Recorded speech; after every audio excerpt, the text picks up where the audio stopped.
muncul lebih gampang. Bang, emblemnya ribet bang, bakalan susah gua belajarnya.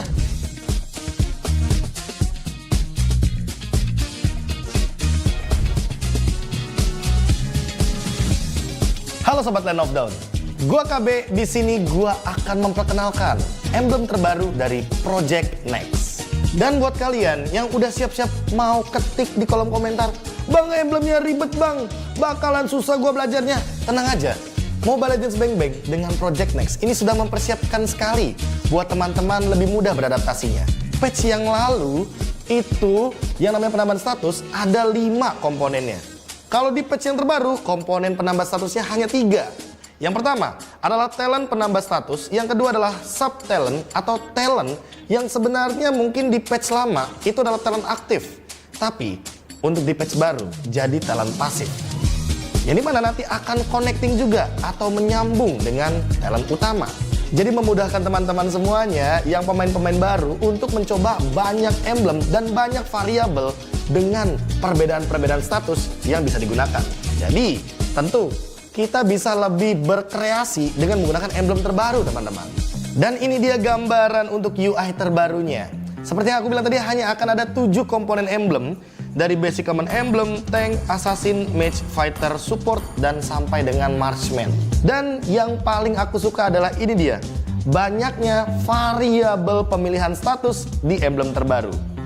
Contohnya, kita ambil dari talent yang paling pertama yang tadi aku bilang. Ini penambah status rata-rata.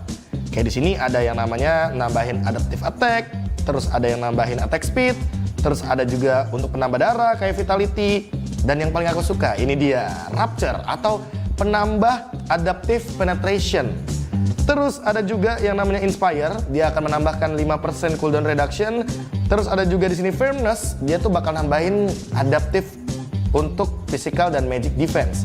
Ada penambah movement speed juga dan penambah untuk fatal atau status kritikal.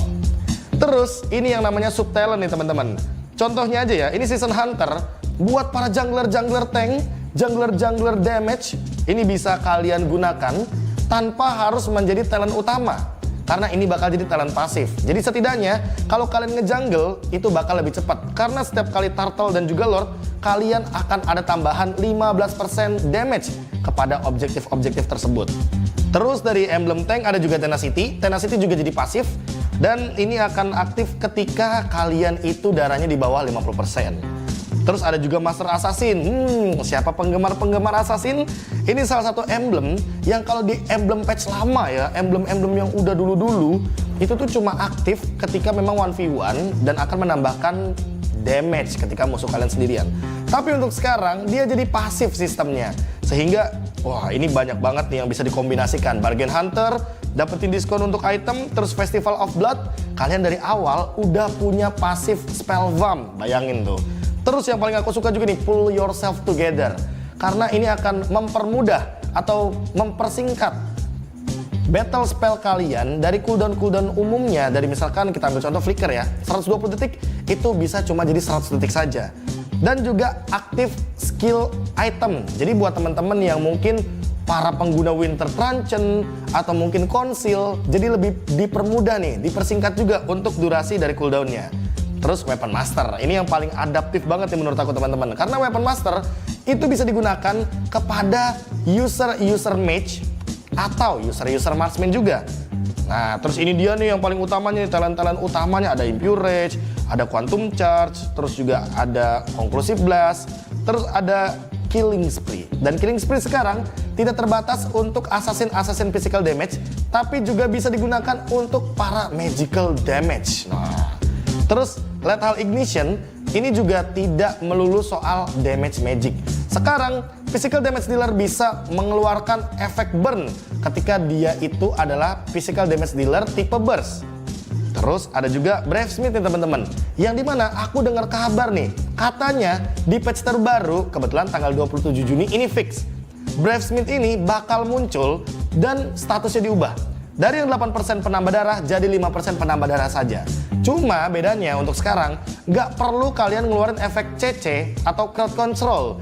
Jadi kalian cuma perlu mengeluarkan skill dan itu akan menambahkan darah kalian 5%. Terus ini juga bagus nih, focusing mark. Biasanya para gangker-gangker pasti bakal suka sama emblem atau talent utama yang satu ini. Serta biasanya buat para marksman, weakness finder itu bisa jadi pilihan utama. Kalau misalkan kalian nggak pede sama attack speed kalian, ya kalian bisa pakai quantum charge yang tadi aku sebutkan. Anyway, kita bakal coba hal itu semua di custom room langsung. Let's go! Yang pertama adalah efek dari Master Assassin. Yang kalau misalkan ini kan ada dua hero berdempetan, artinya Master Assassin ini nggak bakal aktif. Kalau aku basic attack, damage-nya 143. Tapi kalau ke hero yang sendirian, dia akan menimbulkan damage yang lebih tinggi, 148. Dari sini teman-teman udah bisa ada gambaran ya, kalau sebenarnya Master Assassin ini sebenarnya jadi emblem pasif. Dan ini talentnya menjadi sub talent atau talent cadangan. Dan yang mau aku tunjukkan adalah efek dari bakarannya Lethal Ignition. Aku harus burst dulu ya, Dan nanti yang akan keluar efek bakarannya dalam warna biru di Layla ini adalah dalam bentuk damage fisikal. Tuh, ada biru-biru, ada efek bakaran.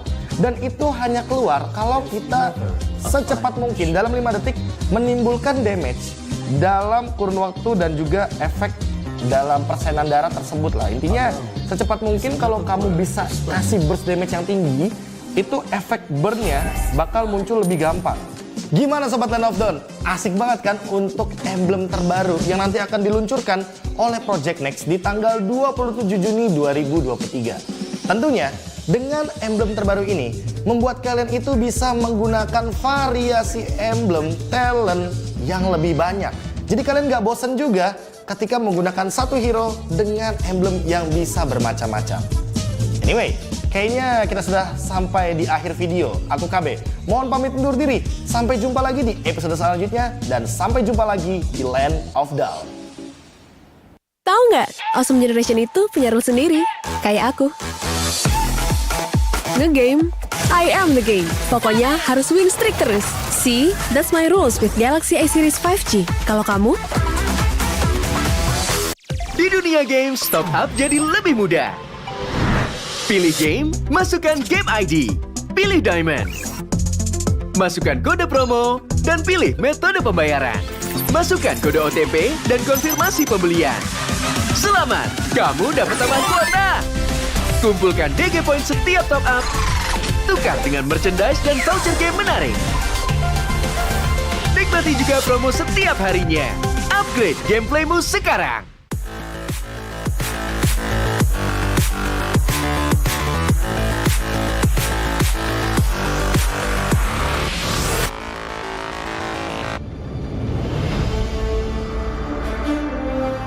In the previous guide, we learned the basics of the new emblem system. This time, we'll take a closer look at the core talents from the Mage, Assassin, Marksman, and Support emblems.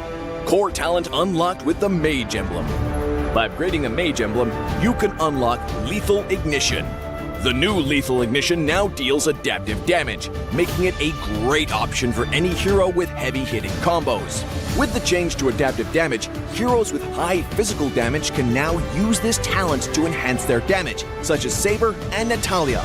Saber's first skill and ultimate combo can easily trigger the effect from Lethal Ignition, dealing much more damage to enemy heroes. Core talent unlocked with the Assassin emblem. By upgrading the Assassin emblem, you can unlock Killing Spree. Now that the talent is no longer reserved for the Assassin emblem, it becomes a good choice for any hero who can perform chain kills. Heroes with magic damage like Karina and Julian can now take this talent as well. Karina's ultimate resets after she kills an enemy hero. When equipped with Killing Spree, she will recover HP from each kill, allowing her to stay healthy and go after more kills. Core talent unlocked with the Marksman emblem. By upgrading the Marksman emblem, you can unlock Weakness Finder. The new Weakness Finder talent is no longer reserved for ranged heroes. It works well for heroes with high attack speed, as it can improve their laning and slowing abilities. A hero like Minzathar can take Weakness Finder because his second skill increases the attack speed of his basic attacks. When combined with equipment that can provide more attack speed, he can reliably trigger the slow effect to prevent enemies from escaping. Core talent unlocked with the Support emblem. By upgrading the Support emblem, you can unlock Focusing Mark. The Focusing Mark talent works the same as before. It allows support heroes to increase the damage their teammates can deal to the target enemy. Kaj's ultimate can be used to drag key enemies to his team. When equipped with Focusing Mark, the ultimate will also increase the damage the target takes, allowing Kaj's team to quickly burst down the helpless target. Choose the core talent based on the strengths of each hero to maximize their effectiveness. We look forward to seeing players discover new ways to play their favorite heroes on their way to becoming a legend.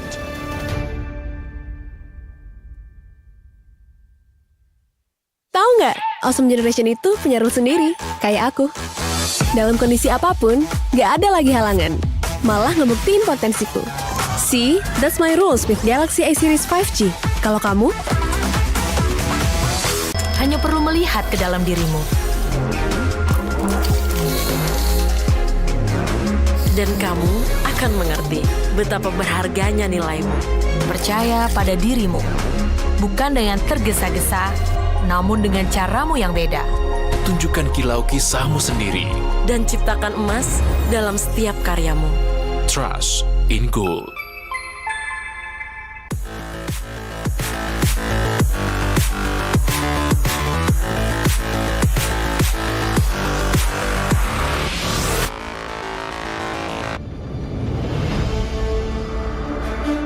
In the previous guide, we learned the basics of the new emblem system.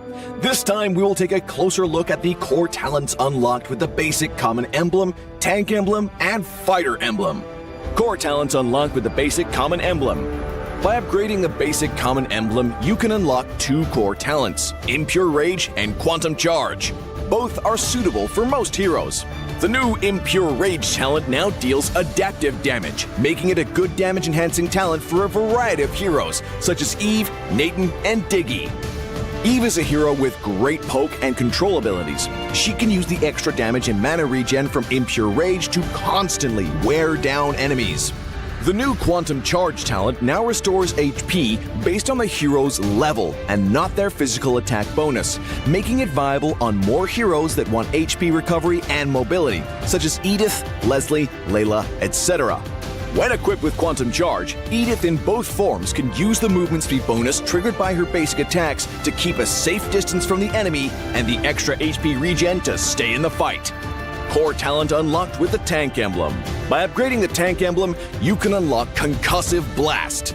Concussive Blast works the same as before, providing an extra source of AoE damage for high HP heroes, such as Johnson, Baja, and Hilda. Hilda is a high HP hero who can tank a lot of damage when equipped with a full set of defensive equipment. The Concussive Blast talent will not only enhance her survivability, but also boost her damage. Core talent unlocked with the Fighter Emblem.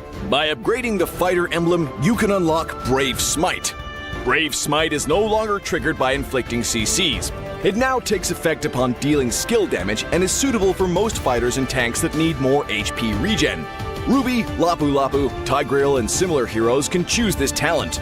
Ruby can trigger Brave Smite repeatedly by casting skills, and with her own regen abilities, she'll have even greater durability in teamfights. Choose the core talent based on the strengths of each hero to maximize their effectiveness. We look forward to seeing players discover new ways to play their favorite heroes on their way to becoming a legend. Dari dua emblem yang selain Weapon Master sangat berguna lah di early game. Di laning phase malah jadi rajanya lah istilahnya.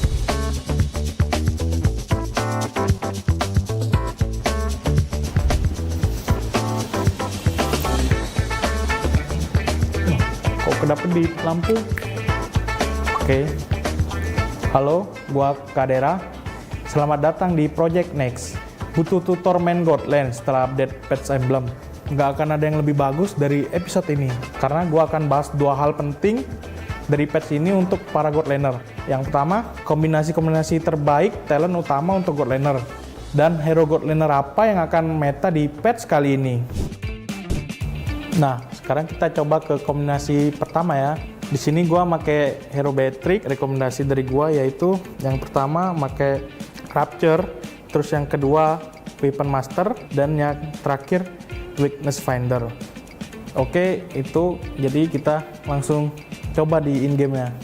Kan tadi kan pilihan emblem kita ada Rapture sama Weakness Finder. Nah, kalian nggak usah takut buat ngepok gitu, karena kalau kita ngehit musuh nih, mereka dapat slow sama mereka nggak bisa ngepok balik gitu. Jadi kayak kalian di lane nggak bakal sering kepok. Terus yang Weapon Master itu kan nunggu dari item kan. Jadi dari dua emblem yang selain Weapon Master sangat berguna lah di early game buat survive. Nah, gitu guys. Kita coba ke kombinasi talent yang berikutnya ya. Di sini gue pakai Hero 11. Rekomendasi dari gue yang pertama Swift, terus yang kedua Bergen Hunter, terus yang ketiga Weakness Finder. Oke, jadi emblem yang pertama kita kan ambil Swift kan tadi. Nah, di awal kita kayak udah berasa ada item tambahan satu, kayak knife nih, kan nambah 10% attack speed kan. Tapi tanpa kita harus beli knife-nya langsung, kita udah berasa kayak attack speed kita lumayan berasa lah gitu. Terus lagi buat 1-1 ya, dengan adanya Weakness Finder, kalian malah jadi lebih gampang kebuka. Nah, setiap kalian ngelempar skill 1, terus di combo sama pasif Weakness Finder, musuhnya kayak nggak bisa lari, kena slow, terus kena 3 kali stuck skill satunya, dia bisa nge-stun. Jadi kemungkinan otomatis terbukanya lebih besar gitu. Bergen Hunter karena kita bisa jadi lebih cepet jadiin item kita. Swift Crossbow di wave 2 mungkin udah bisa kebeli ya, karena ada emblem yang ini. Jadi kayak kalian di laning phase malah jadi rajanya lah istilahnya. Oke, next kita coba ke kombinasi talent yang terakhir ya. Di sini kita make God Lane bertipe Magic, yaitu Harit. Kalian bisa ngambil yang Inspire. Terus yang selanjutnya Bergen Hunter. Terus yang terakhir Impurage. Kita udah di in game nih. Yang pertama kan Inspire yang ngebantu kalian nambah cooldown reduction. Jadi kalau sudah semisal kalian max emblem, terus kalian nambahin Inspire itu, kalian nggak perlu butuh yang namanya cooldown reduction lagi di item kalian. Jadi kayak beliin aja item yang paling mahal, Blood Wings contohnya kayak gitu. Kita jelasin lagi di Impurage. Semisal nih kalian pakai Magic side lane, itu pasti kemungkinan jungler kalian assassin. Masa kalian mau egois, blue buff-nya diambil, gak mau dikasih ke jungler assassin kan? Gak mungkin kan? Nah, di Impurage ini kalian ngeakalin mana kalian. Di Impurage kalian bakal nerima balik 2% mana ya max kalian. Kayak contoh, gue pakai skill nih, terus ngehit atau nggak ngehit, pokoknya pakai skill bisa ngebalikin 2% max mana kalian.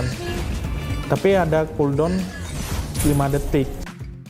Ayo coba update Project Next hari ini ya. Tapi kalau menurut lo tips dari gua kurang relevan karena lo pemain role lain, tenang aja. Karena di next episode-nya akan dibahas mengenai kombinasi talent dan hero-hero meta di role lain. Dan jangan lupa share videonya ya. Gua Kadera. Sampai jumpa di Land of Dawn.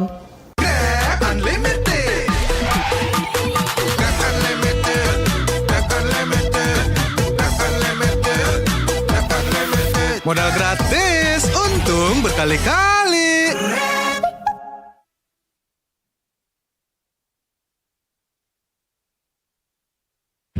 "12-nya kemana?"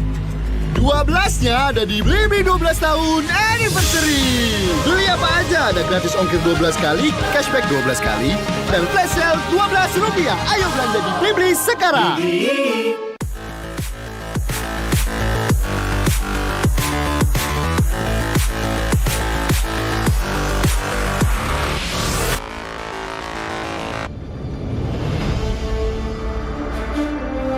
When upgrading your emblems, you will unlock talents at specific levels. Different emblems will unlock different talents. You can choose an emblem by role and use the talents it unlocks directly as your default setup, or you can freely mix and match different emblems and talents to create a custom emblem setup. we're gonna show you how to create your emblem setup for your heroes. Emblems. First, let's take a look at the revamped emblem system. There are now 7 emblems in the game, 1 basic common emblem and 6 role emblems. Different emblems can provide different attribute bonuses. It is recommended to use the emblem that matches a hero's role. Standard talents, Tier 1. After selecting an emblem, you can then choose from 8 standard talents at Tier 1. These talents provide mostly straightforward bonuses to heroes.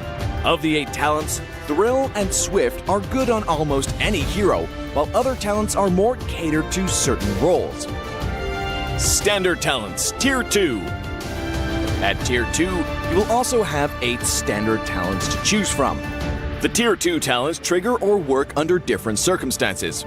We still recommend choosing one that matches the role of your hero. But if you're an advanced player, you are free to choose any of the talents to fit your playstyle. For example, if you're playing the core hero on your team and want to focus on gearing up fast, you can choose the Bargain Hunter talent regardless of how your hero deals damage. And heroes who rely on their skills for sustained damage, whether it be a mage or fighter, can use the Festival of Blood talent for more spell vamp. Core talents, Tier 3.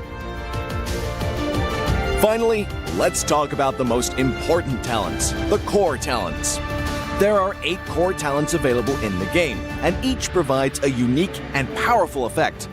We recommend choosing the core talent to match your hero's role and only use core talents from other emblems for advanced or unconventional tactics. The revamped Weakness Finder talent is no longer reserved for ranged heroes. This talent is now a viable option for any hero that relies on basic attacks and wants better laning and the ability to slow enemies. The Lethal Ignition talent now deals adaptive damage, making it a prime choice for any hero that has heavy-hitting combos. While the revamped emblem system still uses the existing talents, we have removed the restrictions between emblems and talents, opening up new possibilities for many heroes. We look forward to seeing players discover new ways to play their favorite heroes on their way to becoming a legend.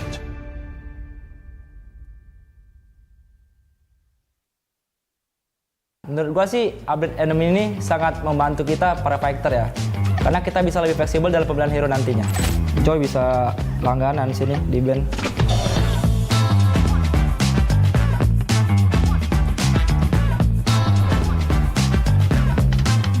Hai, gua Sorizo.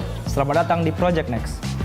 Explorer setelah ada patch bukan lagi cuma sekedar jago adu otot, karena kita juga harus memutar otak buat combination talent dengan emblem terbaiknya. Yuk tonton video ini agar lo bisa jadi explainer yang lebih hebat. Nah, sekarang kita coba kombinasi pertama nih. Hero yang gue pakai adalah Yuzong. Buat talent pertama, yang gue pakai adalah Agility. Yang kedua, yang gue pakai adalah Festival Blood.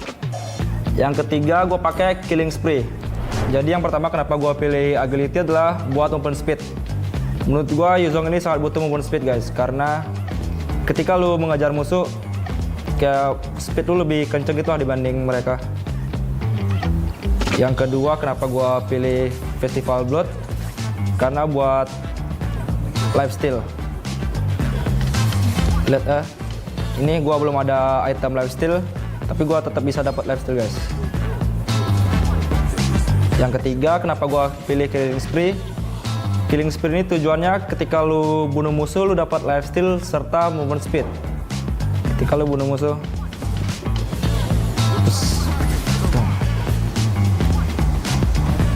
ya keras banget guys.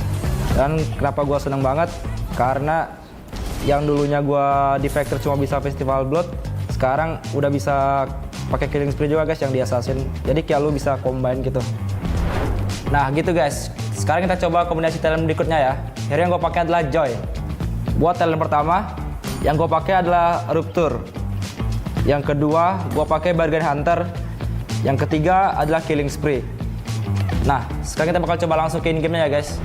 Buat talent pertama, kenapa gua pakai Rupture? Ini sangat bagus banget guys, karena damage lu 5%, penetration lu bakal sakit buat ke musuh. Contohnya, lebih sakit guys, dibanding lu nggak pakai, ini lebih sakit. Dan yang kedua, gua pakai Bargain Hunter. Fungsi dari Bargain Hunter ini adalah ketika lu harga item lu bakal jadi lebih murah guys. Dari yang harga 100% lu beli di harga 95%. Contohnya ini ya, Genius One. Ini harga asli adalah 2000 jadi 1900 guys. Yang ketiga gue pakai adalah Killing Spree. Fungsi dari Killing Spree ini ketika lu bunuh musuh, lu mendapatkan 8% max HP dari musuh dan 15% movement speed selama 3 detik. Ini bagus banget guys, ketika lu dalam team fight yang gede lu bisa survive. Ini sih OP banget sih guys. Ketika lu yang biasa cuma bisa pakai Bargain Hunter, sekarang lu bisa pakai bareng Killing Spree. Joy bisa langganan sini di band. Oke, next kita coba ke kombinasi talent yang berikutnya ya. Hero yang gue pakai nanti adalah hero Esmeralda. Itulah hero favorit gue juga. Yang pertama, talent yang gue pakai adalah Agility. Yang kedua, Bargain Hunter. Yang ketiga adalah Constructive Blast. Oke, kita langsung coba ke in-game ya guys. Yang pertama, talent Agility. Kenapa gue pakai Agility? Fungsinya tuh menambahkan 5% movement speed guys. Jadi ketika lu ngezoning atau nge-cover temen lu, itu sangat bagus guys. Lebih kenceng lah jalan lu. Dan dikomboin dengan skill 1 Esmeralda, lu lebih cepet lah buat lu kemana-mana gitu, move lu. Yang kedua, kenapa gua pakai Bargain Hunter?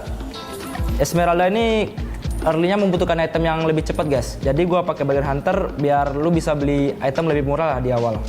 Yang ketiga, kenapa gua pakai Counter 11? Ini ketika lu basic attack ada kayak efek ledakan gitu yang mengandung magic damage. Jadi ketika lu clear wave jauh lebih cepat dibanding yang lain guys. Contohnya kayak gini. Nih, tuh. Lebih cepat guys jadinya. Dengan ada stats baru nih gue makin suka sih main Esmeralda. Nah, dari 3 kombinasi itu, kalau yang paling cocok ke gameplay gue sih Esmeralda ya, dengan talent Agility, Bargain Hunter, dan Constructive Blast. Nah, menurut gue sih update enemy ini sangat membantu kita para fighter ya, karena kita bisa lebih fleksibel dalam pemilihan hero nantinya. Gimana nih para SPLaner? Udah siap main meta terbaru belum? Yuk langsung update ke Project Next dan cobain ya. Nah, buat kalian yang main roles and XP, tenang aja, karena di next episodenya akan dibahas mengenai kombinasi talent dan hero meta di role lainnya. Jangan lupa share videonya ya. Gua Surizo, sampai jumpa di Land of Dawn.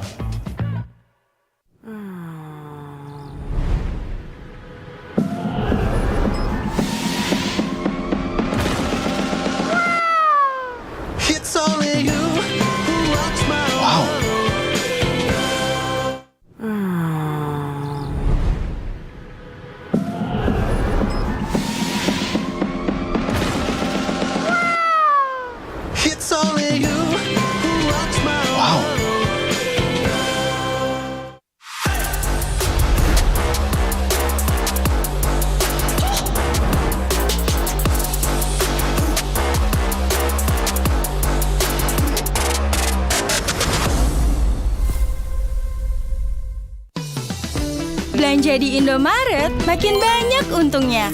Kumpulkan cashback poin jadi untung terus. Makin sering belanja, makin banyak poin yang kamu dapatkan. Dapat diskon, jadi untung terus. Bayar belanjaanmu dengan poin yang kamu punya. Belanja jadi gratis, jadi untung terus. Dan untung terus dapat banyak promo. Jadi member Indomaret Poinku sekarang. Untungnya non-stop.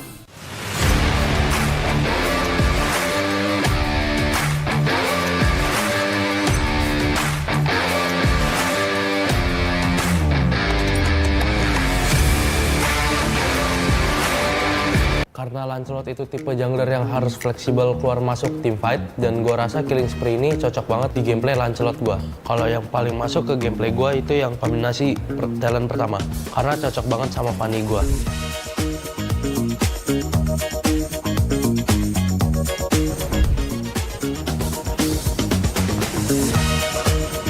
Hai, gue Super Ken. Selamat datang di Project Next. Kali ini gue mau ngasih beberapa rekomendasi kombinasi talent setelah update patch emblem nih. Dan gue yakin kalian bisa tiru ini biar rank kalian naik terus. Di sini gue akan bahas hal terpenting dari patch ini untuk pemain jungler nih. Nah, tonton sampai akhir ya guys. Nah, sekarang kita coba ke kombinasi pertama nih. Hero yang gue pakai, hero andalan gue yaitu Fanny. Emblem yang pertama di hero Fanny gue pakai Rapture. Emblem ini berfungsi untuk menambahkan physical penetration.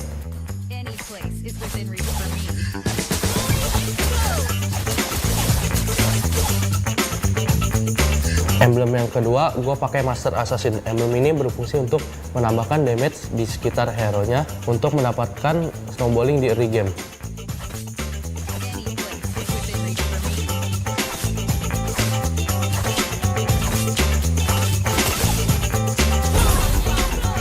Emblem yang ketiga, gue pakai Killing Spree. Emblem ini dapat memulihkan HP dan movement speed untuk bisa keluar dari team fight.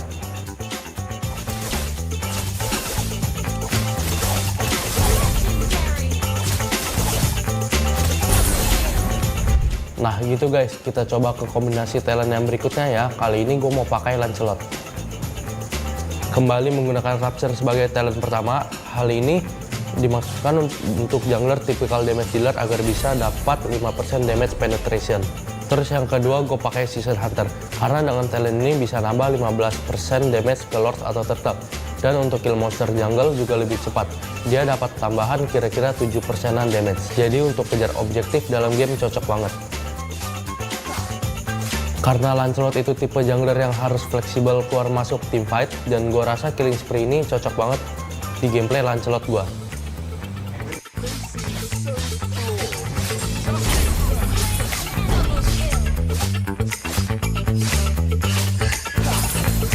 Oke, next kita coba ke kombinasi talent yang terakhir ya guys. Gue di sini pakai Fredrin. Untuk talent pertama bisa diisi oleh talent Agility yang memberikan extra movement speed 5% untuk bisa clearing minion jungle lebih cepat, dan mobilitas lebih cepat juga dalam setup objektif maupun ganking. Season Hunter akan memberikan benefit damage tambahan sebanyak 15% untuk objektif, baik itu turtle maupun lord. Untuk ke minion jungler, damage tambahan hanya berlaku setengahnya saja atau sekitar 7,5%.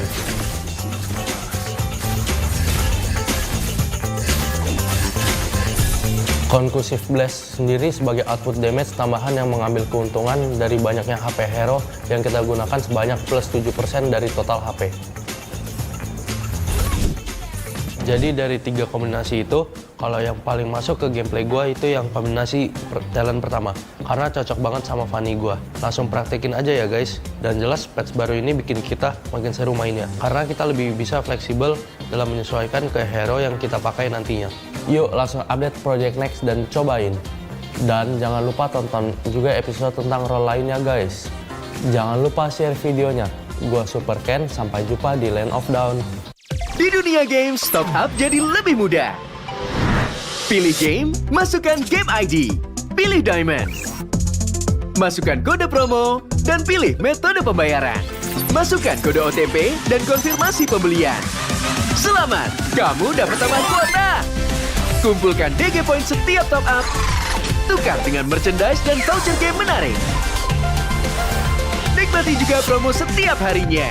Upgrade gameplaymu sekarang.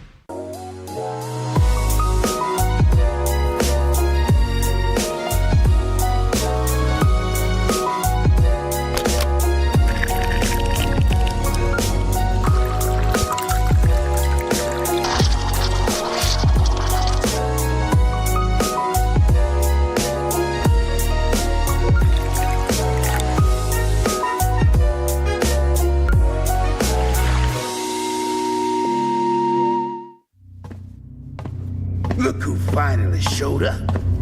Unload your weapon and return the goods.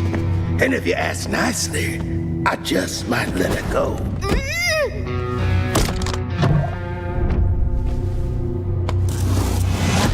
Who said I was returning it? You little... We had a deal! I just came here to test my new toys. They ain't even loaded! Staring down the barrel and you're still daydreaming about being an inventor? Huh?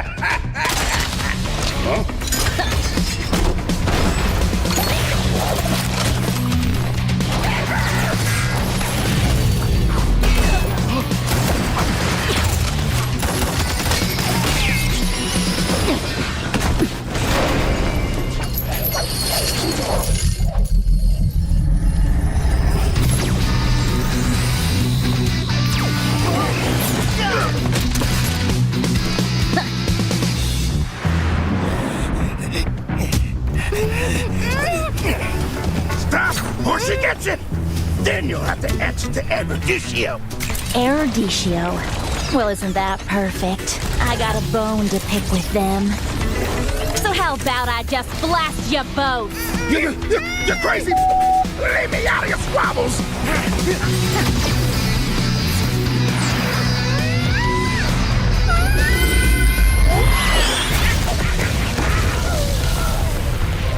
That was dirty! Haven't you heard? I do things my way. I really don't like being used as bait, you know. Anyway, let's return that to Erudicio. Oh, I have something special in store for them down the road. So I'll take this as payment.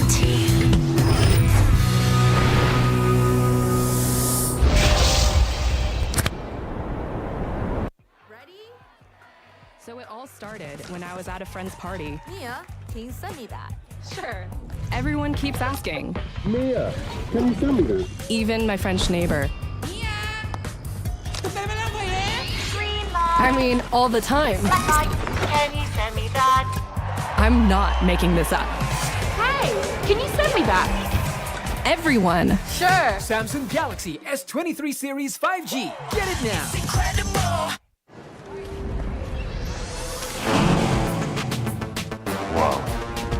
Attention passengers, final call for flight. Wait, is that a phone? Look at the performance, the graphics. That thing's a gaming machine. Hang on. A new challenger. Is that Faker? That man's a gaming legend. Everyone, fasten your seatbelts. And here we go! Samsung Galaxy S23 Series 5G. Get it now. Kalau kamu bisa kasih burst damage yang tinggi, itu efek burn-nya bakal muncul lebih gampang. Bang, emblemnya ribet bang, bakalan susah gua belajarnya.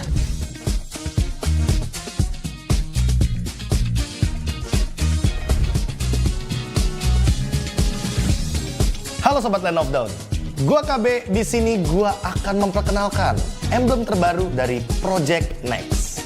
Dan buat kalian yang udah siap-siap mau ketik di kolom komentar, Bang, emblemnya ribet bang, bakalan susah gua belajarnya. Tenang aja, Mobile Legends Bang Bang dengan Project Next ini sudah mempersiapkan sekali buat teman-teman lebih mudah beradaptasinya. Patch yang lalu itu yang namanya penambahan status ada 5 komponennya. Kalau di patch yang terbaru, komponen penambah statusnya hanya 3. Yang pertama adalah talent penambah status, yang kedua adalah sub talent atau talent yang sebenarnya mungkin di patch lama itu adalah talent aktif. Tapi untuk di patch baru jadi talent pasif. Yang dimana nanti akan connecting juga atau menyambung dengan talent utama. Jadi memudahkan teman-teman semuanya yang pemain-pemain baru untuk mencoba banyak emblem dan banyak variabel dengan perbedaan-perbedaan status yang bisa digunakan. Jadi tentu kita bisa lebih berkreasi dengan menggunakan emblem terbaru teman-teman. Dan ini dia gambaran untuk UI terbarunya. Seperti yang aku bilang tadi, hanya akan ada 7 komponen emblem.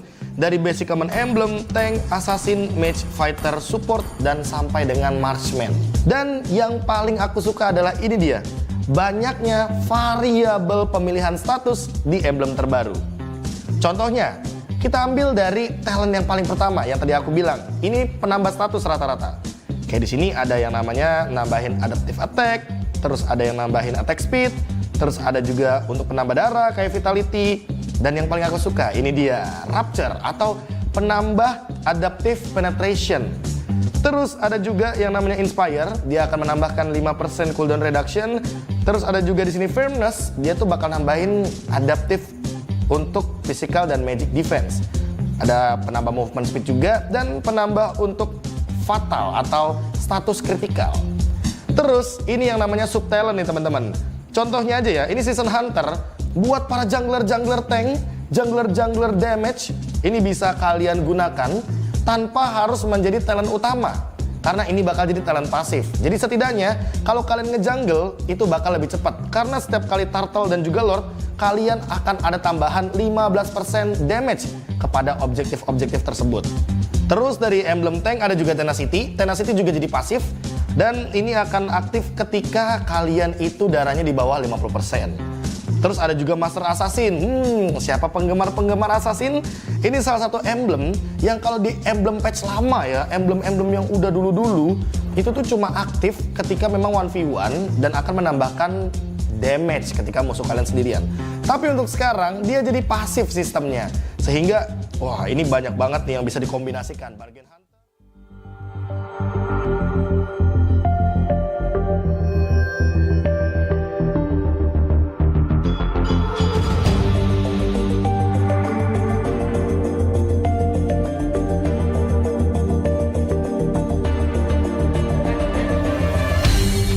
Aku kan berdiri dan terus berlari, terus ke arah puncak tertinggi. Ku takkan berhenti, hanya sampai di sini. Kemenangan abadi menanti. You know we won't miss if we unite our focus. And if you haven't noticed, we all live. Nyalakan apimu, hadapi semua tantangan, hadang semua serangan, jatuh bukan halangan. Bakar semangatmu, janganlah engkau menyerah. Kita akan buat sejarah. We all this, we won't miss. We all this, we won't miss. Saatnya beraksi, jalani ambisi. Aku kan menyawakan hari ini. You know we won't miss if we unite our focus. And if you haven't noticed, we all live. Nyalakan apimu, hadapi semua tantangan, hadang semua serangan, jatuh bukan halangan. Bakar semangatmu, janganlah engkau menyerah. Kita akan buat sejarah. We all this, we won't miss. We all this, we won't miss. We all this.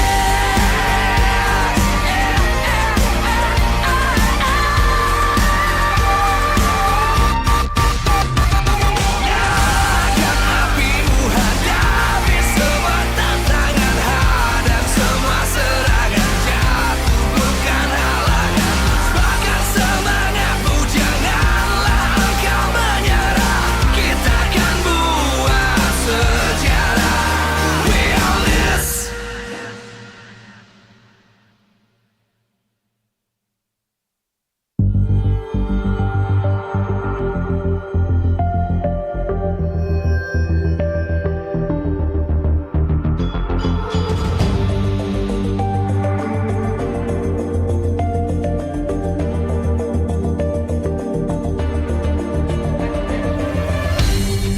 Aku kan berdiri dan terus berlari, terus ke arah puncak tertinggi.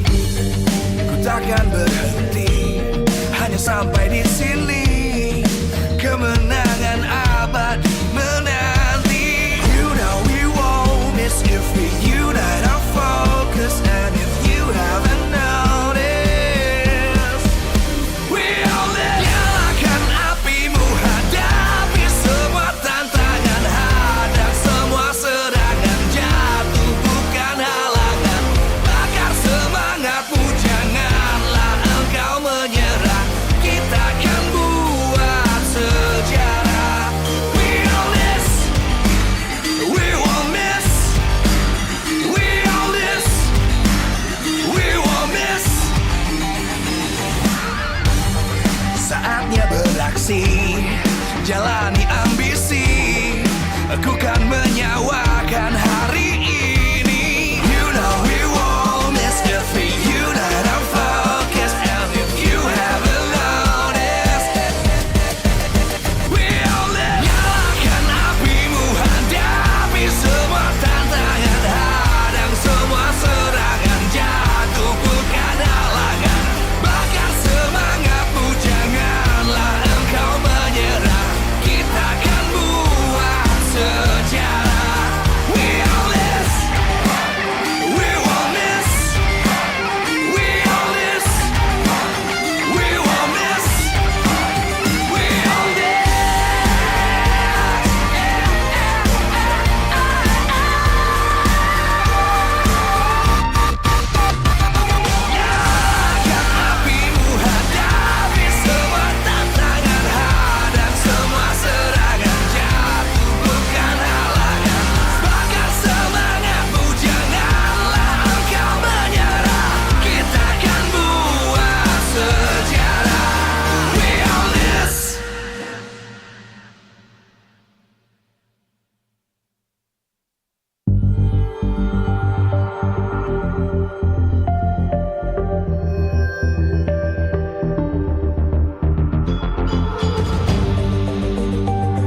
terus berlari, terus ke arah puncak tertinggi. Ku takkan berhenti, hanya sampai di sini. Kemenangan abadi menanti. You know we won't miss if we unite our focus. And if you haven't noticed, we all live. Nyalakan apimu, hadapi semua tantangan, hadang semua serangan, jatuh bukan halangan. Bakar semangatmu, janganlah engkau menyerah. Kita akan buat sejarah. We all this, we won't miss. We all this, we won't miss. Saatnya beraksi, jalani ambisi. Aku kan menyawakan hari ini. You know we won't miss if we unite our focus. And if you haven't noticed, we all live. Nyalakan apimu, hadapi semua tantangan, hadang semua serangan, jatuh bukan halangan. Bakar semangatmu, janganlah engkau menyerah. Kita akan buat sejarah. We all this, we won't miss. We all this, we won't miss. We all this.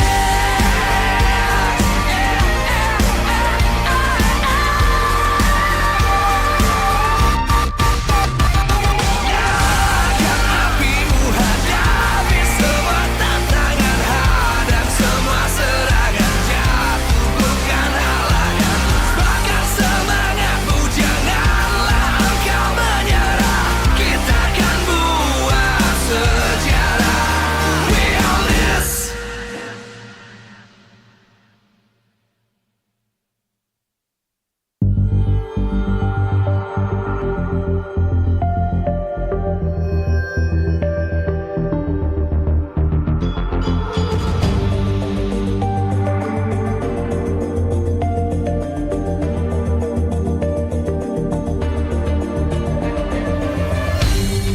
Aku kan berdiri dan terus berlari, terus ke arah puncak tertinggi. Ku takkan berhenti, hanya sampai di sini. Kemenangan abadi menanti. You know we won't miss if we unite our focus. And if you haven't noticed, we all live. Nyalakan apimu, hadapi semua tantangan, hadang semua serangan, jatuh bukan halangan. Bakar semangatmu, janganlah engkau menyerah. Kita akan buat sejarah. We all this, we won't miss. We all this, we won't miss. Saatnya beraksi, jalani ambisi. Aku kan menyawakan hari ini. You know we won't miss if we unite our focus. And if you haven't noticed, we all live. Nyalakan apimu, hadapi semua tantangan, hadang semua serangan, jatuh bukan halangan. Bakar semangatmu, janganlah engkau menyerah. Kita akan buat sejarah. We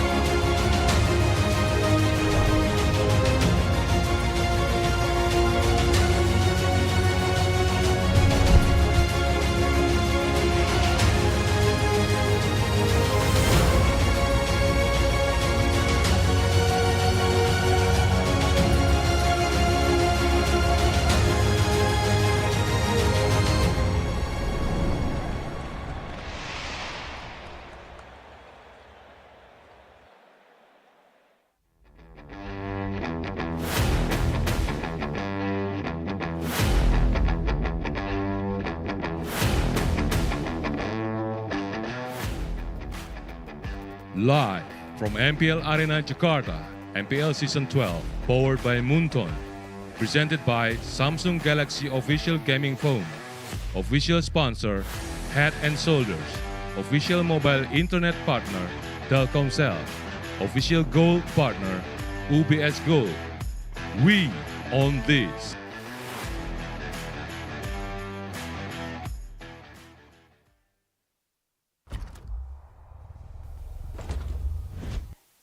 Week 2, day 2 of MPL ID Season 12. It's another 2-match program in Friday coming in your way with Sheffin, Mirko, and it's Connie. I'm sorry, I'm used to Arashi being here, but before we get into it, we're gonna shout out our sponsor first real quick.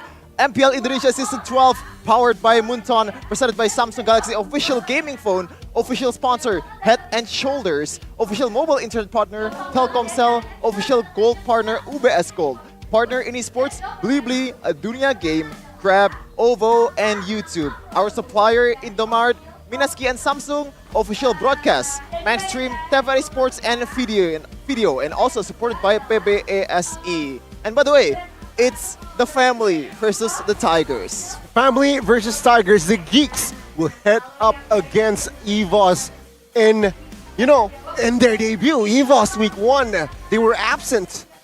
Maybe they have researched and perhaps they might get their dub they need in their opening season. I think we've seen for a lot of teams, the first win in the league is definitely a very, very important win to get. So, like you mentioned, EVOS Legends, they had a whole week to research, to go and watch the other teams play. And right now, I think it is to their advantage. Geek Fam have been looking very one-dimensional. If one-dimensional was a team, it would be Geek Fam right now. But you know what? What's not one-dimensional? What?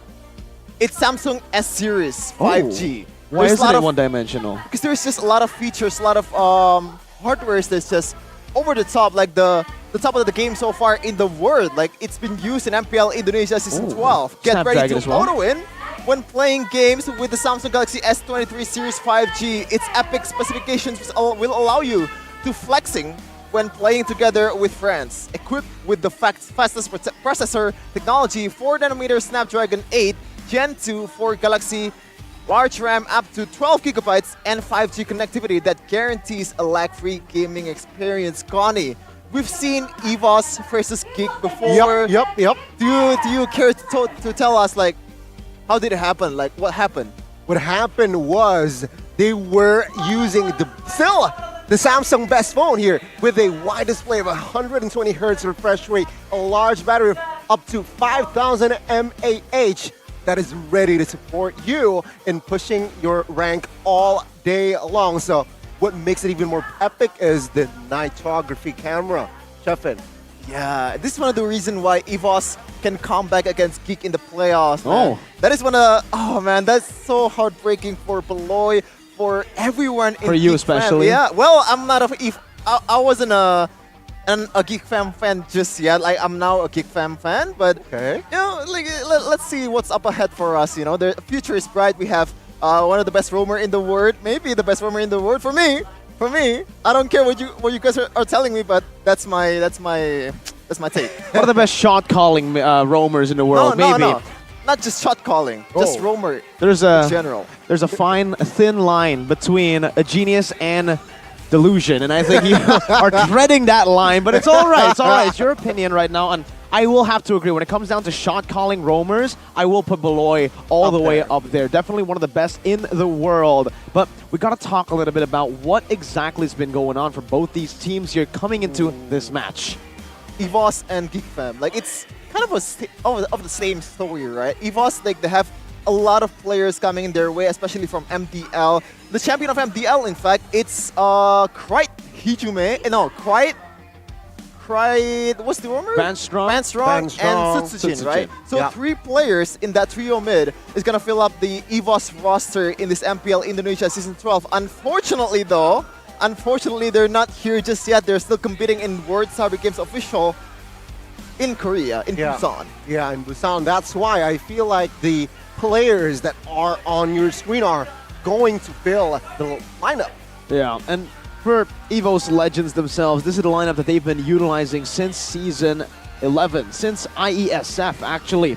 They were able to get the dub at IESF, and then it transitioned over to Season 11, where they found a lot of success early on. But right after that, yeah, sure, they were able to qualify for MSC. They still looked strong, but at MSC, you really saw the massive holes and the massive mistakes that were able to be exploited completely by all the other teams, all the top-tier teams in the world. And unfortunately for EVOS Legends, this trend continued with Snapdragon Pro Series Season 3. EVOS Legends got grouped, destroyed by a lot of the top-tier teams, but there was still a glimpse of brilliance. They were able to take Bigatron Alpha down. Meanwhile, on the other side, Geek Fam.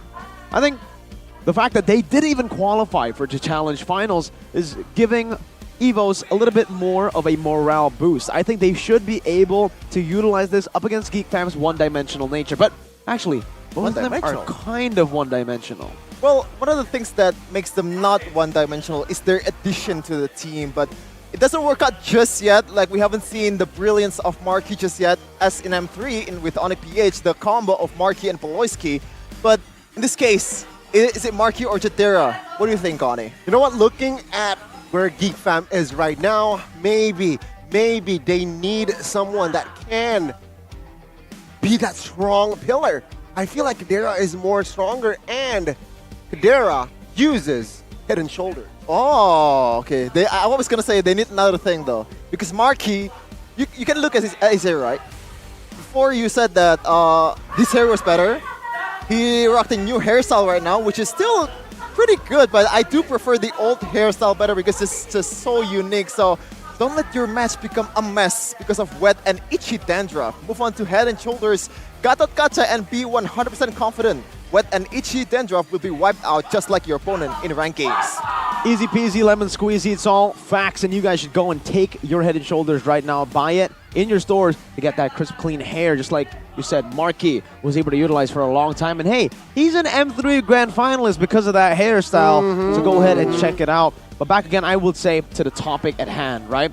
For Geek Fam, what makes them one-dimensional? It's all about Beloy. If Beloy makes a decision, the team follows. Whether it's good or bad, it just seems like this has been the lingering weakness for Geek Fam ever since Beloyski stepped into the stage. Are they a better team than they were before? 100%.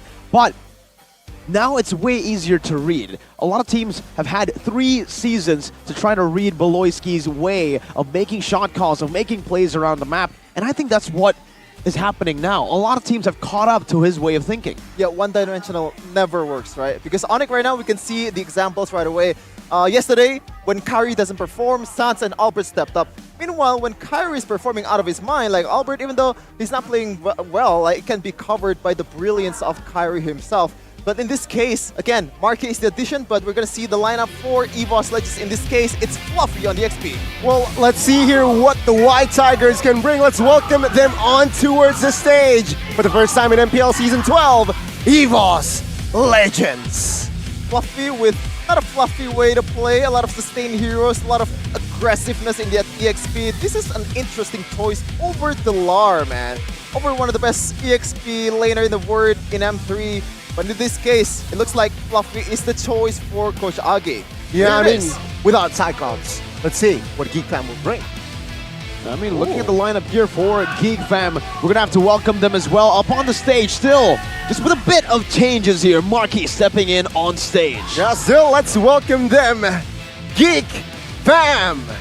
It's all about the family, man. It's all about the family. With Marky finally back on the starting lineup, finally back on the rotation. Let's see if the synergy will come to fruition in this match.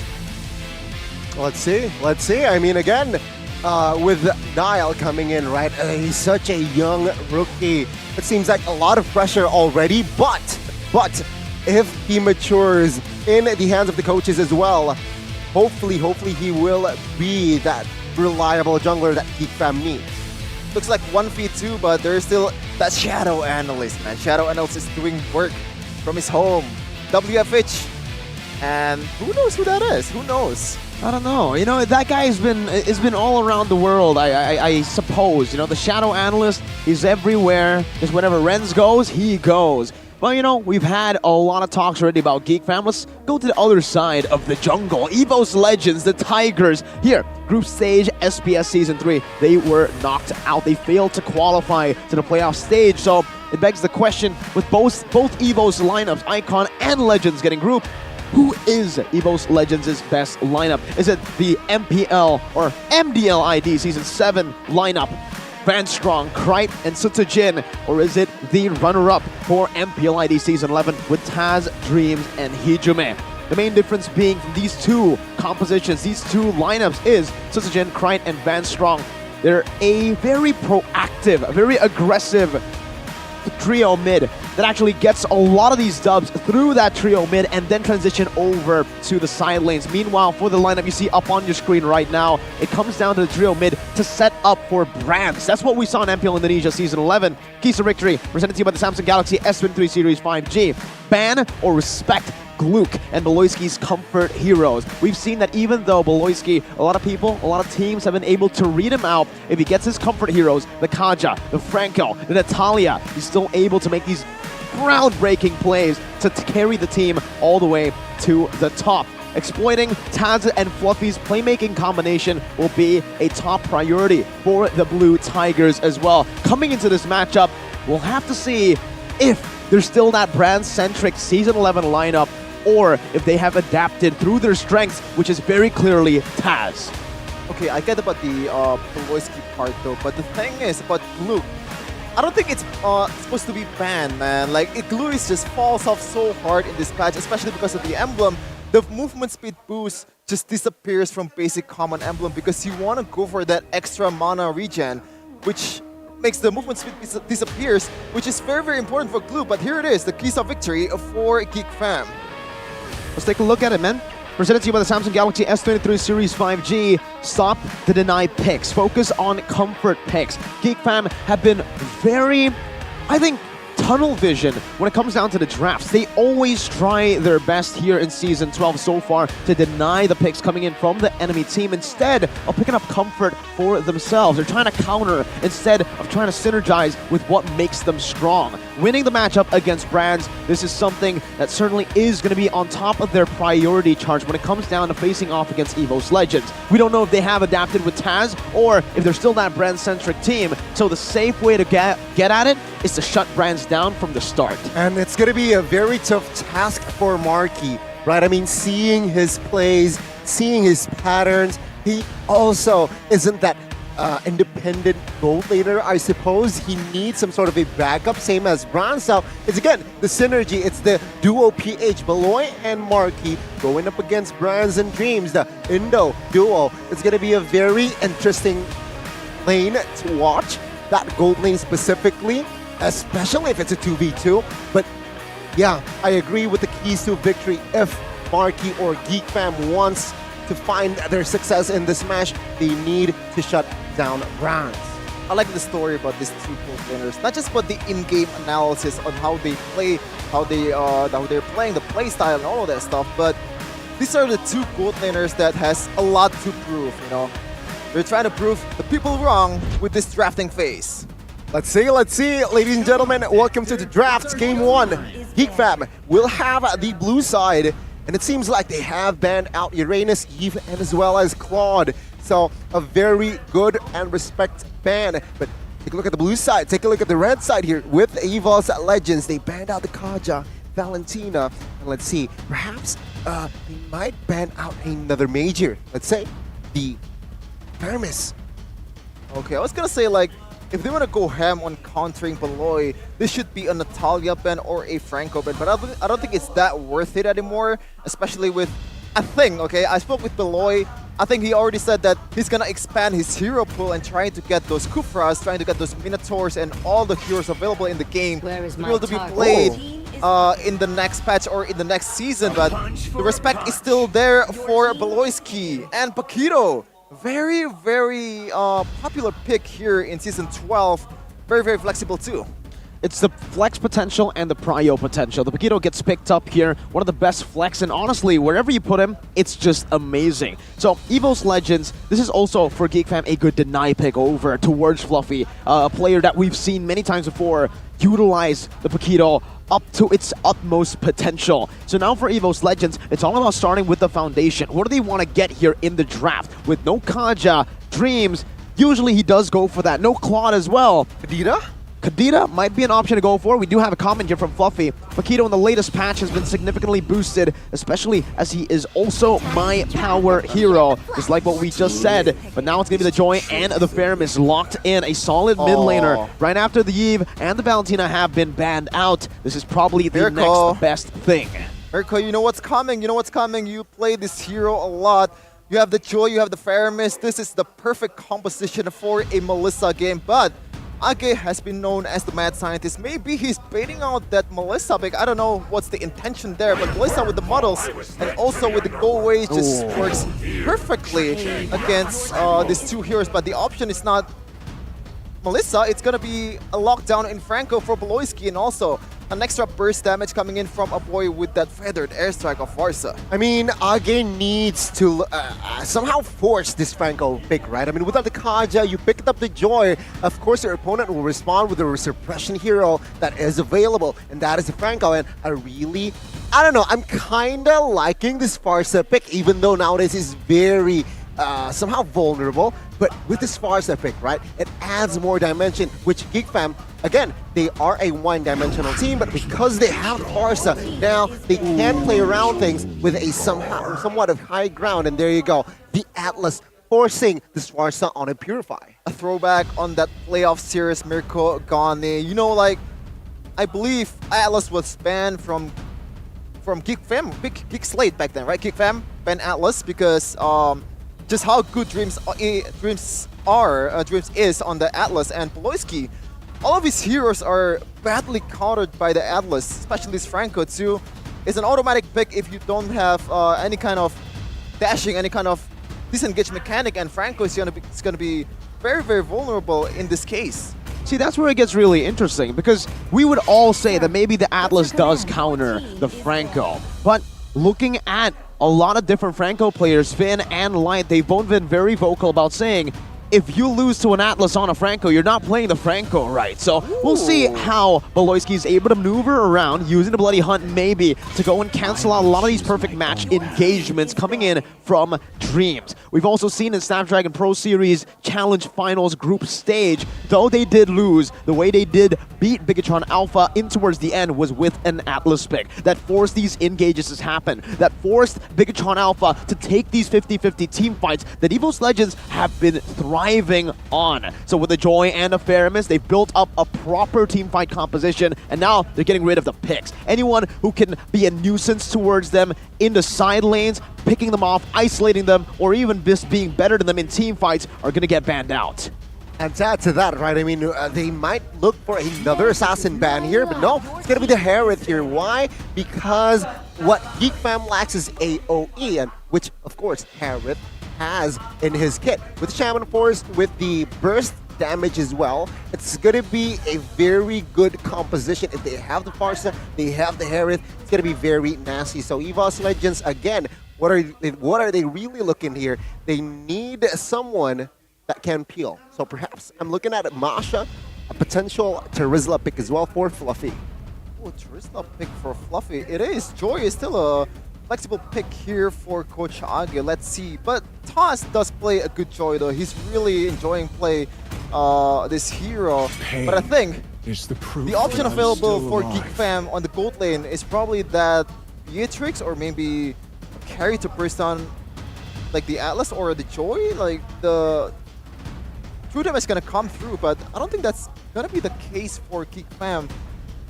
I don't know. What's the option here for Geek Fam? Like, I think it's Beatrix, right? So Joy's gonna go. Oh, okay, never mind. Yeah, it's not really going to be an option here to go for. I think EVO's Legends have done a very good job in the first phase to try to force that out. The only viable pick now in Geek Fam's arsenal, I would say, would probably be the carry. That's the only thing that can work, and you have to bring Purify. Thing is, if you bring out the carry with the Purify, then you're very easy to pick off by the Joy, who can just dive deep into this back line. Esmeralda? Esmeralda gold lane? Well, it has been done before, but I really am not a fan of it. Like, I think the gold lane's whole purpose is just to give all your goal towards your late game DPS, which Esmeralda isn't, definitely. But the option here is going to be carry, as you said, Mirko, the only option available. But Nile, again, with that Lancelot, we've seen how he does with Lancelot. There's some flashes of brilliance with Nile, but over, like, in general, he still looks like a young player, you know, which makes sense. There's a lot of plays where he just dives in and just dies, like, especially with that outplay gets Albert in the top lane.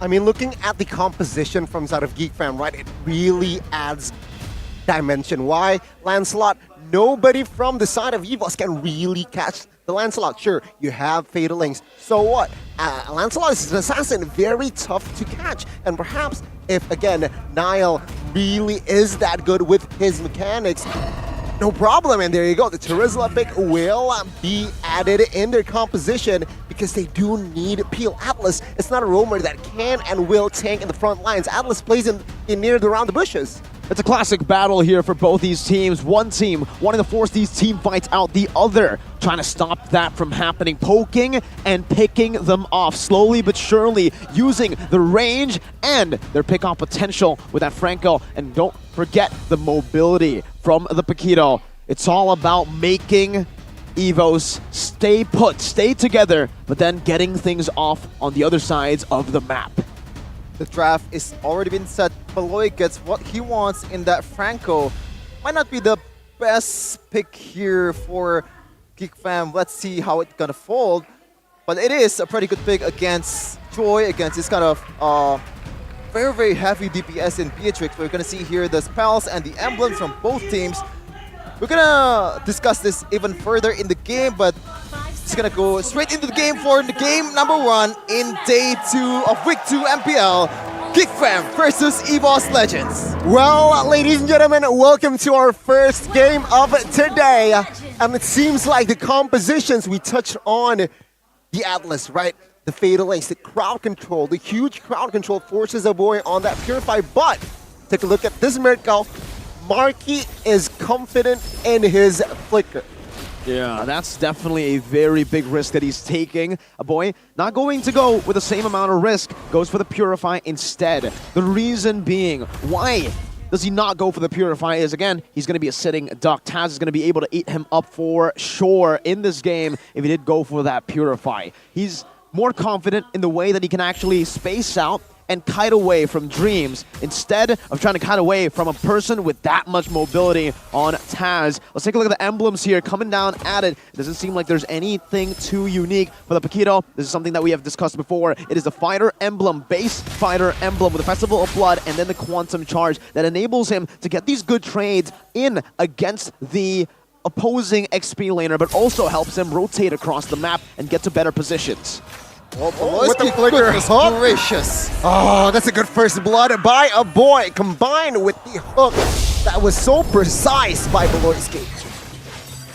While top lane, bot lane, Nile still trying to gain some damage towards Bronze, but Beloyski going for Concussive Blast instead of focusing mark that a lot of people uses. This is very interesting because Franco is not in-your-face roamer. Like this guy is not meant to tank. This guy is meant to enable another hero that has burst potential, but he's going for Concussive Blast, which I gotta say, I don't like it. Well, me neither, but honestly, looking at the way that EVOS Legends have been playing throughout SPS, it's all about that mid-trio. Oh my god, take a look at the airborne there as Taz picks up the kill. And now Fluffy in the front side with the penalty zone. He's trying to zone out a boy, force him to recall. Oh my god, this might be a solo kill. Fluffy with the aggressive movement. Now Luke looks for revenge perhaps, but no, the damage will not be enough to take down Fluffy. EVOS with a W in this early of a game. 2 kills immediately after that Beloy hook. A very good response towards that engagement from Beloy. Let's slow it down a bit. Let's go back to the point that we were talking about. The concussive blast here from Beloy. EVOS Legends, they thrive with their trio mid that can rotate across the map through better mid control. Mid control equals to wave clear. So the concussive blast definitely does help Geek Fam in that department to stop Hijume and Dreams from rotating as they please. Beloy has just been using that skill too in the mid lane, but wait a minute now. Yeah, no Purify here. Dreams has that info. Fatal Links will be connected as a boy will be taken out. Will be traded by Nile, who picks up the turn. turtle though, but it's gonna be a 1-for-1 here. Let's see. Okay, surely, right? Surely next game the Atlas gonna be banned or maybe at least respected for Dreams because Beloy is just very heavily countered. Not just Beloy, everyone here, Apoy, even though he has Purify, he doesn't have it in that instance. It's already been used when he's facing off against that penalty zone from Fluffy and he still dies anyway. Which begs the question, should they ban it next game? That's a good question to ask because honestly, looking at Dreams, the way he's been tackling or the way that he's been finding success on this Atlas is very different to what we've seen before. Marky gonna get engaged on. No. Oh, no Fatalings. Oh, the Call Alter will save his life though. We'll see. Let's re-engage. Dreams gets taken down and now it's gonna be Beloyski. Roamer for Roamers. Nile got caught there. Taz finds the killing spree. Well, it's still Beloy-centric, I would say, because the only kill that's through a proper setup is just that hook from Beloyski. So far, all the hooks, all the bloody hunt, it's always Beloyski-centric, and that time Hijume just responds with perfect precision, perfect flicker, covering Dreams, and he doesn't die in that instance. Nope, not at all. If we take a look at the items, it's just Evo's Legends and Geek Fam still standing at a halt. Nothing too interesting here when it comes down to it. Everybody just going through their core items, getting through it. But I guess we can discuss a little bit about Lancelot. Niall has chosen to go full damage despite him going up against a composition that is actually very good to go up against a Lancelot. They can actually just get out of the damage of the Thorn Rose, dodge away from it with their mobility, and they can out-sustain this Lancelot. Thing is, for the Lancelot, we've seen many times before, even just yesterday, Super Ken was able to bring out the utility Lancelot with a War Axe first item, Beloy getting caught. Fatalings on towards 1, and that's an easy pickup for Brands. A good engage there by Dreams. Well, one-dimensional may work in this case for Dreams because so far, all the engagements from Dreams is just very, very one-dimensional, right? Anyone that's in his side is just an easy target as long as what? Oh my god. Penalty zone now caught. He gets taken out. Again, another win for the Geeks. Well, for the Evo side of Fluffy, will go and give the damage. Take a look at Dreams, Apoy finding the kill. It's gonna be Geek now, trying to retreat. What a win from side of the White Tigers. 4-0-1 for Taz. He's having the time of his life with this Joy. You could say he's enjoying his time. But so far, Evo's Legends just snowballing the heck out of the early game. Beloyski looking for again, like, it's always Beloyski just trying to make something happen, but it doesn't happen. There's no follow-up at all. What was the plan there? I think the plan was to get Joy and then have Marky rotate over. I think they completely forgot about Hijume and Dreams, who were last seen there. Let's take a look at the game fact by Grab. Well, finally, Joy was taken away by Evo's Legends in the match against Geek, because in the playoffs in Season 11, Geek was the only one. Well, they always denied it away from Evo's. That ultimately became the bane of their existence. Oh, the flicker, Fatalings, and take a look at Beloyski's in the no man's land. Taken down, teamwork makes a dream work, said Dreams. It's just the same thing over and over again. I don't want to explain it because it's just the same thing again. Dreams just going for anyone that's his range, and so far Taz going in. Boy, now the next casualty. A very good, again, teamwork by Evo's Legends. This is much more than teamwork. This is just them getting out-collapsed completely. Even the Render's Apathy connecting there. I want to highlight Dreams. The way he's been playing this Atlas hasn't been with the team fights. He hasn't been team fighting. He has been a pick-off hero in this game, with the focusing mark only isolating these members, picking them off, giving the rest of the team much more of a better time with that focusing mark to dish out damage, to find the heroes that he's picking off. Plus, take a look at the other emblems that he went for, the agility and the pull yourself together. Fatalings on towards Beloy. He will not survive that one as Luke now. It's going to be the next target. Take a look at Taz, the damage! Finding the double as well. Now, Hail Mary play gets taken out. Taz for triple. My, what's the plan here for Geek Fam from now on? Because, like, if you rely on a single hook, Hijume is always there to cover. They can't even get a single kill as long as Hijume is in the vicinity, because the only target in the front line is just Dreams and Fluffy. Those two are very, very tanky, and especially if they're winning and getting their items right now. A slow-paced gameplay that Geek Fam have been utilizing for the last 2 seasons is not working. They're trying their best to slow it down, but Evo's Legends, again, with that pull yourself together, Dreams is dictating the pace of the match. He's consistently just roaming across the board. His ultimate is always up, and he's always on that perfect match form. We'll take a look at the instant replay here, presented to you by the Samsung Galaxy official smartphone. And look, again, it's Dreams with the Fatal Links, comes down, forcing another team fight, and just utilizing the objective as a bait. It was a big bait over to Geek Fam, and they took it. They bit down on it, despite them being way, way behind Evo's Legends.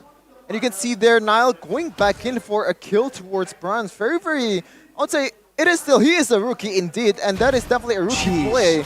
I don't want him to repeat the same mistakes over and over again. He has to cool his head and getting more objectives. But in this case, like, what are the objectives to get? Like, you can't really do anything, but here you go. Oh, that is sad. That is very sad.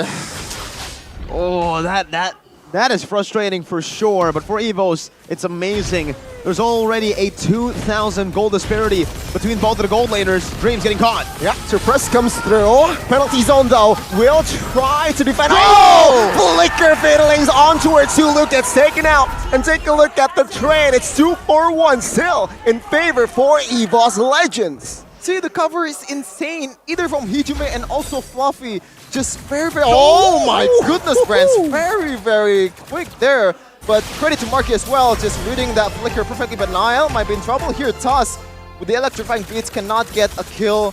And Lord's gonna spawn in about 10 seconds. Shows you how confident Evo's Legends are now. Lord's gonna spawn in 10 seconds, and Brands, he just flickered. He flickered in front despite knowing there's going to be a Lord next here. And it comes down to just that gold lead between the gold laners. 2,000 gold lead for Brands versus Marky. And you can see from the items itself, no, from the matchup itself, it is already a Beatrix favored matchup. You give him a lead like this, and the carry will not even be able to get close. There's a Bennett's Rage, there's a Renner's Apathy, and even if you get close, the Nibiru's Passion does way more damage when you have 2,000 gold against your enemy opposing gold laner. It's a POD, Hunter Strike, and a Malefic Roar.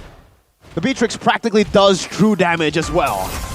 Toss? Oh, will this be a solo kill here? No. The reinforcements is here. Let's see how will Taz handle this. It's a 3v1, a little bit too much. Nile finds a shutdown. Now, Evo's looking for another play in the bot side area. And boy, forces the flicker. But it's going to be another siege there. Good siege, but good defense by Geek Fam. I want to get back to the point there, Miracle, but Marky, the saddest part is it's not even Marky's fault. He's been playing this game quite perfectly, I would say, because he's been evading all the engages from Dreams, or maybe just Dreams not going for Marky, but in this case, staying alive is definitely the priority for Marky! Okay, stun comes through, penalty zone just to zone out the players. Alter will be enough as Dreams finds a kill. Mid-tier 1 will. Tier base turret will be taken out. Evo's Legends here holding a 6,000 gold lead. Brands, you were Mr. Bombastic, but this time it is literal Bombastic. 5-0-6 without any single death. So far, he's done nothing wrong in this match, courtesy of Dreams and crew. Let's see, could still play from Dreams.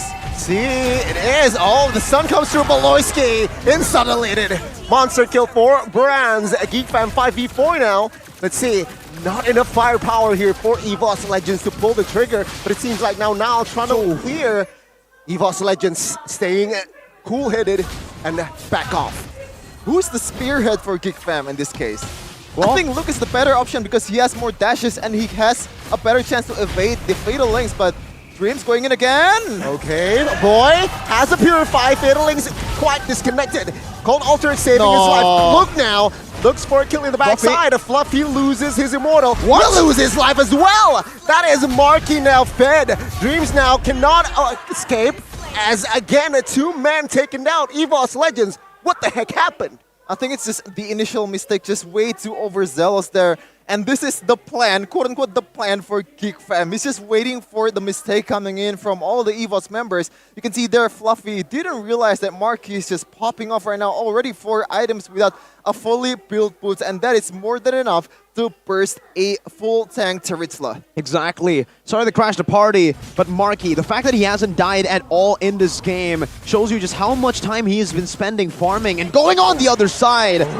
Marky now has his 3 core items and a Wind of Nature. That itself is enough to face off against Brands. Yes, Brands has an extra item in his arsenal, in his inventory. But again, Marky can just pop in that Wind of Nature. So it comes down to how EVO's Legends can force this Wind of Nature out and then win out in the team fight. They might even just be able to force Taz to dive deep, but Geek Fam can still slow it down a bit better. They can play through the side lanes, and this Iron Hook onto his Hijime, no call alter now, 4th side of EVO's Legends now backs away, but Beloyski will be taken out. It's a 4v4, Luke, finding the angle, trying to perhaps open and engage a fight. Dreams now half HP.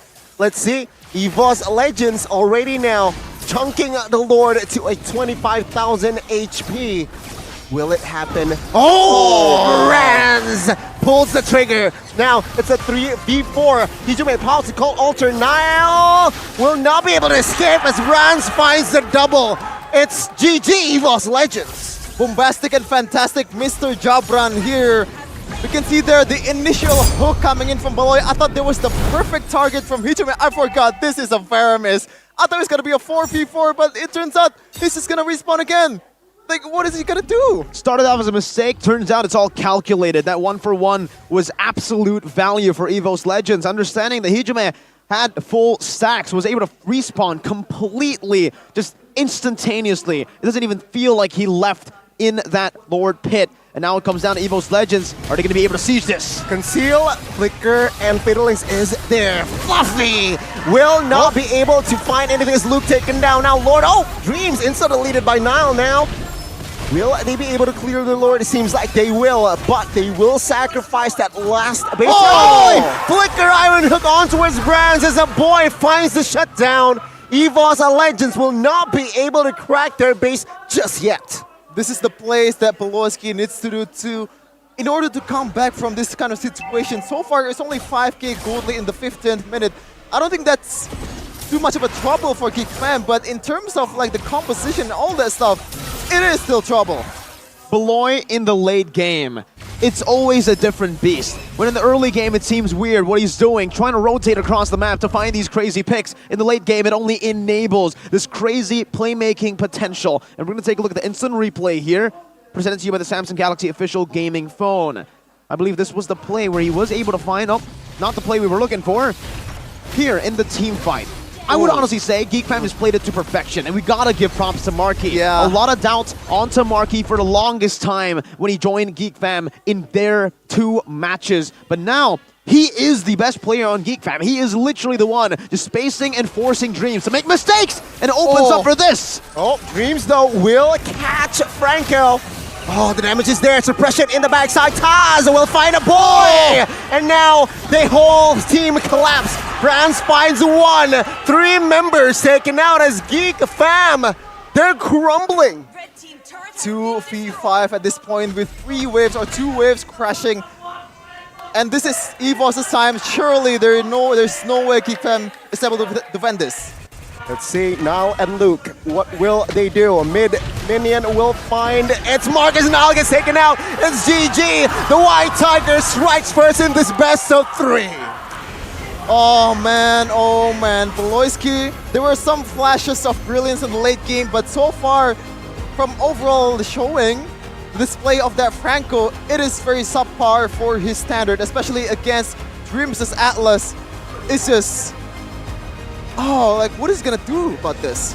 Dreams, the Indonesian nightmare, utilizing that focusing mark, utilizing the pull yourself together and the Atlas, a team fighting initiation hero as a pickoff hero all the way from the start, and then finally transitioning it into the real role of the Atlas, initiating for these team fights in the end. But even then, we've been seeing him just using the Fatal Links onto one guy, Beloyski, targeted down, utilizing that focusing mark to give everyone behind him enough damage, enough utility to take him out. And I like that most of the part when he's going for Fatal Links, it's always towards Brands. It's always The goal is just making Brands fed, making Brands get his goal, and finally be able to pop up in the late game. And I don't think he died in that game, right? Or has Brands? he? Yeah. One death. Oh, one death, but still, a very solid performance by Brands. Surely this might be the revenge story, the comeback arc for Mr. Bombastic. I mean, if they research the whole week 1, yeah, it worked, right? I mean, Geek Fam, they weren't able to find any success. Sure, they are somehow a couple of wins in that game, but nothing that is grand to get their ball rolling. It seemed like when they found their jam, when they found finally a way back into the game, it was just way too late. It was into that final moment. They were able to pick off Brands, but whenever they get these big pickoffs, it was already at a time where there are no more neutral objectives, when there are no more things on the map to really go for. There's no punish, no capitalization from Geek Fam whenever they go for the picks, and it was a complete opposite for EVO's Legend. Whenever the Indonesian Nightmare found a pick, it's always timed to perfection with an objective, whether it is a turret or a neutral objective, or something as simple as just invading the enemy jungle. And that late game mistake, I would say, from Beloy, the hook towards Terizla, it connects, but the fact that he's hooking Terizla itself, it's already spelling nightmare for the whole Geek Fam, because it's a Dreams, it's an Atlas with a Conceal and Rapid Boots. Like, there's no way you're gonna evade the Fatal Links even with all of your spells available, because the only Purify available is for a boy. And Marky, just getting caught in that penalty zone is just way more than enough to get him to die. And I think Beloyski should be more calculative for his hook, and I think he has a chance to come back in that game. I mean, a very good draft, right?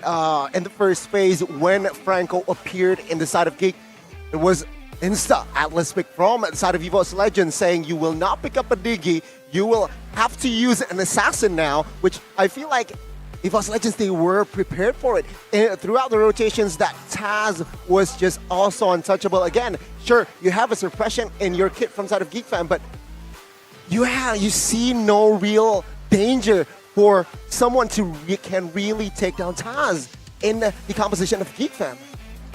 Absolutely no real danger. There was literally nothing from Geek Fam in the early game. They were able to push the tempo for a while, but that's all just to get Atlas to level 4. That's why EVO's Legends were so passive in the early stage. They wanted this man you see on your screen, the player of the game, presented to you by the Samsung Galaxy S23 Series 5G, to reach the Fatal Links. Once he got the Fatal Links, the whole map was connected. It was intertwined by this behemoth of an Atlas. 2, 4, and 15. Let's take a look at the itemization here.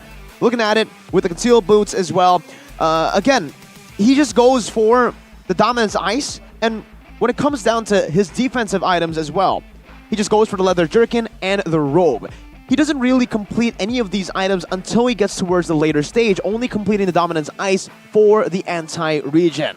If you guys want to learn how to roam nowadays, it's this. Crisp, clean itemization, buying what's necessary. With the little amount of gold that you get, the little amount of resources that you get as a roamer, it is crucial to be able to prioritize these items while simultaneously also being the tanky, beefy frontliner for your team. I'm very surprised that there's no early flitting time from Dreams, because from the looks of it, he's been picking off people left and right, top and bottom, like in the mid too. So I expect the flitting time to be here, but it's on his way there actually. And I like the itemization too with that immortality, early immortality. It makes sense for Atlas because this is one hero that you want to be the spearhead of a team fight, and most likely you're gonna die after you're making a play. We've been seeing this a whole lot. Roamer is just going for immortality, first item even. I think we've seen a lot from the Kanja, but this is it. 3rd minute in the game, where Dreams was able to start pushing the pace. That was when EVO's Legends really found their groove. And all throughout the game, in the first 5 minutes, we did see a few good attempts from Geek Fam to climb back and to grasp on the game again, to find that grasp on the game again. When it comes down to Dreams, just Dreams absolutely shattering this formation, making it so that Geek Fam is unable to respond to any of these plays. And even here, while he got bloody hunted, the Call Alter buys enough time. And take a look at Dreams. This beautiful 3-man Fatal Links, forcing out a Purify from a boy, but it doesn't matter. Getting 2 on the board, Luke and Beloy already very value for just his life. And all towards the end as well, you have to take a look at how Dreams plays it. Always just trying to zone, always just trying to utilize these resources, though in that particular situation, we can't say that Marky definitely outplayed him. I want to say that EVOS is coming back to their performance in Season 11, being the runner-up from MPL ID and representing Indonesia in MSC, but I don't know, man. I feel like this is more of an error from GeekFam rather than the brilliance of EVOS. Yes, Dreams has been playing really, really good, but in terms of composition, I really thought GeekFam could have won it. Yeah, I think it's a great point that you brought up. Literally in the moment where it was GeekFam's massive error. That Iron Hook into the Terizla, the force of a fight, it just feels very desperate. It just feels like a Hail Mary play. And who's to say it isn't? Because it really was a Hail Mary play. At that point, GeekFam were just grasping for things on the game to come back, to be able to fight back against the behemoth of the Tigers, who were able to completely stomp and dictate the early game through their crisp, clean itemization as well. Towards the end, Beatrix, Brands went for the immortality, sold his boots. He already had that Quantum Charge, giving him enough mobility in these team fights, and that's what it really brings to the table. Quantum Charge plus Hunter Strike, boom, bang, bada bing. That's a lot more mobility to utilize and to position himself. That's why he only got picked off once, and that was through a Hail Mary play that worked out from Beloy, an Iron Hook flicker. It is very risky, but the risk paid off. But unfortunately, he can't really keep it up in the late game. But you can see here, from EVOS' side, you can see a lot of roaming item puts bought for Hijume and Fluffy and also Dream. So after 8 minutes, it doesn't really matter, right? As long as you get the passive, it's all good. And you still get more gold in the end. Absolutely, you're right. I mean, whoa. All three, Fluffy, Hijume, and Dreams went through the roaming boots towards the end of the game. There's Encourage for Fluffy here. There's also Favor coming in from Hijume. Does that work? I'm not too sure if it works out here, but so far he was able to win it out here. Looking at the Blessing, we're going to have to see and dissect that even further towards the later stage of the game, or towards the later stage of the series. But I do want to give or point out GeekFam's build for Nile. Nile here went for the Assassin emblem, pretty normal for the emblems. But for the itemization, towards the end, he was forced to go for the War Axe as well. So it just begs the question, should he have adjusted? Should he have adapted a bit earlier into the game, going for the War Axe for the first item and transitioning into that beefy Lancelot that we've seen even from Super Ken yesterday, knowing that his team wasn't really doing too well. Beloyski was getting picked off, therefore they really lacked the presence of an actual frontliner. Yeah, definitely felt, right? Because the only tanky members of GeekFam is Beloyski, and meanwhile it's a Franco. He's gonna get bursted down real quick. And I think you're right, Mirko. He should have gone for more of a utility jungler build, especially when, like, let's see, like, the scenario, right? Beloyski gets a hook, and yes, you could just burst down the guy that got hooked. But if you're a Lancelot, you want to go into the backline and just try to work havoc. And the only way to do that is that to eat all the damage coming in from Brands, from Hijume especially, because you can't really evade that with pure micro skills. There's a limit to how good of a Lancelot you can be. Even Kyrie as well, just humbling himself, getting more HP, getting more durability for him to be able to win the game. I mean, again, it seems like EVOS Legends, they were able to just win out there against GeekFam from the chess match, right, from the drafts. And of course, execution will follow there. A very good and strong display from the White Tigers here, as this was their debut for Season 12. GeekFam now, again, they're losing 0-1. If they lose this match, it's not gonna set the tone right for GeekFam starting week 2. I think they've already bombed out of that one, right? Starting the season off strong with a 0-2 start to the season. It's already a big blow to GeekFam. But again, I can't stop talking about EVOS Legends and the way they were able to use these 3 roaming items. I think it does work. Cole Ulcer kind of acts as you give Yeah, a lot of you people give HP. HP, So you right? still give healing, and you get additional healing with the favor. And what I do want to highlight most is the Encourage by Fluffy. I think the Encourage here is a phenomenal roam item that he actually got towards the end, or maybe after the 8th minute of the game, like you mentioned, because it's a utility Terizla. Taking a look at it, full tank, so granting more attack damage, or more physical damage and magic damage for the team, definitely helped out. And it doesn't get you less gold. Just like if you Exactly. can buy UBS Gold, invest in UBS Gold X MPL ID Season 12 with prices starting from 500,000 rupiahs and get a free MLBB skin available at ubslifestyle.com, UBS Lifestyle e-commerce, and a Blibli UBS Lifestyle. You got yours, Connie? I did. I mean, seeing Brands' performance earlier with the gold, the amount of gold that he got, I'm inspired now to also get the gold in real life. You gotta, Donnie. You gotta invest, man. You know, Brands put in. He invested little by little, and it grew. It started as a 300 gold lead, and then it went to 1,000. And in the end, I think it was all the way up to a 3,000, despite Marky not dying a single time. Oh man, it's very hard. As a Geek fan, what do you have to say about their first game? I'm regretting my I'm not a bandwagon, okay? I'm still sticking to Geek Fam. But you know what? There's still stuff that I've been sticking for a long time, especially Telkomsel and Dunia Games. Watching your team, watching your favorite team play, you must be like wanting to play too, right? So make sure you all look cool using your favorite heroes on screen. And don't forget to check your data quota before playing so you don't run out of quota in the middle of the game. So you can use Telkomsel and also Dunia Games, and there's a lot of bonuses and has a promo for you for every purchase of MLB vouchers or items using Telkomsel will give you an extra savings and additional 3 gigs of data. That's a lot. So hurry up and buy it. At where? You might ask, duniagames.co.id or through the Dunia Games app. That's application. Okay, I have a fun question. Yeah. I have a fun question here. Okay. This is the first time EVOS has played a very early power rankings miracle. Connie, where do you think EVOS stands above or along other teams? I mean, surface level, I think they're 4th. Our ranking. 4th? Right behind Onyx. What? No. Onyx are 3rd right now in the regular season.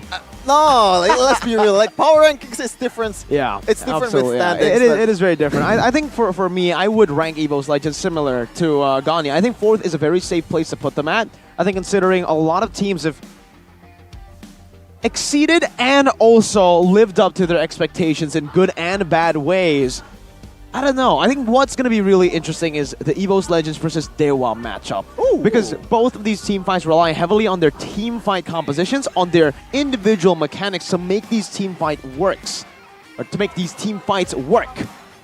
And so far, I don't know. I really like this new EVO's Legends style, this new refined and redefined version of EVO's Legends. It's no longer brand-centric, it is dream-centric. It's interesting, right? Because the only changes made in terms of players is only Fluffy. So get well soon, side cuts. You'll be missed in MPL, and I hope you can come back in MPL too. But we're gonna see here the hair cam by Head and Shoulders. What are you doing, cameraman? Like you have to step onto Geek Fam's desk and try to get Marky. Like this is not right. You have a better hair there. Absolutely. Jeffin, I think you have a better hair. Oh, thank you so much. Thank you so much. No cap. I think you have the worst hair out of all of us. Oh, God. What? You got to answer positivity with positivity, Hey, man. I'm a menace. Well, all right, Chef. And maybe you could just hand him over, Gani, the Head and Shoulders you see right in front of your desk, and then maybe Gani can improve on that hair. Sure. You want to use it right now? Why not? Sure. You actually want to use it right now? Gani, not now. Gani, there's no water. Why are you putting it on your hair? I'm sorry. I thought that Chefin. Never mind. Chefin what? Chefin what? You thought the Chefin. Oh, are we going there? Are we going there? I don't know where I'm going, Chefin. Okay. Okay, okay. Lead the way, Chefin. No. Let's let's move on. with the next game here. I know it's hard. I know it's hard watching your team lose, Sheffin, but don't cry here up on stage. It's okay. Beloyski, he's still full of energy. You can see it in his eyes. He's still full of passion. His soul hasn't left his body despite that first game dominance from the Tigers. But it is looking like Geek Fam are back to their public, or yeah, their factory setting. It seems like Geek Fam are back to their season 1, well, season 4, 5, 6, 7, 8, I ain't hearing 9. anything. I ain't hearing anything. What did he say earlier? Form. Yeah, by the way, Geek Fam is the, I think they're the best team in the world right now. Currently with Beloy leading the charge. No, just kidding. Like, oh man. I think they should definitely ban the Atlas next game. Like, no questions asked. Yes, When though? Is the question. First phase ban for the Atlas? I don't think so. I don't think so. Yes. Because like it's Kaja.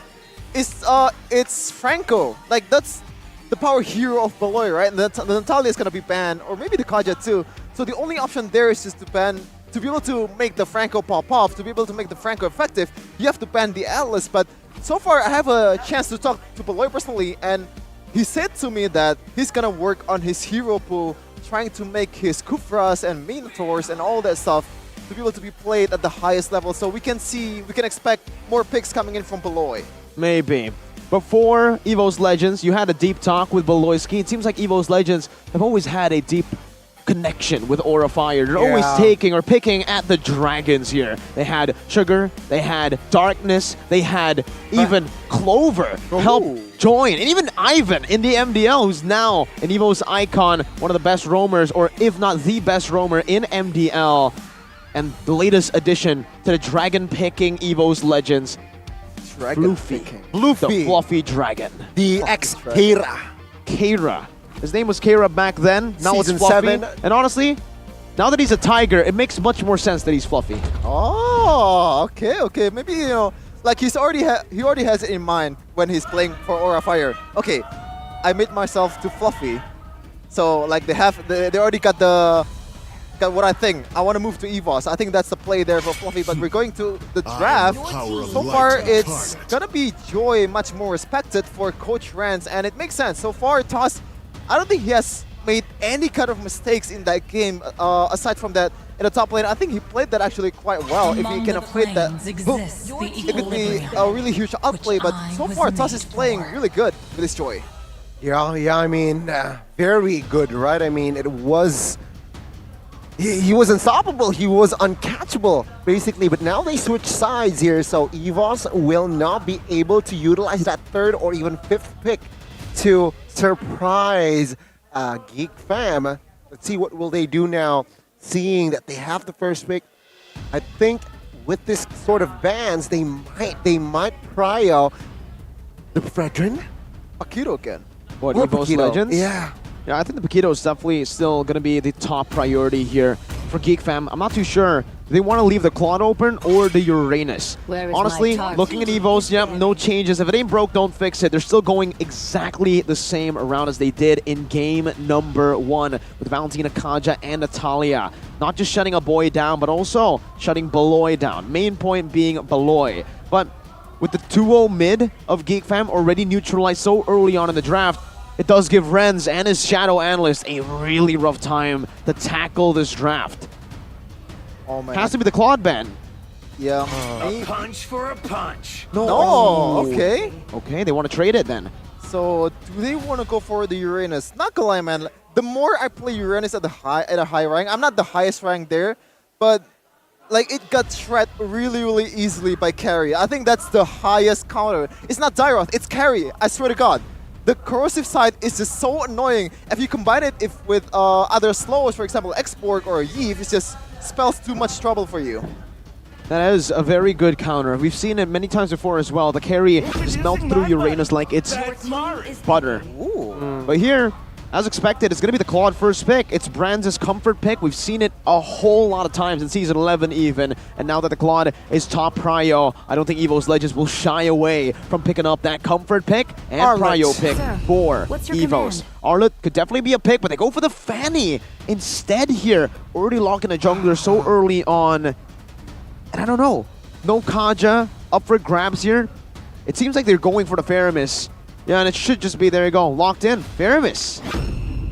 Okay, so no Arlet here just yet. I really thought that Geek Fam will lock the Arlet out, but with Fanny and Faramis, the two Fs here, what are they looking for here? Because two heroes that isn't really good at synergy, where Faramis wants you to clump up, but Fanny wants to be independent, wants to go in out easily, so I wonder how it will unravel.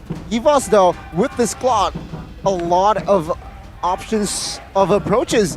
What do you want to go for here? Kufrak is also a possibility. Seeing the Fanny is already picked. It's gonna be Grok and Katira, it looks like. Grok is very, very popular, especially, I feel like Supervin, every time there is a Faramis, it's an auto Grok, right? So I can maybe, you know, try to get some info coming in from BTR.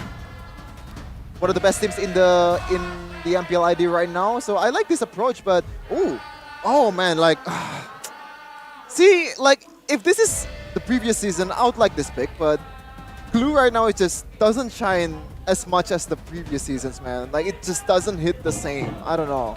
Yeah, even with the split, you're still very vulnerable in these team fights, and picking the glue up here means that there's going to be a whole lot of different picks banned out for Geek Fam. A lot of their comfort that they haven't even been able to utilize. And remember the keys to victory for Geek Fam. Get a comfort pick on Beloy. None of the glue's been picked, but the Faramis and Fanny and the ban towards Franco. It seems like Beloy might not be able to get any of his picks. Kufra might be another ban coming through next. And then they're just going to nail Beloy down. Sniper ready. I don't think Kufra is the right choice here for Beloy as well, because it's a Grok, it's a Kadira, it's not going to work well with the Tyrant's Revenge and Rage. You can be easily countered, easily CC immune by all the skills coming in from both of these heroes. But what are the options left for roaming the area here? Or maybe they just want to buff up Nile with some healing, maybe with Angela, which I don't really like to because you're up against a Grok and a Kadira, which can punish you quite easily. So Florin maybe? I don't know. Yeah, I think Florin is a good option here for Beloy, considering that, yeah, you have two roamers, you have two healers rather, one with Faramis, one with Florian that is global healing. So it doesn't matter if Fanny is upstairs, downstairs, mid, jungle, you will be able to just heal him up. And let's see here, will EVOS Legends pick that up, right? I mean, going up against a healer, it's gonna be very tricky, but no, they will opt for another Harith man here from the side of White Tigers.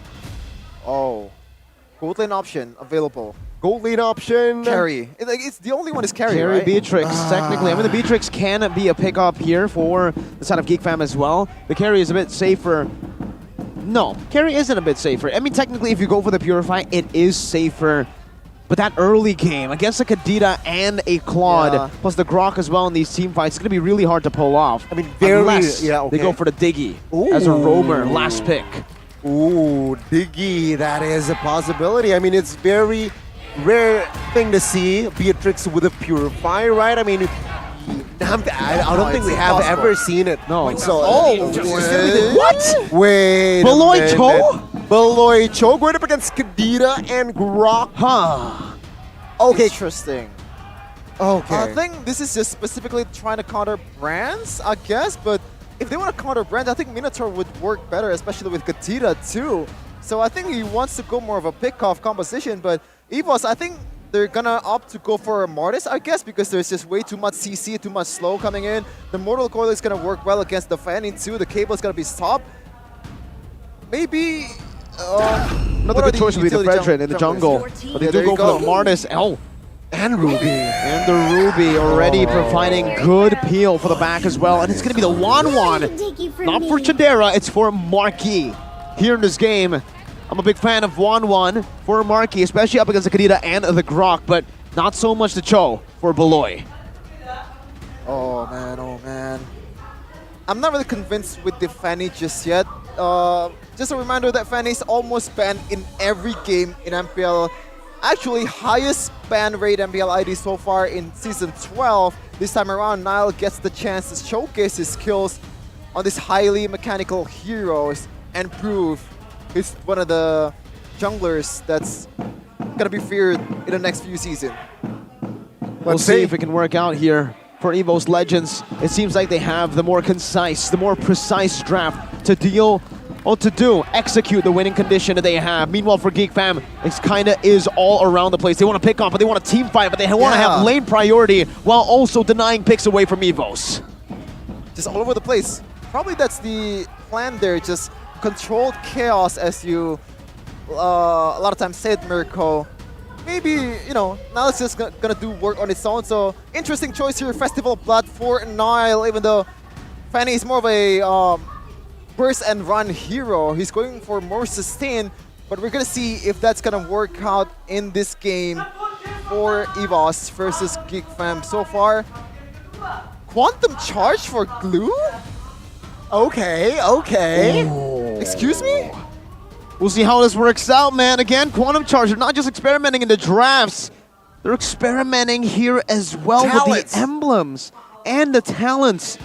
Experiments with Lethal Ignition, this Weakness Finder for Wanwan. Nothing too crazy, but Nile here. Festival of Blood, no Master Assassin with the Rupture as well. No Seasoned Hunter, he's trying to play the long game on this Fanny. Marky, pull yourself together. So he's going for more Inspire. I like that. That is very specific, but 1-1. Every time he's going for the crossbow attack, the Inspire is very, very important because that's one of the ways to burst down all the beefy frontliners here, especially Grok with a lot of physical defense. You're gonna be able to burst down the frontliners first if you want to burst down the backliners, but backliners here is gonna be maybe handled by Nile or Beloyski. Let's see, though, if this synergy, quote-unquote synergy or unsynergy from Geek Fam is gonna work. I gotta say, your team is very creative. Take us to the Land of Dawn. Game number 2 for EVOS versus Geek Fam. And here, Brands is on the Purify, so you can already see a big difference here. I don't think he's going to be able to push the tempo as much as he did in game number 1. He's going to be quite passive, especially considering he's up against Marky with that pull yourself together on that Inspire. That little calculation might actually be the end of Brands in this lane if he's not careful, if he doesn't calculate fast enough. I mean, in a sense, it does make sense, right? With Purify, why? What is your goal? It's just to deflect the Wave Dragon and potentially the Jet Kundo. So now Beloyski can't really target the gold lane. Especially with that Blazing Duet, it's going to be executed, especially in the late game, because it's going to be very vital for you to be able to deal damage towards the backline with that Blazing Duet, because that's the only time where Claw's going to be really, really effective. But it looks like Nile wants a blood here. Yeah, it seems like now will go upstairs. Oh, misses the cable there. Brands with the juke as well. No first blood just yet on the board. But now, my God, Dream's trying to cover. Marky, Beloyski will jump in. Oh, good at BMI there. Beloyski now taking a lot of damage.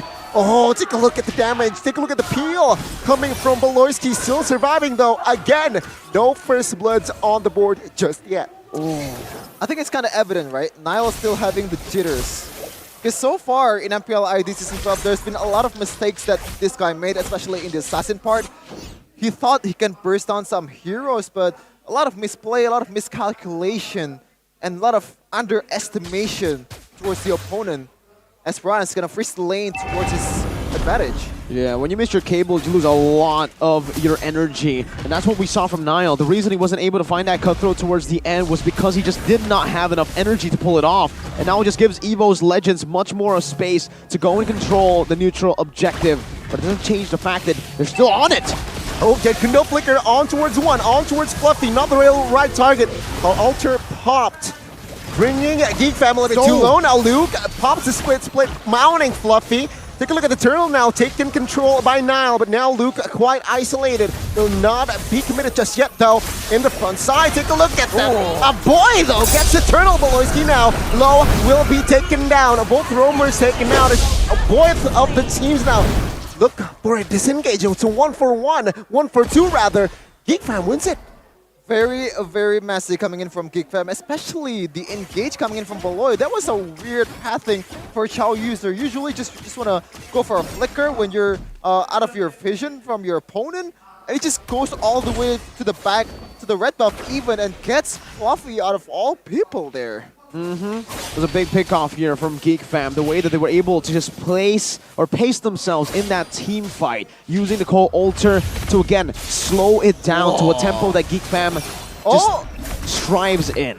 That's something that they need to keep on noting down. But up top, Beloy's walking up real deep into the enemy territory. Good steal from Nile as well. So even though there was a big fail early on, he's able to recuperate, and the jitters are slowly but surely going away. Have you ever seen Poloyski pulling off like a lot of free calls, a lot of TPs just to trigger the opponent? I think, this is the first time Marky. Oh, what brands came back with a BMI onto us, a BMI. And that's Marky saying, thank you very much, I'm gonna pick up the kill. That is just giving a free kill towards the opponent. I guess like he's not fully up on his form, but in the bot lane, it's gonna be another kill for EVOS Legends, but I'm still very much baffled on what happened with Franz there. EVOS cutthroat, Nile finding the kill. On the Jekundo, finding Franz there, but not enough follow-up damage. The Thermos wasn't able to kill him up just yet. And now it's a re-engage, Fluffy and Taz. Take a look at Dreams as well. Beloyski taken out by Taz as a boy now, forced to use the Purify. Will he be able to escape this time? Yes. Nile dealing out damage, not enough though, as it was in that previous fight, 1-for-1. I'm still trying to find words to describe what happened. But right now, I think EVOS has definitely the advantage towards the total area, and 5 men already. Nile is going to work for a miracle here. Let's see. Turtle will be taken comfortably, but take a look at the Chain TC loop will be taken out. Take a look at Ruby finding 2. Crossbow Tang, not enough damage just yet though. Beloyski taken out by Taz. Now finds a kill, but Bronze will take down Fanny. As at the end of the day, it was EVOS still standing 5 as 4 men taken out from the side of Geek Fam. Good recovery there from EVO's Legends. They still have the upper hand when it comes down to neutral objectives, and I think Geek Fam just completely failed to understand what their composition was built for. They have a gold lead. Well, now they had a gold lead into that turtle. But guess what? They still do not have more pressure when it comes down to these neutral objective battles. Their composition is built around these pickoffs around the map. If they're able to isolate members from EVO's Legends and take them down like that. The fact that they still took... a 5v5 in the neutral objective place with a river pit. It's just Geek Fam playing into EVO's Legends winning condition. Oh man, I gotta say, man, so far this Fanny has been very, very underwhelming, especially in that last instance. You can see, I believe it was Fluffy using the flicker very, very low, but he instead going for a cutthroat towards one of the members of EVOS that has a lot of HP in the front line, which is... This is not an MPL level Fanny, I would say, but it could be the jitters. Bold statement there. But we're seeing the audience prediction here rise up for Geek Fam, actually. 38% now, presented to you by the Samsung Galaxy S23 Series 5G. And I think you're kind of right? I mean, looking at the way Nile's been playing, he hasn't been making his own decisions. It really feels like he's just an arm, and Beloy's the head. Beloy's the brain. Whenever Beloy goes out, never mind, there you go. He takes Brands down. Trying to curse you, trying to prove you wrong, Sheffin. Okay, there you go. The isolation that you said, Mirko. They need to go for this more often than a proper 5v5 team fight. Beloyski. This is the flicker, but take a look at the 5v4. Well, 4v4 technically. Beloyski gets taken out first. As, oh my god, Luke survives that one with the flicker. Luke mounting nobody just yet here as Nile finds the back line. Ooh, good slide there, Fluffy. Surviving that one, but crossbow Tang again will not be enough damage just yet to take anyone down. Wow, okay, so that's a, not even a W for Geek Fam. Beloyski just looks like the plan for increasing his hero pool has not come to fruition just yet. Like, and I still think you should go for a lot more chow picks, because the only time you get more practices, like real practices in an actual game, just like you have to be back to your old mechanics. I think so too. Giving him a bit more time to learn the chow, but against EVO's Legends, I don't think it's the right time to be picking up a hero as tough as this, because EVO's Legends, they took the complete opposite route. If Cho is a very high mechanical hero, they've gone for the Martis, they've gone for the Grok, just the click heroes, the go-in heroes, right? And it's very easy to execute for EVO's Legends. That gives them much more space for the macro game. They can think about what they're doing a lot more. They can think about how they approach every single team fight a lot better. And that's what has been giving EVO's Legends the edge. These neutral objective battles, these team fights where they're forcing GeekFam to clump up, when they're forcing GeekFam to take a 4v4 or even a 5v5, and ultimately winning it in these team fights to take back the gold lead. Let's see here, Dreams. Hold. No clear damage just yet, though. There you go. The cutthroat does come through. Take a look at the backside. Only just trading skills and trading resources, seems like. I don't think we've talked about the Ruby pick enough, man. Like, so far, this has been like one of the unsung heroes for EVOS, especially in the late game. I expect, right, an engage coming in from Poloski and gets cancelled right away from one of the members from EVOS, either Fluffy or Dreams with the second skill, or maybe with the I'm Offended or the Wall Charge. It's gonna be very, very handy to be able to bail Hijime or maybe Brands out of death. I think looking at EVO's Legends, the way that they're pacing themselves now is also just really through their win conditions. I think they have finally understood it again. They're starting to send Dreams down with Brands and stopping this isolation from GeekFam, stopping the pick-off game from GeekFam. They're no longer letting these vulnerable targets on their team in the side lanes alone. And you can see that it's working. EVO's Legends, with the slow-paced gameplay and with the deny of the pick-off strat from GeekFam, are able to completely take control of the game. They don't need to invade right now. All they need to do is to get their carries to a spot where they can carry, and then the invades will happen. 0-4-1 for Poloski, and also 0-2-3 for Luke. Luke has not been playing quite well in this match, but I gotta say, I think he's done all he can as a glue, because I gotta say, man, the upsides or the ceiling of a glue in this patch is just not much. The movement speed boost is not there, and you can't really catch up with that slam pass combo, especially with a lot of high mobility heroes and CC immune like Mortis. I mean, now looking at the map though, it's the control of the Fanny, right? He is able to push the minions out, but let's see who will pull the trigger first. I don't think there's going to be a trigger to pull right now for both teams. GeekFam are waiting for an isolated pickoff, and there it is! Yeah, finding one. With Dragon Dreams very low, but still surviving that one. Taz, though, now isolated in front side. Crossbow Tang will not be able to take him down just yet. Marky finds the shutdown. It's a 2-4-1, 2-4-2 now. As a Dreams, Taz, Voloisky, and Marky will be taken out of the board. So no jungler for both teams. Nile is still up, but I don't think a Fanny, a glue, is very, very capable of doing taking a Lord, especially when you're up against a lot of burst damage coming in from Fluffy and Hijime with Lethal Ignition, also Petrify. What's the plan here for GeekFam? Or this might be the plan. Oh my goodness, what a play! Okay, he's proving me wrong right now. Oh, he can hear me for sure. Easy for Nile, he says, as he proves you wrong. Sheffin absolutely styling and getting a solo kill. The mechanical prowess was definitely displayed there, dodging away from the Petrify and coming back to slay Hijime, utilizing the isolation and utilizing that killing spree well to get out as well. Now with the 100 strike, he's all the way up top. He is giving GeekFam, the other members, a tough job though, because now they're going to have to cycle through, forcing the Lord dance as he clears out that top side to get that turret down. Well, the reset is not there from the barrier from the Grok, but I don't think GeekFam wants to take this. They just want to bait or maybe just buy time for Nile. There's a conceal play. See. Oh! Crossbow Tang does enough damage now. Oh boy, we'll find the kill. 2 man taken out by EVOS as GeekFam. Minute 12, they're looking to claim more control. With 2 man taken out, it's surely Lords for GeekFam. Surely, right? Surely, but Toss is still there with the Retribution. Also, the Mortal Coil, a lot of CC immune that can get him the Lord. And Toss is very, very capable on his Retro as well.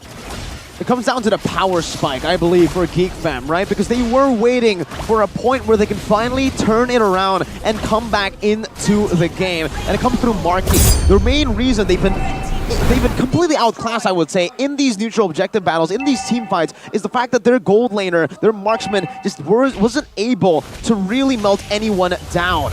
Now with the Melfic Roar bot, he has a lot more to say. He can melt down even the tankiest member from EVO's Legends. We saw that Taz in the front just got completely melted by a crossbow Tang. Though it didn't kill him, it got him low enough for the Fanny to deal the finishing blow. It looks like mid turret's gonna be very, very low here for Geek. Oh my goodness. Lois keep going in. Oh, another one. Yeah, Council Petrify comes through. Cold Alter now forced to be popped. Take a look at the front side. Oh! Gets taken out by Glook!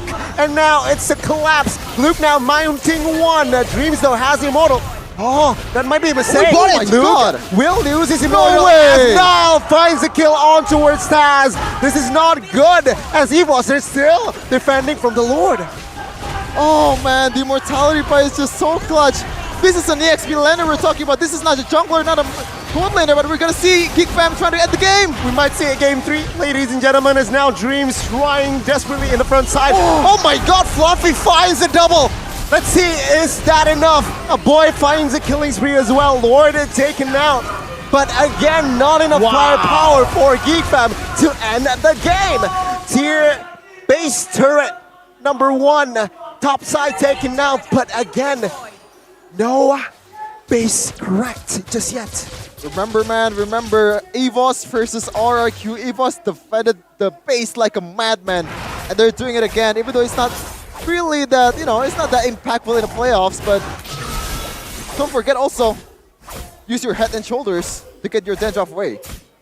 Check it out, go ahead. As right now, it does seem like Geek Fam are utilizing the head and shoulders got taught Kachao, because what Kachao means is basically chaotic. Geek Fam are living through the chaos, are thriving through the chaos. Unfortunately for them though, the reason they weren't able to end was because also it was a bit too chaotic. Fluffy, being an Aura Fire before, he understands how to go up against this as well. He understands completely when to go in, and he was able to capitalize, getting a double kill to save the game. But let's take a look back at the items here. For Wanwan, Marky is going to be the prime member that EVOS Legends are looking to take off before the team fight even starts. Now that he's already building, wow, with another...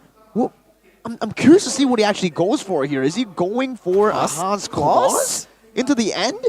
Not too sure if that's what he's going for here, but with the nature built up and the Wind Talker, it's already enough survivability and mobility to add on to the fact that he already can shred through the frontliners for the side of EVOS Legends. He changes it up. That's why it looked really weird. He goes for the Magic Blade instead, and this is more like it. He's going to respect the damage coming in, the only magic damage coming in from the Kadira. It looks like the agenda of Beloy Centric is gone. Beloy being the weakest link objectively in this match. 066 so far has not been having any impact, but looks like maybe one here. Oh, a montage there. Wave Dragon, take a look at the damage now. Dreams will not be able to soak that much damage. Marky pausing Wind of Nature, but take a look at the wall charge from the side of Fluffy. Now jumps in towards Hijume. Almost takes him down as Hijume tries to take a look at the cover. Now gets taken out. Athena shield blocked by most of the players as a 2v1 now. Okay, Toss is a bit offside there, trying to get another crossbow of tank, but it's still in cooldown. But that was unfortunate from Nile, but also a really good trap by Fluffy with the barrier. But right now, no jungler for Geek Fam. They can't really utilize this, but Toss might be going down here. Oh my god, Taz now committed. Loses his Immortal. Now take a look at the wild charge on towards Marty. Gets taken out by the true damage of the Martis. And now it's all Geek Fam retreating. Luke finding one good mount there. Good payback.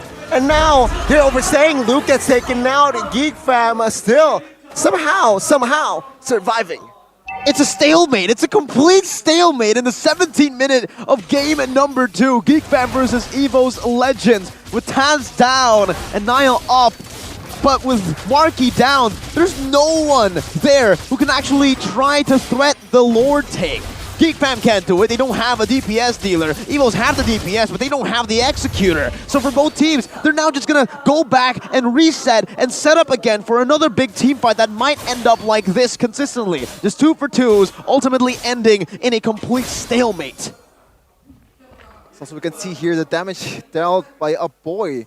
100k so far this game, almost doubling down Marky with the second place as a DPS. Makes sense though, it's a lot of poke coming in from Veramis, but he's been having quite the perfect game, I would say. I believe he hasn't died yet as a Faramis, also with the Purify 2. A lot of clutch plays, a lot of clutch covers from a boy towards a lot of members of Geek Fam. But might be lower deaths after this, but Niall's just gonna try to split and try to find a way to make this team fight towards the advantage of Geek Fam with 4v5. That's incredible value already. Oh, Beloy goes in. Oh, boom, bang, bada bing, on towards Dreams now. Still has Immortal though. Will lose. Oh my god, a huge Petrify. But Dreams will not be able to survive that one. Niall finds the kill. Halt Alter popped from the side of Geek Fam. 5v4, will they come in again? And Brands, a quarter of HP. Good Cutthroat.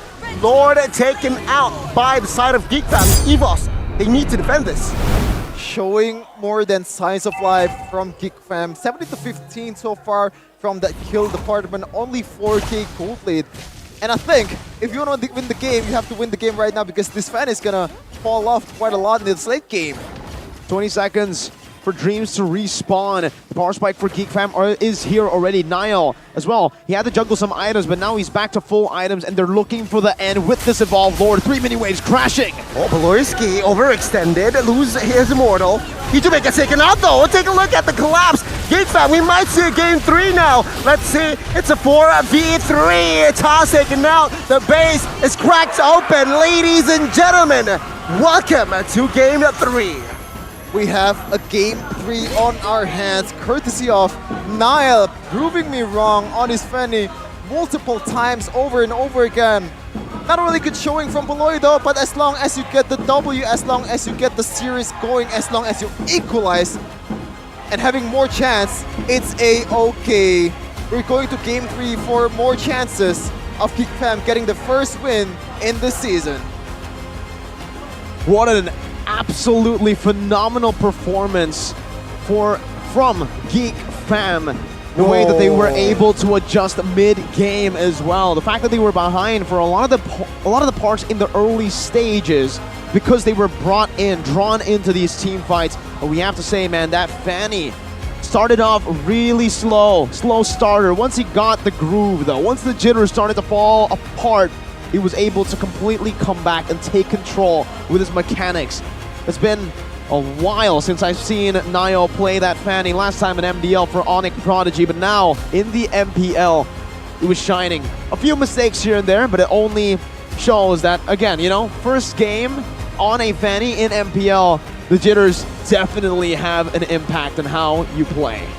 But the jitters doesn't last long at all for Niall. And fun fact though, Beloy described Niall as insane. You know, a guy like Beloy, he's more of a low-key type of guy, right? He doesn't use the word insane very often, I would say, but he described Niall as insane. He's having a lot of expectations from Niall, and he fulfilled it in this game particularly. Let's see if he can fulfill it in the next game, in game 3. A very good showing from the Geeks, especially Luke, right? Again, given Blue, it seems like he is still able to find his gem, finding the right targets, enabling his team on that glue as well, especially towards that end there, finding mounting Taz. Yeah, I mean, without Retribution, it's just a sure Lord. After that Lord take, it was GG. What a good, strong showing again from the side of Geek Fam. Doesn't matter what happened in game 1, they were able to bounce back. It's hard pick for MVP, right? Because a boy dealt the most damage and having a perfect KDA, essentially a perfect game. And also, he's been the most consistent throughout the game in that game 2 versus EVOS. But Niall made some incredible plays with his highly mechanical hero in Fanny. That kill specifically in the mid lane was absolutely insane. Like, that's probably one of the best Fanny plays I've ever seen in MPL. Maybe that's over-exaggerating, I don't know, but Gluck, I think he's the unsung hero of this match, man. Like, I've said this over and over again, I don't think Gluck is as good as it was in the previous season, but he showed me wrong. Maybe he's still a power hero in this match, but we're gonna see here the MVP presented by Samsung Galaxy S23 Series 5G is a boy with Faramis. I think the easy choice was definitely a boy. Just absolutely stunning KDA from the mid laner that you would expect to die a few times looking at the way he plays. He's not a random mid laner that plays in the back. No, he goes in a lot of these skirmishes. He uses the Shadow Stampede as utility, as CC to create openings for the team. But in this game, you can see the adjustment from a boy. That adjustment from being the initiator to understanding, hey, I don't need to do that. I can just wait in the back for Beloy to make a play and then respond it over. So you've seen Beloy die a few times, maybe more than just a few times. 6 times in this game. It looks like mistakes, and it is mistakes, but a boy is able to make that mistake a win. He was able to translate it over so many times. When Beloy overextends, even when he doesn't find the proper kick, he always gets saved. And a lot of those resources from the side of EVO's Legends were burnt out to get Beloy, to take him out of the fight. But the Cole Alter was always there to prolong that time, to give Geek Fam more space and time to respond over to the response coming in from EVO's Legends. And this is the brilliance from this man right here. The pull yourself together definitely helped him get through a lot of these team fights, a lot of this CC, with that Purify being on a lower cooldown. We're going to see the replay here from the previous game. So far in early game, EVO's, still having a pretty good game, even though so far Geek Fam has been responding to pretty well. But I think overall, until the mid to late game, EVOS had it in the bag, especially the composition too. I believe EVOS was better, but so far Marky has been doing that crossbow tank over and over again and getting those picks, getting those kills. This is one of the plays where he did pretty good until that fluffy wall charge just killed him off. And look at the way a boy played as well. It just comes down to how good he is at spacing. Again, look at him in the middle of the team fight, utilizing the Cole Alter, always in these team fights, so active. Yet the spacing is just perfect from this young talent for Geek Fam. I mean, looking at his performance now, I get it why he's the MVP, right? He's just always there. He's just always in the right vicinity, in the right target, in the right time as well. Just to pop that Call Alter and just make EVO's Legends miscalculate things. And there you go. This was the final push. Look at Nile looking for an angle from the backside. A very cheeky move, but it worked, right? Towards the end, it was messy, it was clashy, but they targeted the base. And wow, let's see what happens post-item. When it comes down to the item builds here, honestly, for the MVP, the player of the game himself, there's not much to say. It's just a standard Faramis build with an Immortality bot as well. Didn't even get to sell the shoes. It was just the mechanics that he displayed in the game, not through the items. But I do want to give a massive shout out to Marky here and the way that he was able to adapt in this game. That Melphic Roar instead of the Windtalker, the priority of which items to go for in this game really helped Geek Fam get through that tough mid-game. Because if it wasn't for that Melphic Roar buy, it would have been over, I would say, for Geek Fam. Those team fights would not have gone the way that it went for the Wan when he was able to find Taz. A lot of these good crossbow tanks, even though he didn't find the execute to prolong the crossbow tank, the damage was enough to just zone these members away. And especially from Nile, he was juggling items a lot, though I will have to say there was a big juggle of items when he died the second time, and he actually accidentally bought the Anti-Cuirass instead of the Immortality. So that's why you're seeing his items now, and it's incomplete. It's because he has been juggling a lot of those items, and sometimes, unfortunately, he mistapped one of these items and it ended up with a different one. But from the side of EVO's Legends, I'm not too sure. I honestly think that when it comes down to the damage, they don't really have enough towards that later stage. It all relies on the Claude, and then Burst, which is early to mid. So for EVO's Legends' composition, it was all about ending the game in the 13th to the 16th minute. But if it goes longer than that, Geek Fam had the advantage, and it was clear to see why they had the advantage. You know what? What's funny, right? I mean, if we're talking about crowd control, EVO's Legends got it in the bag. Kadita, Grok, Ruby, But Geek Fam, in their composition himself, a lot of anti-CCs. You got the Glue who doesn't mind being crowd controlled. Wan has a Purify in his kit.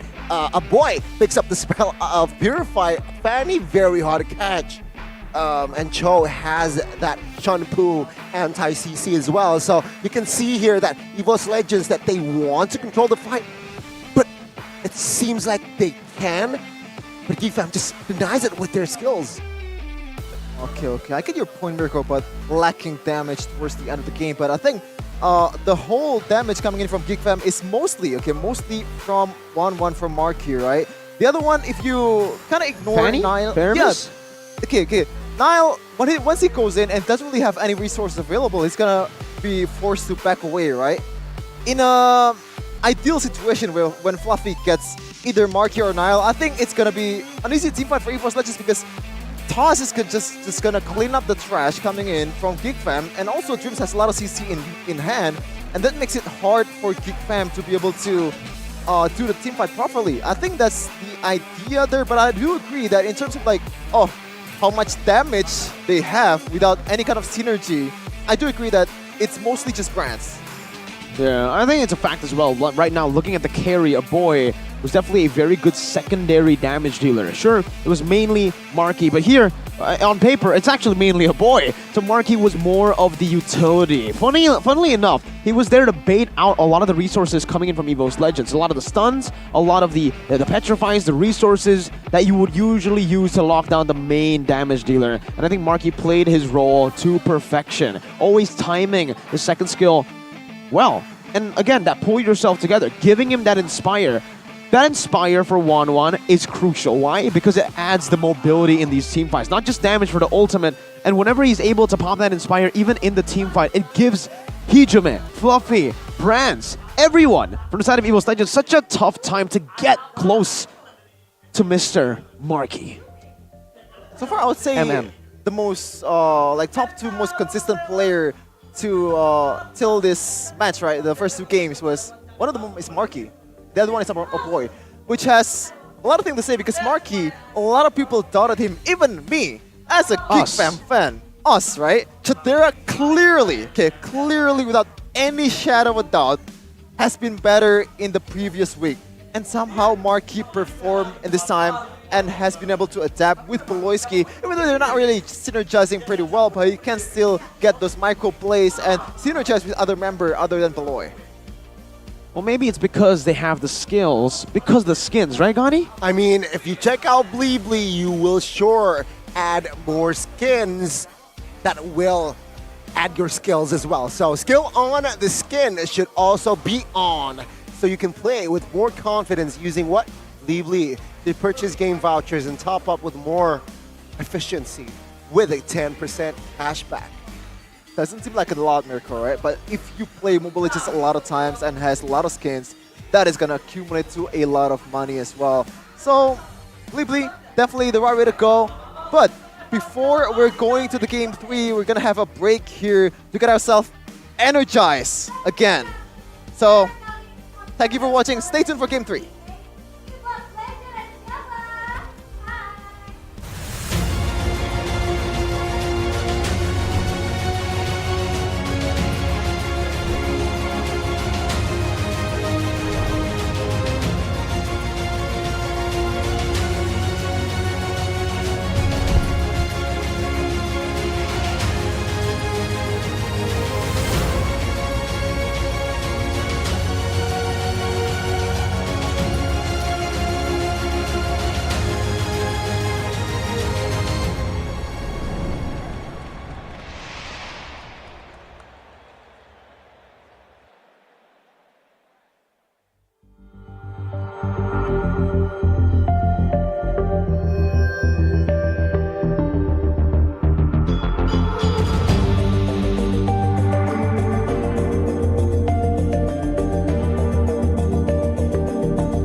Terus berlari, terus ke arah puncak tertinggi. Ku takkan berhenti, hanya sampai di sini. Kemenangan abadi menanti. You know we won't miss if we unite our focus. And if you haven't noticed, we all live. Nyalakan apimu, hadapi semua tantangan. Hadang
dan terus berlari.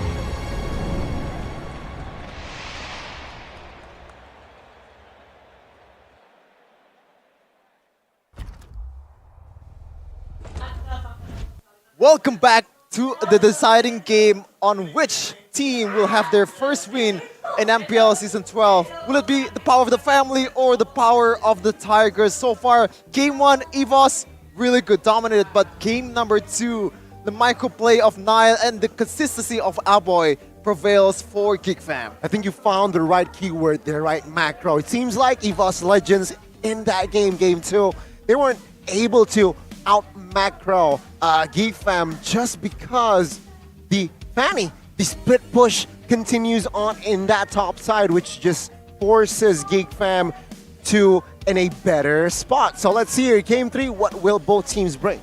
I think they'll bring more of the same. I think EVOS will bring more of the same of game number 1. And for Geek Fam, they want to bring more of the same for game number 2.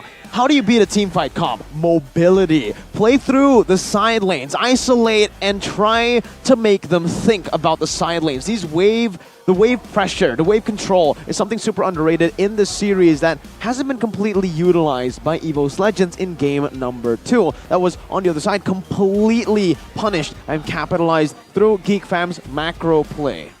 In terms of straightforwardness, it's EVOS, right? Because game number 1, they're very excellent in their teamfight composition. Teamfight, yeah.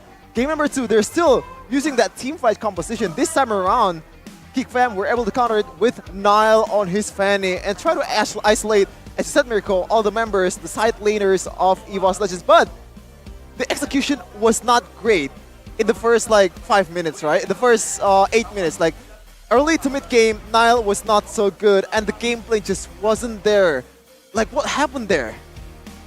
I think Nile just stepped it up a notch, right? I mean, finally he warmed up in the sense that, you know what, I'm more precise now with my cable management. I'm more able to see who's the right target, and there you go. Hijime wasn't able to play. And for the most part, right, Grok was always rotating towards that top side because there's nobody can really clear. And without the Grok, though, no one from the side of EVOS Legends can really engage, in a sense. Yeah, I think you're right there. I think the Fanny point that you made was great. I think they were really a slow starter because of the jitters. I think it was very visible that Nile wasn't feeling comfortable on the Fanny in the first few minutes.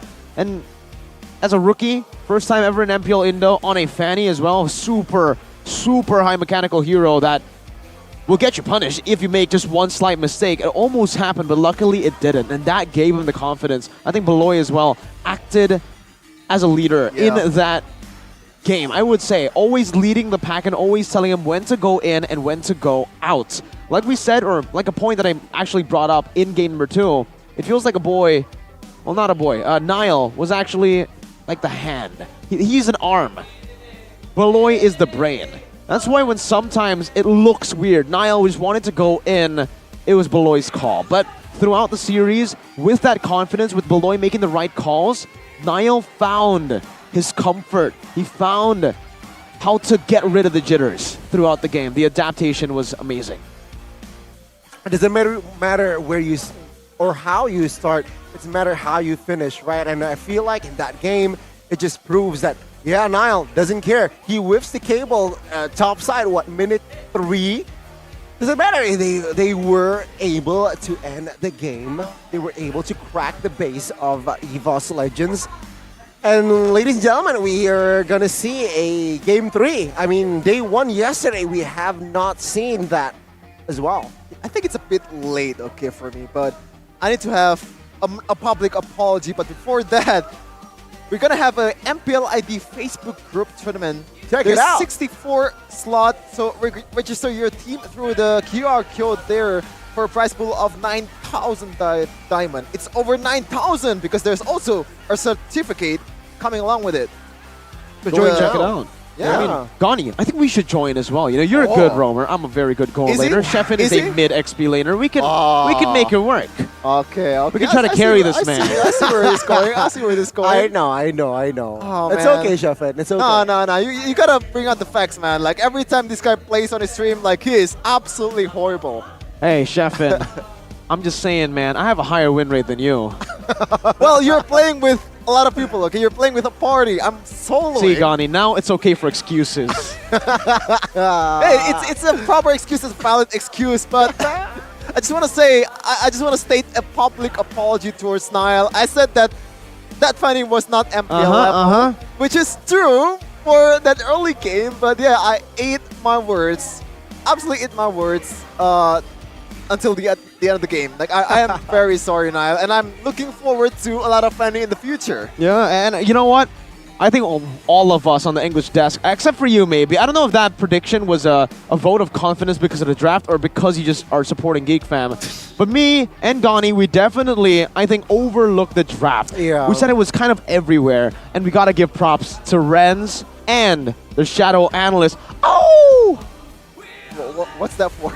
I don't know. It just came to me. Are you not giving props to me because I predicted the whole thing? I just want to shout out the Shadow Analyst, you know? Okay. Let's call him Flo. Flo? That's F-L-O-W. a bit too much hint there, Connie. What do you mean?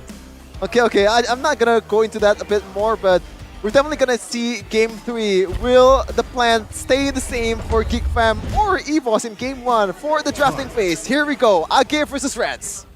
Well, let's see. It seems like in this current series, the team that is on the red side or has the second pick has been winning the game. Game 1, it was EVOS Legends on the red side, won Game 1. Geek Fam switched things up in Game 2. They won. Let's see, Game 3, will EVOS Legends be able to follow that trend, considering that they are on the red side? So the band's still the same, Valentina and Kaja. And might be a Natalia after this for Coach Agi if he still respects that Natalia from Beloy. But I would say, man, like, let the Natalia go. Please let Beloy play the Natalia. It's been a long time since we've seen the Natalia. And it's not really a prior hero anymore. Like, why are you afraid of a Natalia? It's just a Natalia. Yes, but also no. No. The fact that they gave... Only. Hey, the fact that Beloy won on Cho 06 shows you just how devastated he can be on a Natalia. But here we go. There's a chance. Ferrum is banned out by Evo's Legends. Eve responded over. Fanny first pick. Okay. Bit too early, I'd Slow say. starter in game number 2, but he found his comfort. Now it's time. It's Niall's time. It's the time. I think if I'm Sheffin right now, I'd be putting all my eggs in the Geek Fam basket. But it's a big basket. I like the Fanny pick, okay? But I don't think Fanny is supposed to be picked first. Yes. Are you questioning the Shadow Analyst? No, like he has more knowledge than me. Definitely way more than me, but this Fanny just has a lot of counter. Is he what? I agree. Fanny is very easily countered. And right now, EVO's Legends definitely have a chance to counter it much faster than game number 1. And they go for it instantly. Franco pick. This pick, Franco, was banned out by Geek Fam in the second phase of bans in game number 2. And now with it picked up, it will definitely be a big problem, a big hurdle that Geek Fam will need to try to lap over. Okay. Oh, man. Oh, they're just trying to somehow replicate what comp they had in Game 2, but now they have the Farsa. Why? Because considering that Franco and Kadita has been picked, they're weak on that high ground, right? They're very weak in that mid clear. And with Farsa, you will have an edge on that. Oh, man. If this is like playoffs last season, this is supposed to be a main sitar pick to counter all the dashes coming in from Geek Fam, but I don't think that's gonna happen because have we even seen any min sitar pick this season? No, right? 0. I wonder why that's the case because like it's in rank, it's always banned. It is a bit cheesy though, I would say. Maybe it's much more counterable in pro scene, but I don't think they need more counter for Fanny, but this is in a way kind of a counter to Fanny too, especially when you have that Wind of Nature in the late game and Haas Claws that can sustain you with the damage coming in from the Cutthroat and actually winning the 1v1. Yeah, very situational though. Like you mentioned, you need that Wind of Nature. You need to get to a point where you can deal more damage than the Fanny. That won't come easily, especially considering Geek Fam are trying to bank on that mid prio. If they get a pick that can help Farsa clear out in the mid lane fast enough, this is going to be trouble for EVO's Legends. They're going to be able to use that mobility, not just the mid-wave clear power that they have, to go and bully Brands. It worked out in game number 2. 1-1 pick in a matchup against the Claude, forcing that Purify on Brands turned out to be an amazing, amazing choice that Geek Fam made for the team. Okay, Atlas has been banned, so I like this ban because if you pick up Franco, I think the main priority in the second phase of the ban is just enabling your Franco to be able to use his full potential, and the Atlas ban just shows you how Age knows that. But in the second ban here, I think they want to go for a 1-1 ban. Maybe there's no gold laner yet from Geek Fam, and if we're going for 1-1 for Geek Fam, it's gotta be like a pick your poison kind of situation, because you can only lock one of the heroes, either a Fanny or a 1-1. So like if one is let go, the other will pop off. Yeah. Oh, I don't know about that, bro. Like you've seen how quote-unquote capable Beloy is on that Chao, but maybe they have other plan in mind. Oh, I'm not a big fan of that too, Gani. Yeah. You know what I'm a fan of though? Sheffin mentioned it in game number 2. Beloy spoke to him and he said, "Yo, Sheffin, I'm learning new heroes here. Ever heard of Cow Moo before? I think it's Minotaur time. If they are looking for mid pressure, I think Minotaur definitely helps them out. If you're looking for neutral objective control, and if you're looking to win in these team fights, the Minotaur does amazing against this composition that EVO's Legends have gone for. I really like the Minotaur pick here. Let's see though. Let's see. Hopefully it really does come through. Now, Geek Fam, they are targeting Fluffy in that second phase, which I really like because, again, now without a hero that can really peel, without the cherries, what are you going for here? Are you really going up against are you really going to pick up the Masha? No. Brethren, okay, it's still flexible. So it seems like EVO's Legends, what they're going for here is flex. But Geek Fam, if they are able to locate that Minotaur pick, combined with a good marksman here, let's say, Claude. Yeah, Claude is still up and available. So Minotaur, Claude. Oh, it's going to be very tough for EVO's Legends to go up against that sort of composition. Okay, I used to really like Minotaur pick until I played it myself. I thought Minotaur doesn't really have a lot of caveat when you're playing it, you know. You have a lot of things. You have the healing, you have the knockup, you have a big team fight potential, but you get punished quite easily, especially if you have a lot of locks here in Franco and Kadira. And Minotaur is not that tanky. I swear to God. Yeah, he is very squishy. Yeah. And there you go. It's going to be 1-1 for Marquis.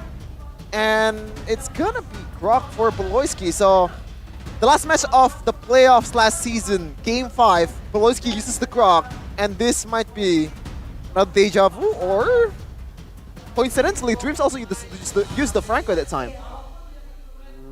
No joy this time. No joy for Geek. So they should be fine, right, Donnie? They really should here. Geek Fam though, what they're trying to do, you have the Franco, you have the Kadira, very pick-off-ish. Yeah, EVOS has that pick-off-ish composition. Oh no. Let me add more AoE. And there you go. With the Pain pick, it adds more crowd control, but is it enough? Is it enough? I don't know, man. I am personally not liking the Pain pick itself. I'm a very good Pain player, I would say. I have 9 games this season, 100% win rate, but in this case, there's just way too much punish against the Pain, especially that Grog combined with a Flicker. That's an instant death for that Pain, and somehow Toss has to be playing very carefully in this match. Yeah, I think I'll have to agree with you. The Bane is still a very good pick in the jungle, especially when you just want to get it cleared out, and if you want to invade the enemy jungle. But the Fredrin in the XP. I think I've been very vocal about how much I hate you this love it. hero in the XP. I love it as a jungler. Low mechanics, super good, and guess what? Wins you tournaments. But in the XP, 1 win out of 7 games. Oh, that's brutal. You don't even count that because the 1 win came from Onyx. Okay, we're going to the Land of Dawn for game number 3, the deciding game for Geekfam versus EVOS Legends. Well, ladies and gentlemen, sit down and enjoy game 3 between EVOS Legends and Geekfam. Who will grab it? Who will take it? Let's watch and see. Okay, Emblem and Talent check. Toss going for Quantum Charge just like other. Oh, Dreams very early flicker. Nile might be able to punish. Oh, very good proactiveness here as Dreams will be taken out by Luke. A very good pattern there by Nile, pressing it early. And now, 2 minutes. No flicker for Franco. Where's the jitters? It's nowhere to be seen. Finally, Nile popping off in the early game, but Hijime might be eyeing for a punish towards Poloyski. Very, very low. Still has the flicker, and there you go. A disengage. Very good disengage at that as well. The Quantum Charge, it's still here. Glue with Quantum Charge isn't real. Glue with Quantum Charge just stares him down. And I honestly think right now, it's great. Luke has been able to rotate across the map, and now it's even better against the Fredrin. Fredrin, very immobile. When you have this Quantum Charge, now you can trade, clear the wave fast, and also get that sustain that you kind of are lacking with the nerfs onto Glue. And on top of that, you can rotate around the map, I would say a bit faster, depending on how you hit and how you get maneuver around these team fights. The gap closer is definitely going to help him as well. You can see a lot of movement speed boost also for the side of EVOS, knowing that Luke is going to be very, very lethal, and you have to get out of the way of that zone for Marky, not enabling the crossbow of Tang. So I think that's a really good play coming in from EVOS. I think it is. Before EVOS Legends now, with Taz on the Quantum Charge as well, they're definitely looking and eyeing for that neutral objective. But with this better mid-prio from Geekfam, they're able to completely dictate how the map is being played. And Beloy is already trying to force out a retry. And he does! Oh, let's see though, is this a mistake? Beloyski now with the wall charge. Taz now taking a lot of damage. Will he heal himself back up though? Oh, the suppression comes through. Beloyski insta deleted, but now with information that Taz has no retry, it seems like it will be an open turtle now. For the side of Geek. EVOS though, still hovering around, trying to give some sort of a pressure. Feathered airstrike just to somehow zone Fluffy out. Luke will be open. Miss Flicker there. Take a look at Nile though with Fanny finding the solo on towards Taz. What a good solo kill now on the bot side. Front top side rather. Luke mounting Fluffy, not enough damage to take him down though. Still no casualties from that fight. What is that read, Mirko? I've never seen that pathing before. Oh my goodness. You're right, that pathing. But yeah, the Quantum Charge definitely helped him there with the pathing. My goodness, the pathing. That pathing was absolutely phenomenal. Nile, he used the Retribution, right? On the turtle. I'm trying to look at the replay right now to see exactly if he used it. No, he didn't. That's why he went straight for the purple buff. He held on to the Retribution and then went straight to the purple buff, knowing that Taz used his. Another misplay coming in from Beloy, but it's like, okay, Hijime might be getting bursted down, but still has the rough wave to get away, and also the Breath of the Ocean to get more HP in the bot lane though, Dreams. Take a look at the suppression. It comes through towards Marky, gets taken out. A very good pick out there by EVOS Legends. Okay, Nile popping off once again in this early game. 2 kills already in the 4th minute. But Dreams very, very low. But look, he's still using here. Not enough damage. Oh, no. Dreams is still fine here, considering that he has no flicker there. So, I mean, good recovery. But then again, EVOS Legends, they have a pick-off-centric composition. They should stick to it. They should maximize it. Marky taken down once. A very already good dub for the side of EVOS Legends. Kind of like what Poloyski is trying to do with the first fight here. Okay. The buff just went traveling there. But Poloyski with the Brave Smite, he knows that he can trigger it anytime he wants to. And with this kind of mechanics, he doesn't have to go back to the base to heal his HP. But Nile once again popping off. Oh my god. Brands now will be taken down by the Feathered Airstrike. A good display and communication there by the side of Geek Fam. Oh my god. Blaisky taken out here. Doesn't matter. Barrier well charged. The damage was more than enough to take him down, as it is 1-for-1 still favoring the Geeks. And it's a plus. It's a very big win.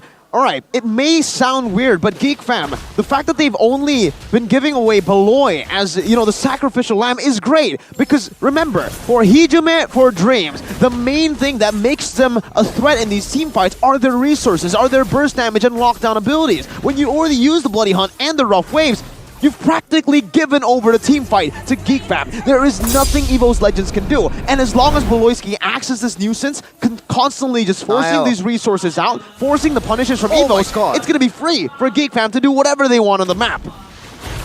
Okay, not the result I was expecting. Nile there. The burst coming in from Taz, also the deadly catch placement as well, just forcing Nile to go back and give a free turret towards Taz. But so far, Taz, I think that's one of the ways to use Bane if he doesn't pop off in teamfight. Bane is really good at catching turrets, and every kind of ability is just an enhance of damage towards the turret too. If you're going for full damage, it's gonna enhance damage even more. Looking at the items here, looking at the Wan, still a while from that power spike. DHS and the power spike. He's waiting for, I think in this game, you can actually afford to go for the Windtalker third item though. So when he does get that, that's going to be quite big for Geek Fam and their team fighting prowess. Looking at Niall as well, he's been pretty comfortable in the jungle. 600 gold lead here, and he went straight for the Melfic Roar. Understanding that there's going to be a few tanky members in the front of EVO's Legends that's going to be tanking a lot of this damage. And it's also just a bonus, as if he goes for Brands, who has... who has the steel leg plates, he's still going to be able to shred through it. Oh man, like imagine in the scenario of Dreams catching Beloyski. Like, I don't think it's an instant win for EVOS too. Oh my goodness gracious. What is the damage? That bounce. Only Hunter Strike, and that's a bounce. That is so... Like, the range is insane, but what I said earlier, if Dream somehow gets Beloyski, as you said, Mirko, the punish just right away. You have a lot of range, you have a lot of post-buff tank as well. As long as the front line is there, that is a free kill for Marky with pull yourself together as well, but come up for Niall! Take a look at Niall now, forcing Taz to use the deadly catch. Not enough damage though.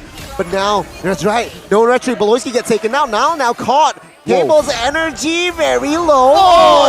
Using the slide there. Very good. And now, it seems like EVO's gained more ground though. Last Turtle will be taken out by the side of the White Tigers. Bit messy, but still EVOS somehow, some way still gets the W there with the Turtle.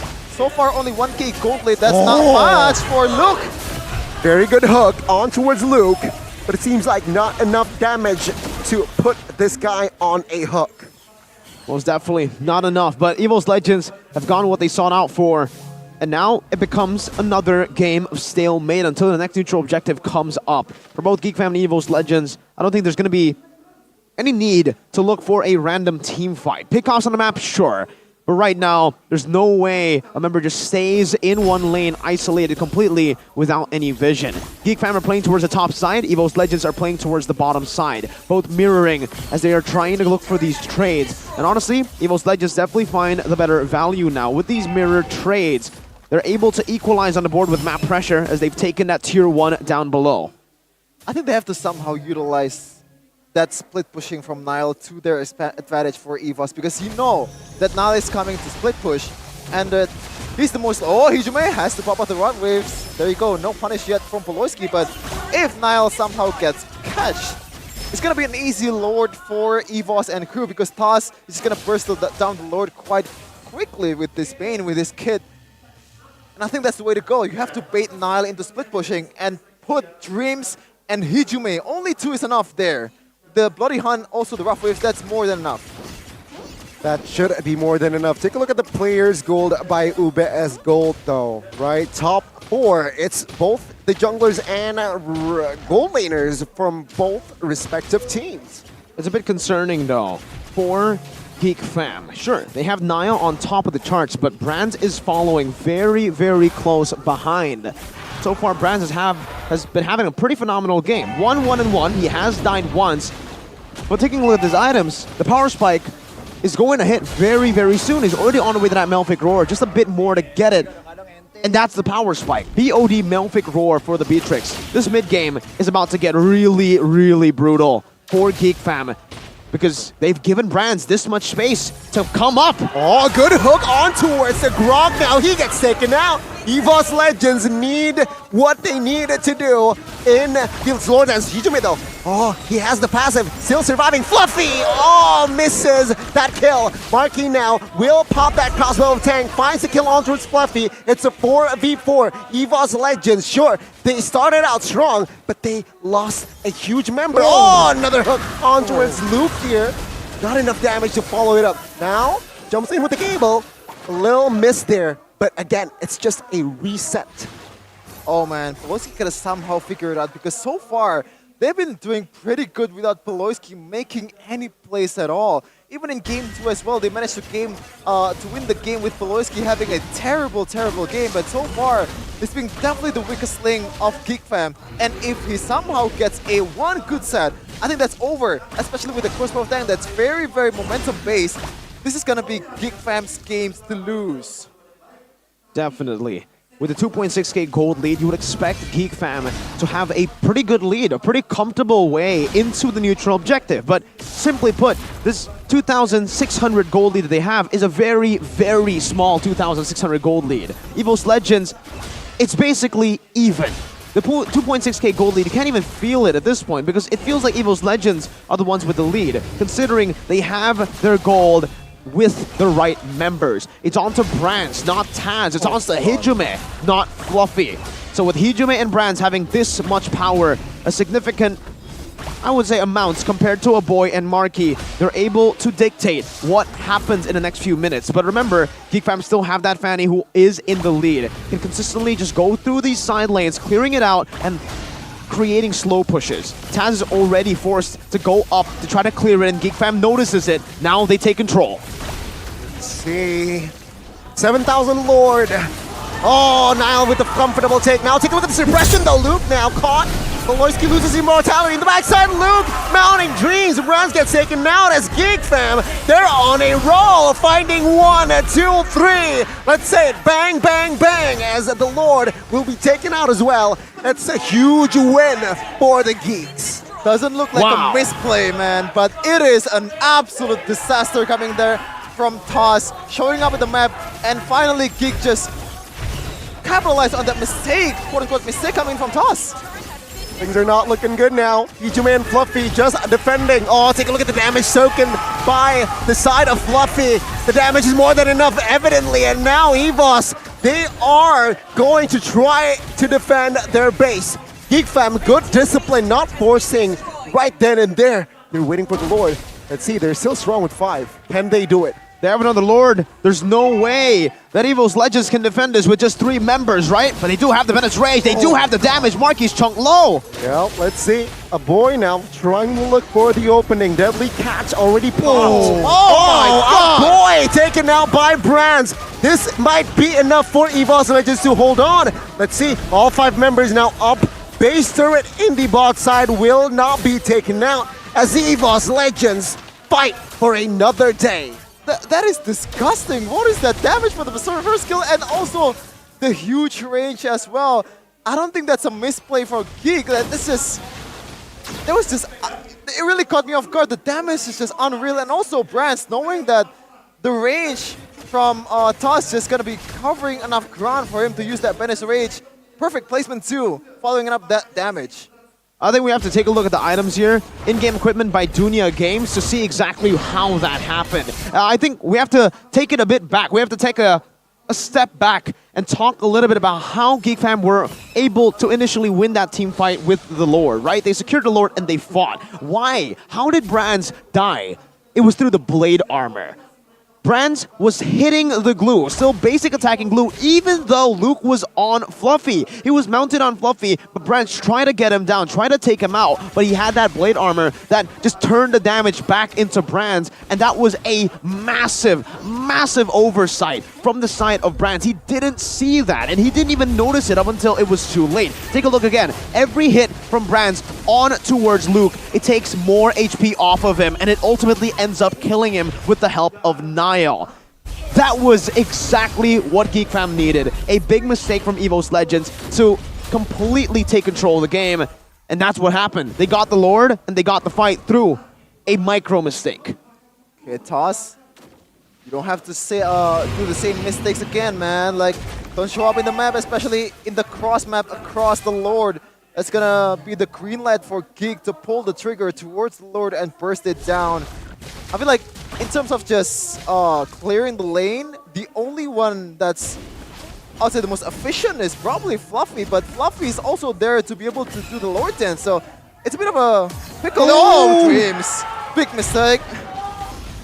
Wow, they even committed the Bennett's Rage. Two big resources now gone, Flicker and Bennett's Rage. Flicker, and probably the most important member to have a Flicker on in the 15th minute of the game. How is he going to lock anyone down now if it isn't from the Iron Hook? If you want to go for a standard Bloody Hunt, now it gets real tough. See, again, Lord dance by both teams. Minions, they're pushing in favor of the side of the Geeks. Oh, a good hook on towards Luke though. Let's see the connection. Oh, it's more than enough damage there as being 5 members, gone down by 5 members. Taken down 1. The Lord now taken care of. Boyski gets taken out. Niall, a comfortable finish, but they will retreat. Wait. No. He's just trying to clear the lane. Okay, but in terms of damage control, Geek has done absolutely amazing there, but oh wow. That is really good. Okay, recalling there was the best play because he thought that EVOS was trying to intercept him in the middle of the area there, inside the bush. But Niall is just trying to split everywhere here. Yeah, he's looking for ambushes as well. We got to talk a little bit about that team fight there. Geek Fam, well played. They saw that Luke was caught by EVO's Legends, a brilliant Iron Hook by Dreams, but they also noticed that EVO's Legends utilized 4 ultimates to take him down. Everything, and a kitchen sink thrown at Luke that gave Geek Fam all the right reasons to just commit onto it. 1v1, Niall gets out. Oh, Hijume. No Petri. No Petri, but good thing that he still survives. Now let's see the defense 5v5. Plus Geek Fam has the Lord. Will it be Geek Fam winning the 3rd game? Fluffy now soaking a lot of damage. Force crossbow attack as well. Not enough damage to take him down just yet though. Lord now will be taken care of. The hook, but no follow-up damage just yet as Glue Cook will force to use his split. But again, EVO's Legends will stay and fight. Marky has to realize that he's the main damage dealer in the late game, especially in this kind of situation. The crossbow tank is massive, and that is a really bad calculation on that crossbow tank, not realizing that Fluffy can tank way more than that, and it doesn't translate to any member but Niall. Whoa. I was more impressed by the dodge from that rough waves, because I think he already had a finger onto a wall there, knowing that there's a slight chance that Hijume is still there. Yeah, that was absolutely well played. Damage dealt here though. Taz top in leaderboards. Yep, this is why Bane is Sheffen's favorite hero. You don't need to do much. You can just spam your skill 1 and deal damage. Yeah, I know, that's right? it. Low mechanic hero, question mark? Low mechanic it hero, is. but It when is you have actually. someone like Taz playing him, he can pull out the full potential, the utmost best of Bane. 56,000 damage, more than the boy, more than Brands. Fluffy though now.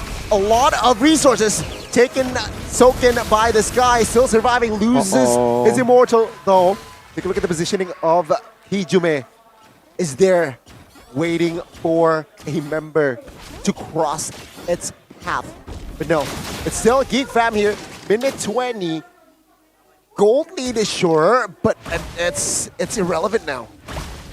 Okay, still W for Geek Fam though, considering that Immortality is going to be very, very important in the late game, especially for Fredrin. And I think at this point he should build Winter Truncheon more than any kind of defensive item, because this is 1-1 we're talking about, this is Look we're talking about. You want to fade all the translating damage towards your teammate too. I think so. the Winter Truncheon is definitely a very good buy option for them. But EVO's Legends for brands, they actually opted to go for the Winter Nature. So it's also a very good option to just try to neutralize that crossbow tank power. But I do agree with the point that you made very early on.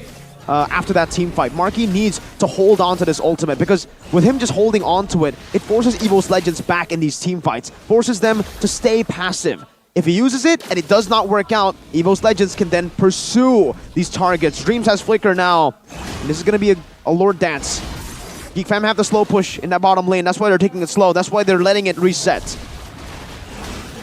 They're forcing a member here for EVO's Legends to respond and send a guy downstairs. But let's see, will they pull the trigger? Dreams? That was a huge window that's missed by Dreams, man.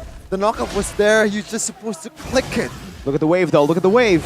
It's all in Geek Fam's court. They have the ball in their court, they just need to wait for the timing, when to throw it.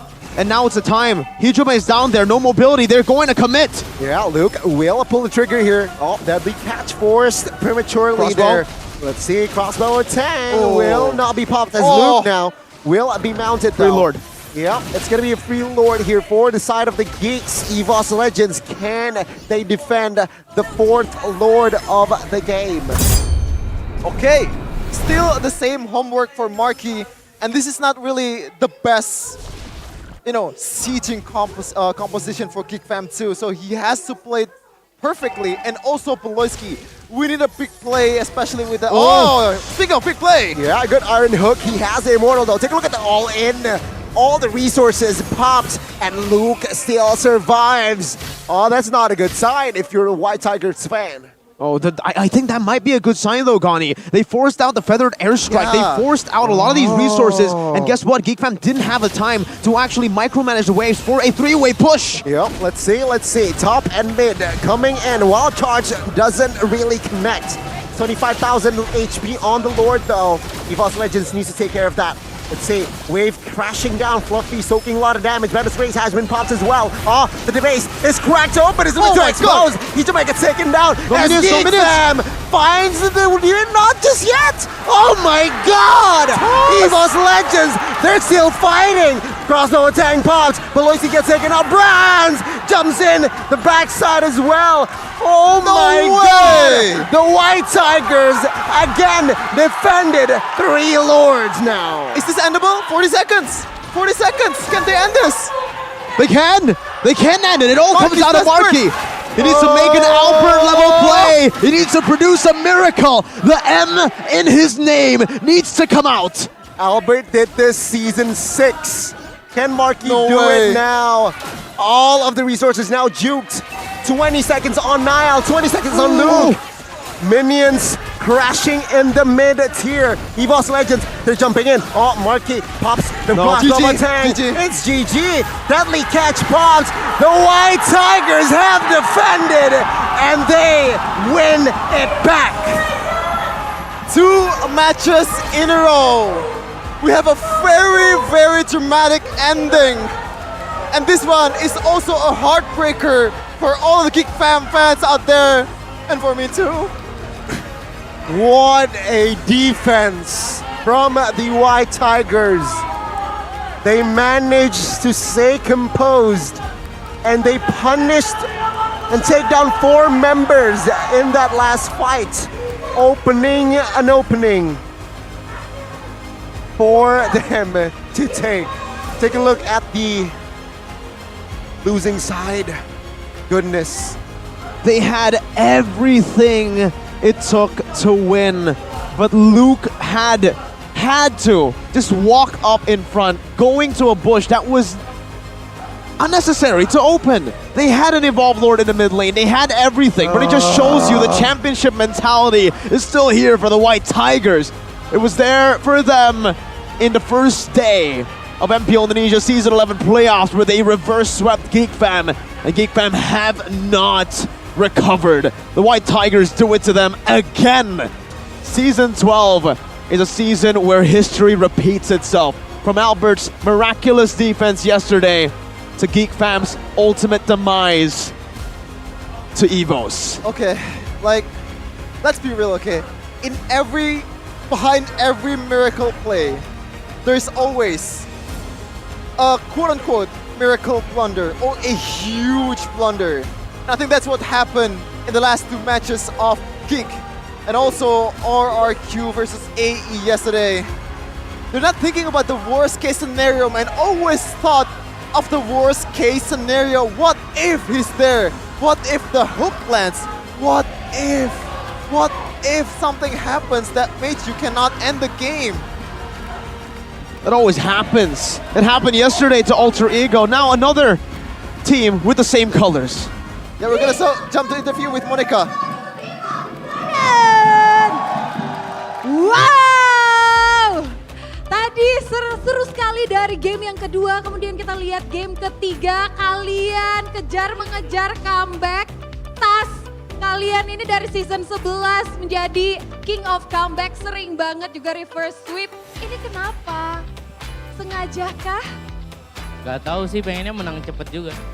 Oh, tapi tadi sengit sekali game ketiga, kalian hampir saja harus tunduk, tapi akhirnya berhasil comeback.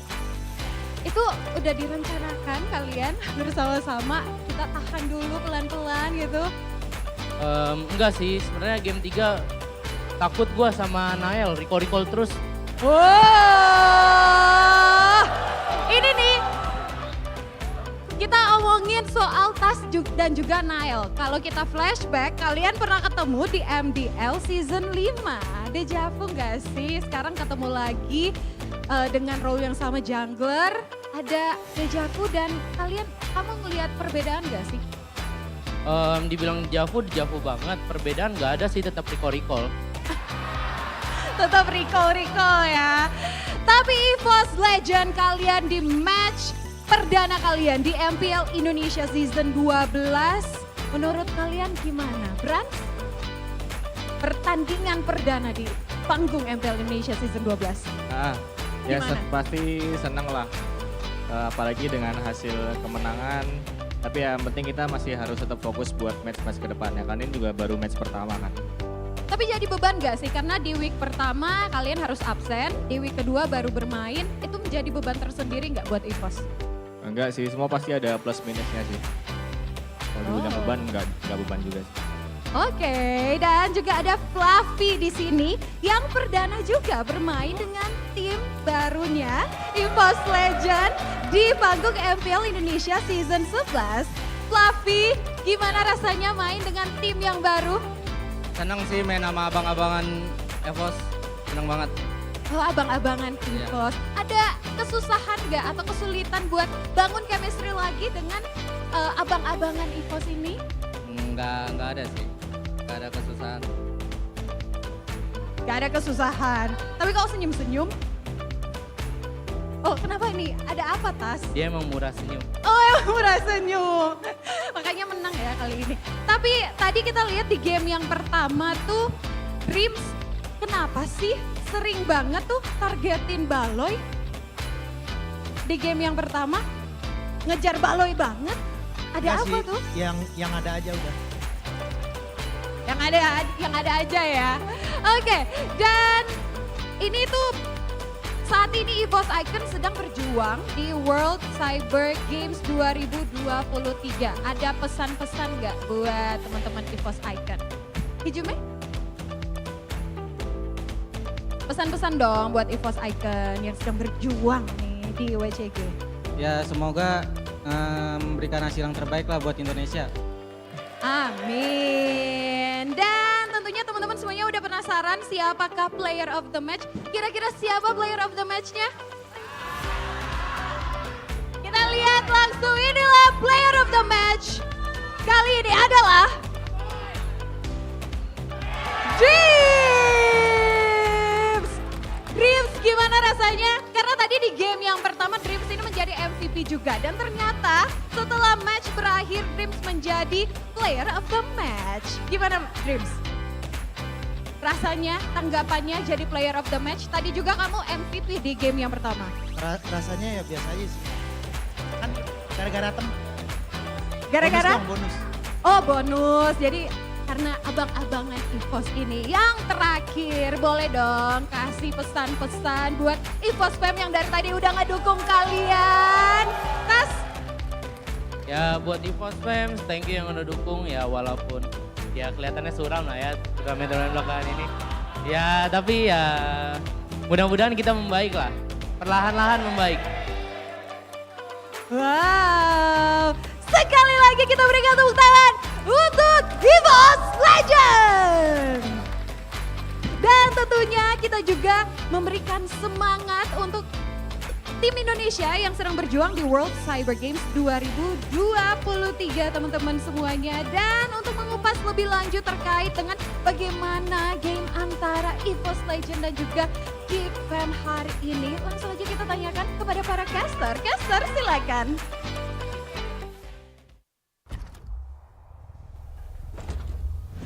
I am regretting my choice. Not my choice towards Geek Fam. I'm regretting committing to a team because I finally felt the sadness, the mixed feelings that I have inside my heart.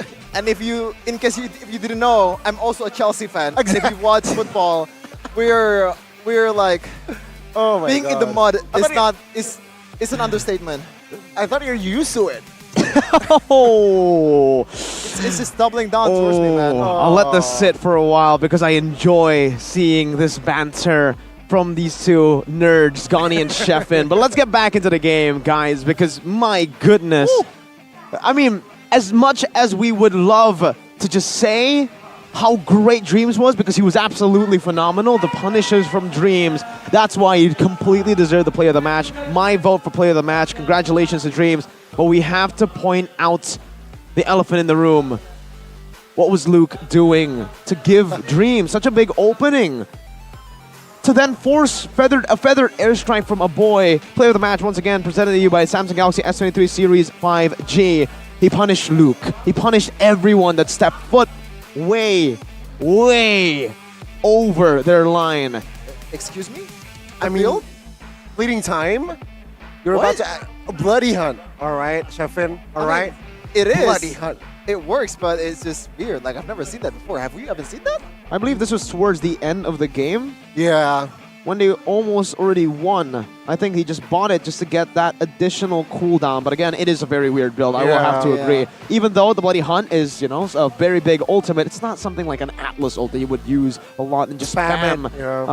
But yeah, he went for the fleeting time. Again, a very interesting itemization, but he deserves it, not through the itemization, I would say, because the itemization is pretty standard, aside from fleeting time. It was through the punishes. It felt like, sure, like, there were mistakes made by Luke, by Nile.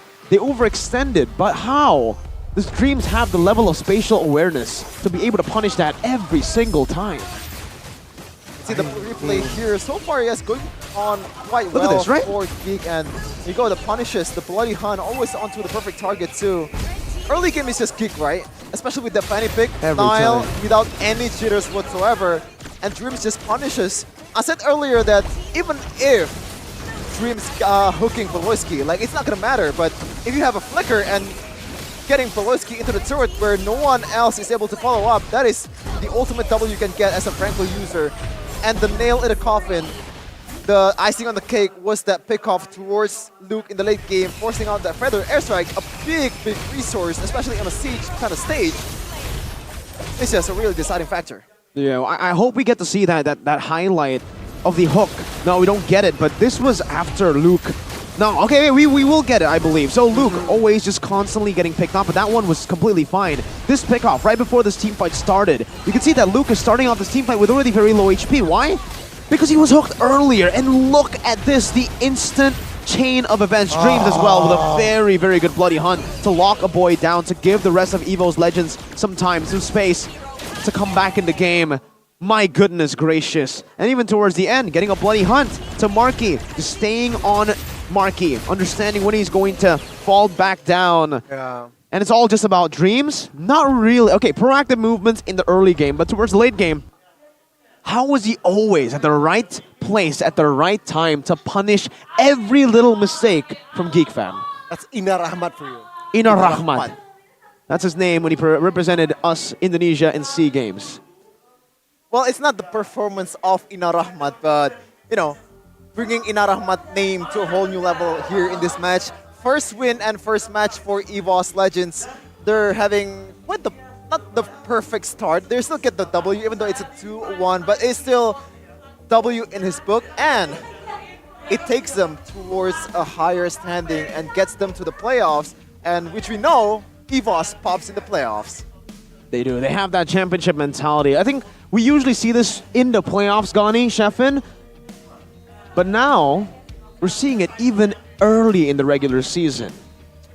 And also, talking about the standings, right? Indonesia has 2 representatives towards the M5, but there's also another way to join the M5. That is for other regions out there, other than Indonesia and Philippines, that has 2 slots. It's gonna be in Kuala Lumpur M5 wildcard host country, a throwback to M1 World Championship, which won, coincidentally, by EVOS, not Legends at the time, still.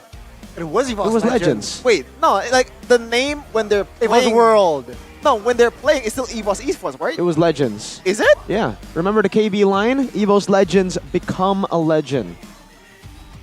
Okay, maybe I'm misremembering. I'm sorry there for the EVOS fans out there. I'm not up to my up to the news, okay? But it's gonna be interesting, right? Because we're gonna see a lot of regions battle it out, especially like Mongolia. the unknown regions to us, Mongolia. And for me, I'm very excited for EU.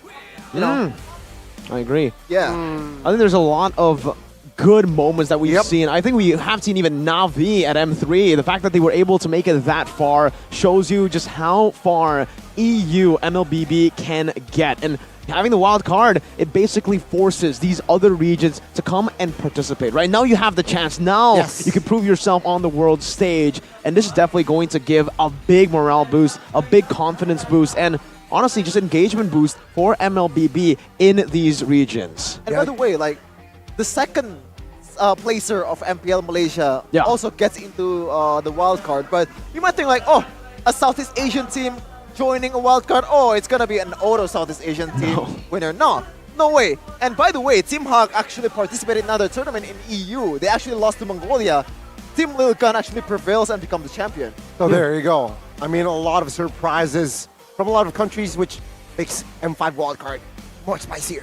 Yeah, speaking of spicy, we have a lot more spicy matches to come. It's Dewa United versus Onyx, but we're gonna go into the break after this to get ourselves energized and yourself energized as well. So stay tuned.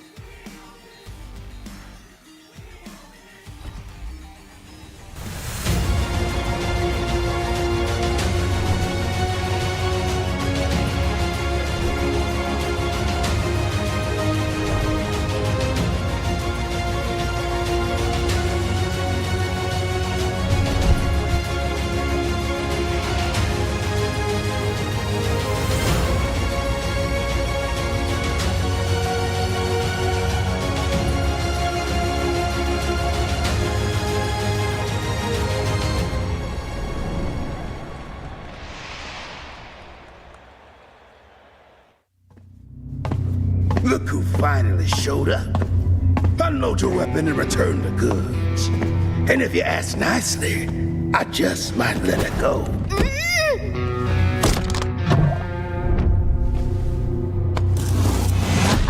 Who said I was returning it? You little...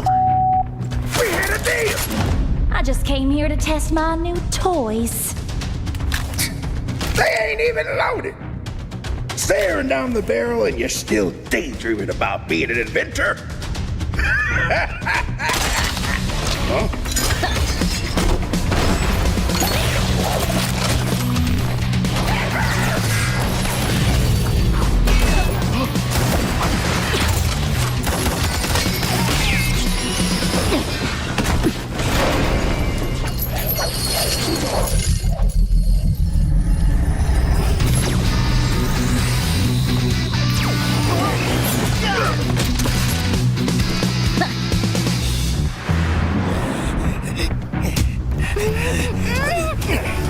Stop, or she gets it!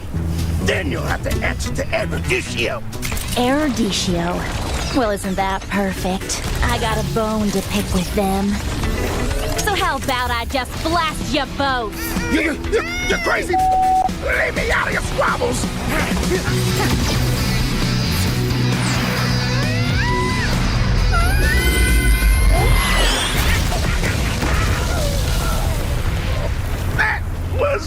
dirty. Haven't you heard? I do things my way. I really don't like being used as bait, you know. Anyway, let's return that to Erudicio. Oh, I have something special in store for them down the road. So I'll take this as payment.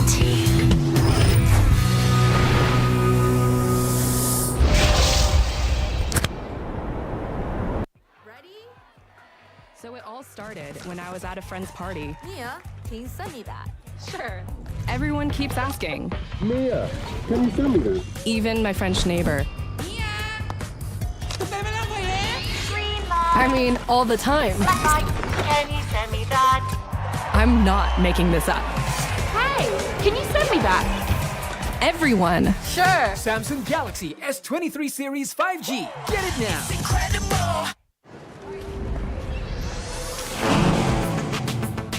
Wow.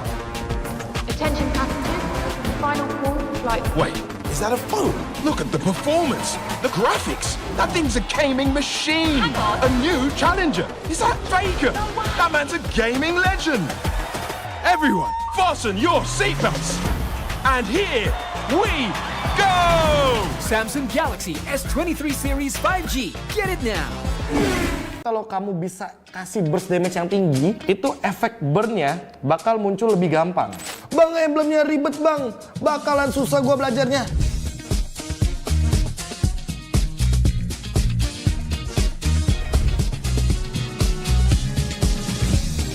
Halo sobat Land of Dawn, gua KB di sini gua akan memperkenalkan emblem terbaru dari Project Next.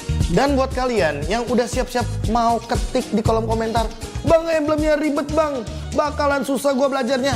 Tenang aja, Mobile Legends Bang Bang dengan Project Next ini sudah mempersiapkan sekali buat teman-teman lebih mudah beradaptasinya. Patch yang lalu itu yang namanya penambahan status ada 5 komponennya. Kalau di patch yang terbaru, komponen penambah statusnya hanya 3. Yang pertama adalah talent penambah status, yang kedua adalah sub talent atau talent yang sebenarnya mungkin di patch lama itu adalah talent aktif. Tapi untuk di patch baru jadi talent pasif. Yang dimana nanti akan connecting juga atau menyambung dengan talent utama. Jadi memudahkan teman-teman semuanya yang pemain-pemain baru untuk mencoba banyak emblem dan banyak variabel dengan perbedaan-perbedaan status yang bisa digunakan. Jadi tentu kita bisa lebih berkreasi dengan menggunakan emblem terbaru teman-teman. Dan ini dia gambaran untuk UI terbarunya. Seperti yang aku bilang tadi, hanya akan ada 7 komponen emblem. Dari basic common emblem, tank, assassin, mage, fighter, support, dan sampai dengan marksman. Dan yang paling aku suka adalah ini dia, banyaknya variabel pemilihan status di emblem terbaru.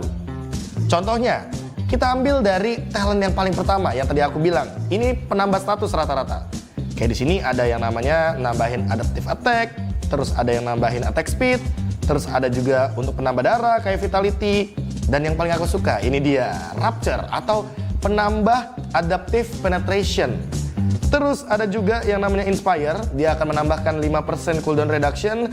Terus ada juga di sini Firmness, dia tuh bakal nambahin Adaptive untuk physical dan magic defense. Ada penambah movement speed juga dan penambah untuk fatal atau status kritikal. Terus ini yang namanya sub talent nih teman-teman. Contohnya aja ya, ini Season Hunter. Buat para jungler-jungler tank, jungler-jungler damage, ini bisa kalian gunakan tanpa harus menjadi talent utama. Karena ini bakal jadi talent pasif. Jadi setidaknya kalau kalian ngejungle itu bakal lebih cepat. Karena setiap kali turtle dan juga lord, kalian akan ada tambahan 15% damage kepada objektif-objektif tersebut. Terus dari emblem tank ada juga Tenacity. Tenacity juga jadi pasif. Dan ini akan aktif ketika kalian itu darahnya di bawah 50%. Terus ada juga Master Assassin. Siapa penggemar-penggemar Assassin? Ini salah satu emblem yang kalau di emblem patch lama ya, emblem-emblem yang udah dulu-dulu, itu tuh cuma aktif ketika memang 1v1 dan akan menambahkan damage ketika musuh kalian sendirian. Tapi untuk sekarang dia jadi pasif sistemnya. Sehingga wah ini banyak banget nih yang bisa dikombinasikan. Bargain Hunter, dapetin diskon untuk item, terus Festival of Blood, kalian dari awal udah punya pasif spell vamp, bayangin tuh. Terus yang paling aku suka juga nih, pull yourself together. Karena ini akan mempermudah atau mempersingkat battle spell kalian dari cooldown umumnya, dari misalkan kita ambil contoh flicker ya, 120 detik itu bisa cuma jadi 100 detik saja. Dan juga aktif skill item. Jadi buat teman-teman yang mungkin para pengguna Winter Truncheon atau mungkin Conceal, jadi lebih dipermudah nih, dipersingkat juga untuk durasi dari cooldownnya. Terus Weapon Master, ini yang paling adaptif banget nih menurut aku teman-teman. Karena Weapon Master itu bisa digunakan kepada user mage atau user marksman juga. Nah, terus ini dia nih yang paling utamanya, talent-talent utamanya ada Impure Rage, ada Quantum Charge, terus juga ada Conclusive Blast, terus ada Killing Spree. Dan Killing Spree sekarang tidak terbatas untuk assassin physical damage, tapi juga bisa digunakan untuk para magical damage. Nah, terus Lethal Ignition ini juga tidak melulu soal damage magic. Sekarang physical damage dealer bisa mengeluarkan efek burn ketika dia itu adalah physical damage dealer tipe burst. Terus ada juga Brave Smith nih teman-teman, yang dimana aku dengar kabar nih, katanya di patch terbaru, kebetulan tanggal 27 Juni ini fix, Brave Smith ini bakal muncul dan statusnya diubah. Dari yang 8% penambah darah jadi 5% penambah darah saja. Cuma bedanya untuk sekarang nggak perlu kalian ngeluarin efek CC atau crowd control. Jadi kalian cuma perlu mengeluarkan skill dan itu akan menambahkan darah kalian 5%. Terus ini juga bagus nih, focusing mark. Biasanya para gangker-gangker pasti bakal suka sama emblem atau talent utama yang satu ini. Serta biasanya buat para marksman, weakness finder itu bisa jadi pilihan utama. Kalau misalkan kalian nggak pede sama attack speed kalian, ya kalian bisa pakai quantum charge yang tadi aku sebutkan. Anyway, kita bakal coba hal itu semua di custom room langsung. Let's go! Yang pertama adalah efek dari Master Assassin. Yang kalau misalkan ini kan ada dua hero berdempetan, artinya Master Assassin ini nggak bakal aktif. Kalau aku basic attack, damage-nya 143. Tapi kalau ke hero yang sendirian, dia akan menimbulkan damage yang lebih tinggi, 148. Dari situ teman-teman udah bisa ada gambaran ya, kalau sebenarnya Master Assassin ini sebenarnya jadi emblem pasif. Dan ini talentnya menjadi sub talent atau talent cadangan. Dan yang mau aku tunjukkan adalah efek dari bakarannya Lethal Ignition. Aku harus burst dulu ya, Dan nanti yang akan keluar efek bakarannya dalam warna biru di Layla ini adalah dalam bentuk damage fisikal. Tuh, ada biru-biru, ada efek bakaran, dan itu hanya keluar kalau kita secepat mungkin dalam 5 detik menimbulkan damage dalam kurun waktu dan juga efek dalam persenan darah tersebut lah. Intinya secepat mungkin kalau kamu bisa kasih burst damage yang tinggi, itu efek burn-nya bakal muncul lebih gampang. Gimana Sobat Land of Dawn? Asik banget kan untuk emblem terbaru yang nanti akan diluncurkan oleh Project Next di tanggal 27 Juni 2023. Tentunya dengan emblem terbaru ini membuat kalian itu bisa menggunakan variasi emblem talent yang lebih banyak. Jadi kalian gak bosen juga ketika menggunakan satu hero dengan emblem yang bisa bermacam-macam. Anyway, kayaknya kita sudah sampai di akhir video. Aku KB, mohon pamit undur diri. Sampai jumpa lagi di episode selanjutnya. Dan sampai jumpa lagi di Land of Dawn. Tahu nggak, Awesome Generation itu punya rules sendiri. Kayak aku. Nge-game, I am the game. Pokoknya harus win streak terus. See, that's my rules with Galaxy A Series 5G. Kalau kamu? Di dunia games, top up jadi lebih mudah. Pilih game, masukkan game ID. Pilih Diamond. Masukkan kode promo, dan pilih metode pembayaran. Masukkan kode OTP dan konfirmasi pembelian. Selamat, kamu dapat tambahan kuota. Kumpulkan DG Point setiap top up. Tukar dengan merchandise dan voucher game menarik. Nikmati juga promo setiap harinya. Upgrade gameplaymu sekarang.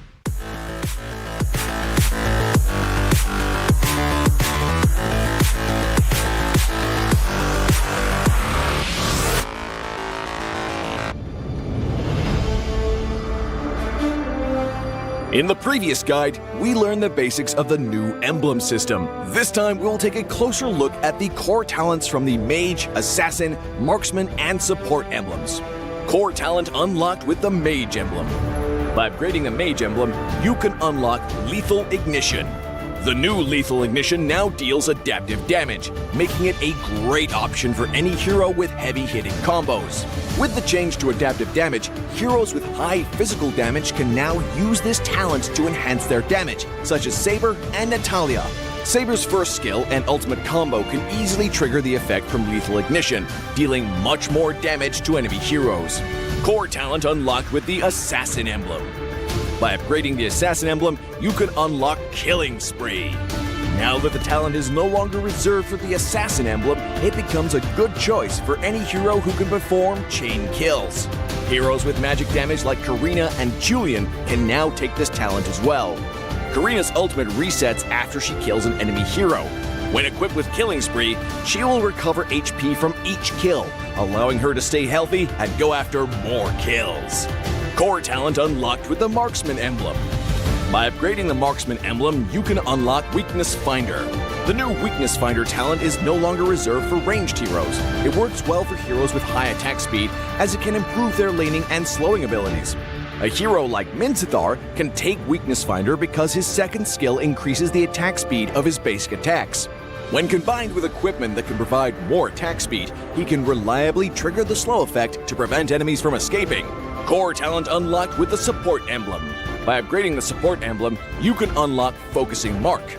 The Focusing Mark talent works the same as before. It allows support heroes to increase the damage their teammates can deal to the target enemy. Kaj's ultimate can be used to drag key enemies to his team. When equipped with Focusing Mark, the ultimate will also increase the damage the target takes, allowing Kaj's team to quickly burst down the helpless target. Choose the core talent based on the strengths of each hero to maximize their effectiveness. We look forward to seeing players discover new ways to play their favorite heroes on their way to becoming a legend.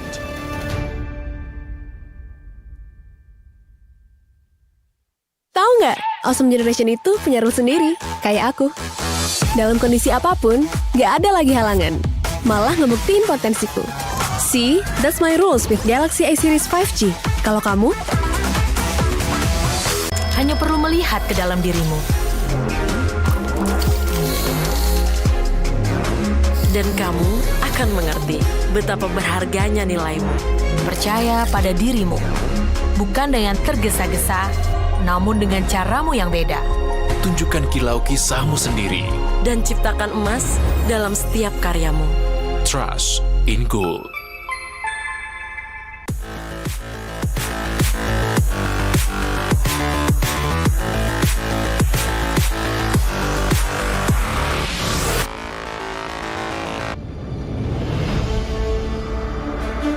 In the previous guide, we learned the basics of the new emblem system. This time, we will take a closer look at the core talents unlocked with the basic common emblem, tank emblem, and fighter emblem.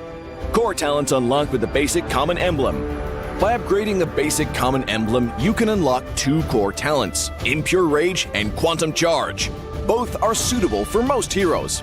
The new Impure Rage talent now deals adaptive damage, making it a good damage-enhancing talent for a variety of heroes, such as Eve, Nathan, and Diggy. Eve is a hero with great poke and control abilities. She can use the extra damage and mana regen from Impure Rage to constantly wear down enemies. The new Quantum Charge talent now restores HP based on the hero's level and not their physical attack bonus, making it viable on more heroes that want HP recovery and mobility, such as Edith, Leslie, Layla, etc. When equipped with Quantum Charge, Edith in both forms can use the movement speed bonus triggered by her basic attacks to keep a safe distance from the enemy and the extra HP regen to stay in the fight. Core talent unlocked with the Tank Emblem. By upgrading the Tank Emblem, you can unlock Concussive Blast. Concussive Blast works the same as before, providing an extra source of AoE damage for high HP heroes, such as Johnson, Baja, and Hilda. Hilda is a high HP hero who can tank a lot of damage when equipped with a full set of defensive equipment. The Concussive Blast talent will not only enhance her survivability, but also boost her damage. Core talent unlocked with the Fighter Emblem. By upgrading the Fighter Emblem, you can unlock Brave Smite. Brave Smite is no longer triggered by inflicting CCs. It now takes effect upon dealing skill damage and is suitable for most fighters and tanks that need more HP regen. Ruby, Lapu Lapu, Tigreal, and similar heroes can choose this talent. Ruby can trigger Brave Smite repeatedly by casting skills, and with her own regen abilities, she'll have even greater durability in teamfights. Choose the core talent based on the strengths of each hero to maximize their effectiveness. We look forward to seeing players discover new ways to play their favorite heroes on their way to becoming a legend. Dari dua emblem yang selain Weapon Master sangat berguna lah di early game. Di laning phase malah jadi rajanya lah istilahnya.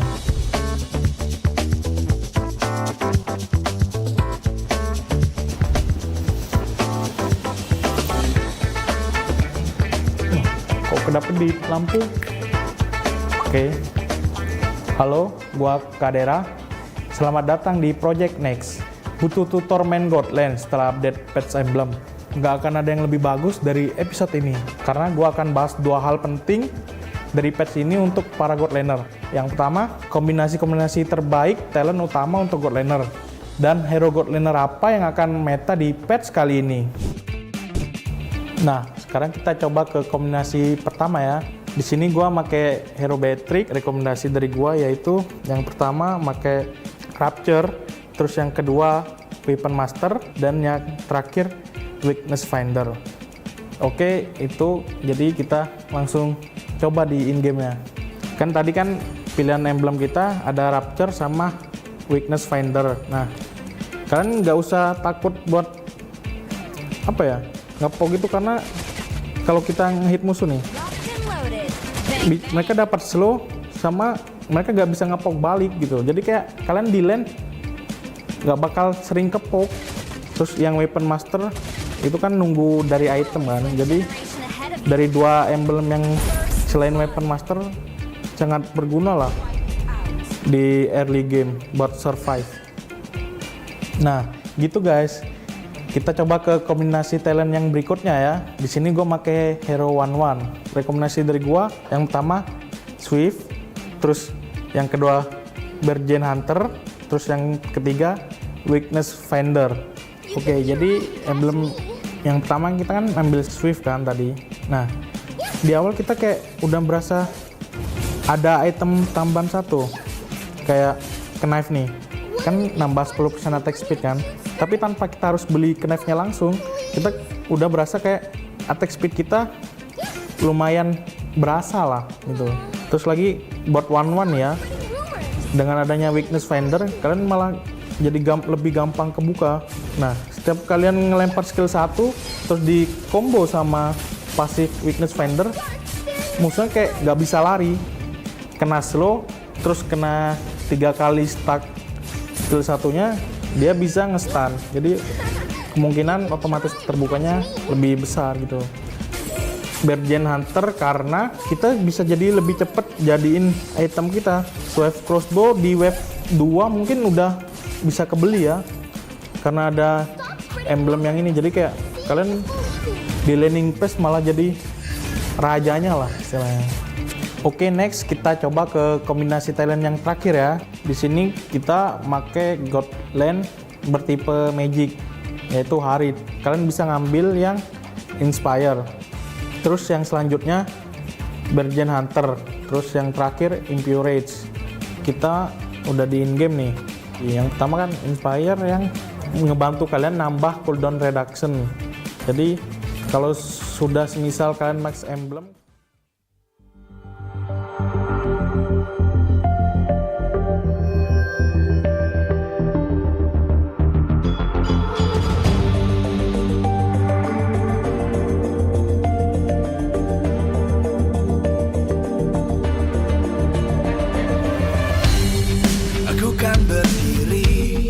dan terus berlari, terus ke arah puncak tertinggi. Ku takkan berhenti, hanya sampai di sini. Kemenangan abadi menanti. You know we won't miss if we unite our focus. And if you haven't noticed, we'll nyalakan apimu, hadapi semua tantangan, hadang semua serangan, jatuh bukan halangan, bakar semangatmu, janganlah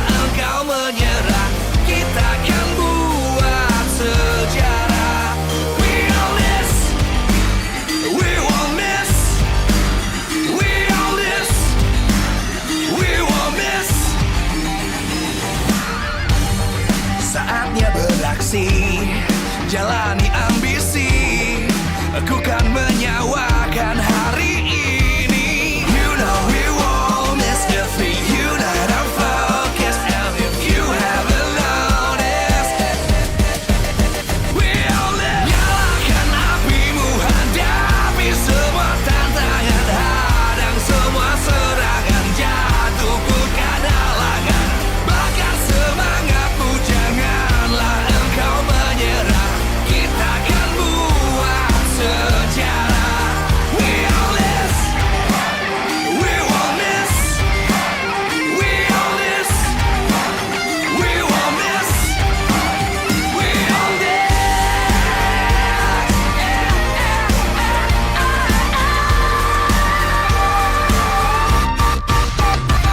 Nyalakan apimu, hadapi semua tantangan, hadang semua serangan, jatuhkan halangan, bakar semangatmu, janganlah engkau menyerah. Kita akan buat sejarah. We all this.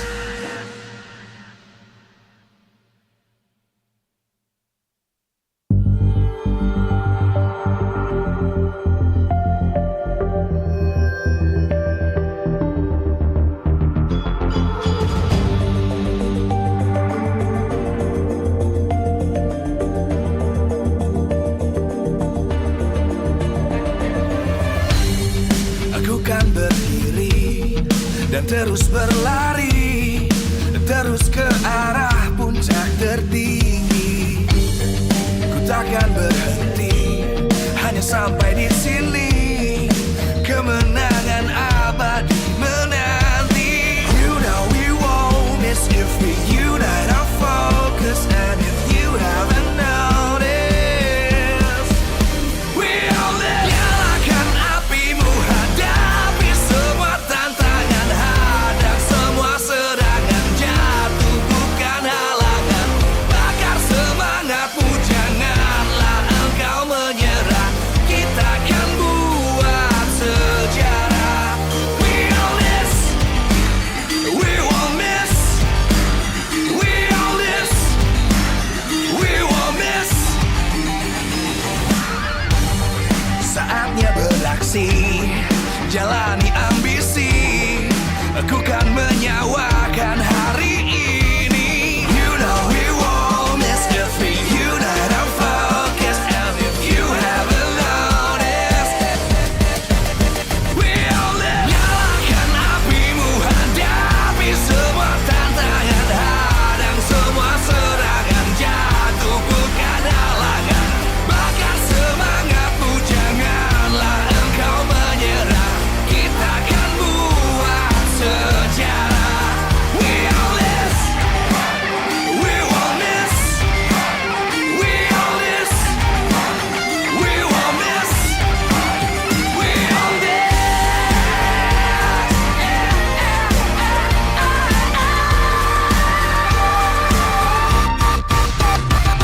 Nyalakan apimu, hadapi semua tantangan, hadang semua serangan, jatuhkan halangan, bakar semangatmu, janganlah engkau menyerah. Kita akan buat sejarah. We all this.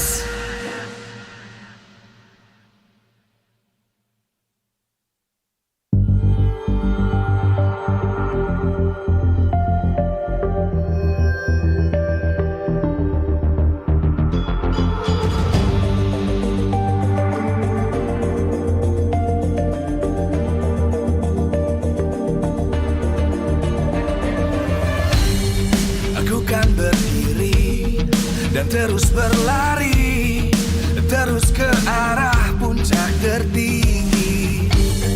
Ku takkan berhenti, hanya sampai di sini. Kemenangan abadi menanti. You know we won't miss if we unite our focus. And if you haven't noticed, we all live. Nyalakan apimu, hadapi semua tantangan, hadang semua serangan, jatuhkan halangan, bakar semangatmu, jangan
terus berlari, terus ke arah puncak tertinggi. Ku takkan berhenti, hanya sampai di sini. Kemenangan abadi menanti. You know we won't miss if we unite our focus. And if you haven't noticed, we all live. Nyalakan apimu, hadapi semua tantangan, hadang semua serangan, jatuh bukan halangan. Bakar semangatmu, janganlah engkau menyerah. Kita akan buat sejarah. We all this, we won't miss. We all this, we won't miss. Saatnya beraksi, jalani ambisi. Aku kan menyawakan hari ini. You know we won't miss if we unite our focus. And if you haven't noticed, we all live. Nyalakan apimu, hadapi semua tantangan, hadang semua serangan, jatuh bukan halangan. Bakar semangatmu, janganlah engkau menyerah. Kita akan buat sejarah. We all this, we won't miss. We all this, we won't miss. We all this.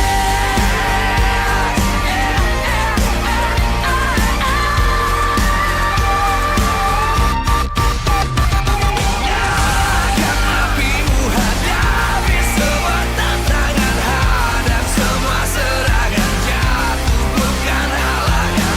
Bakar semangatmu, janganlah engkau menyerah. Kita akan buat sejarah. We all this.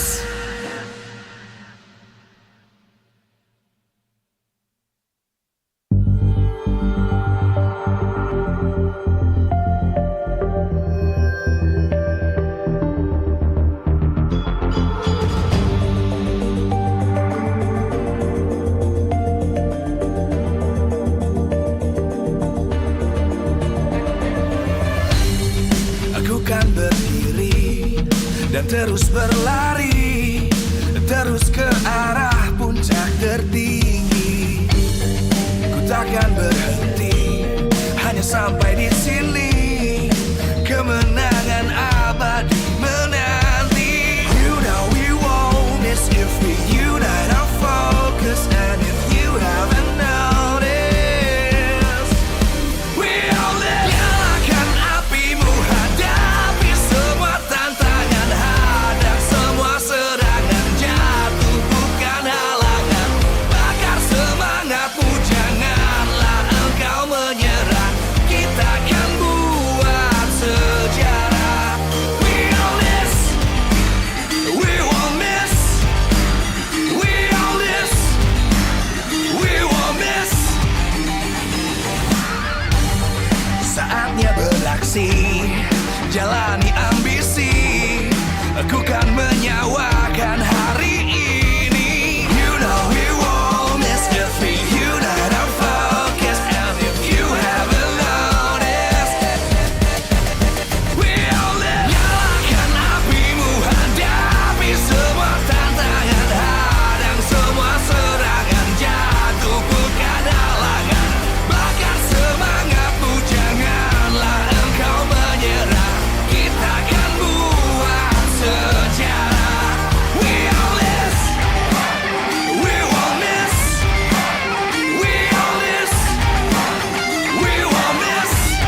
Live from MPL Arena Jakarta, MPL Season 12, powered by Moonton. Presented by Samsung Galaxy Official Gaming Phone. Official sponsor, Head and Shoulders. Official mobile internet partner, Telkomsel. Official gold partner, UBS Gold. We own this.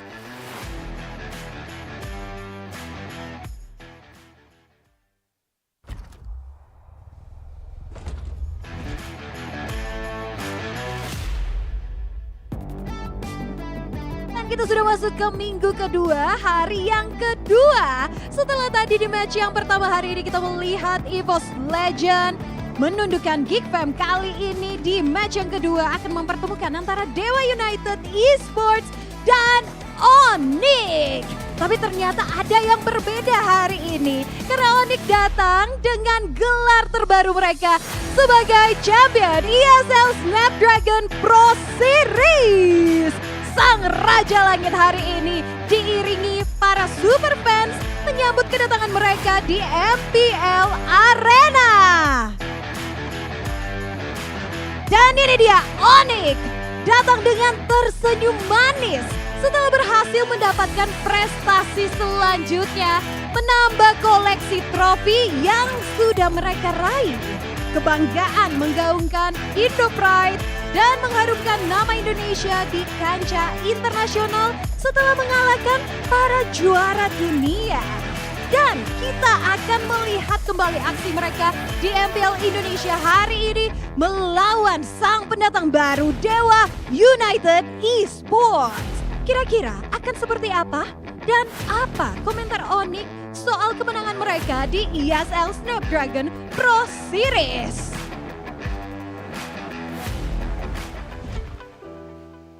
MPL Arena, mana suaranya?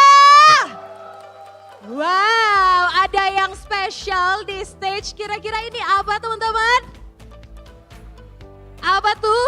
Piala ESL. Langsung saja kita undang pemiliknya ya teman-teman. Sama-sama kita sambut bersama-sama ya. Kita sambut champion ESL Snapdragon Pro Series. Bisa sama-sama kita berikan tepuk tangan sekali lagi untuk Onyx. Dan tentunya kita akan mengupas lebih tuntas hari ini kepada Onyx. Apa yang menjadi rahasia mereka bisa tetap konsisten hingga hari ini. Bukan hanya di kancah nasional saja, tapi hingga ke kancah internasional. Dan berhasil membawa ke Indonesia Piala ESL Snapdragon Pro Series ini ya. Dan teman-teman semuanya tentunya juga hari ini kita akan melihat bagaimana match antara Onyx dan juga Dewa United Esports. Apakah Onyx akan tetap konsisten di MPL Indonesia Season 12 kali ini? Langsung saja kita tanyakan, sama-sama kita sambut. Ini dia Onyx. Tepuk tangannya dong teman-teman semuanya.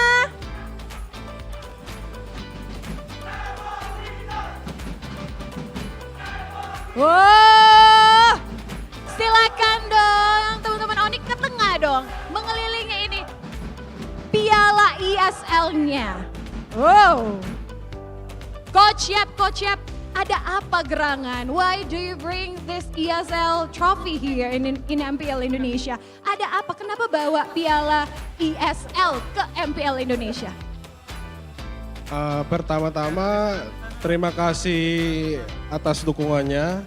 Terus itu Muntun request membawa piala ini buat memotivasi biar tim Indonesia menang terus Liga Internasional.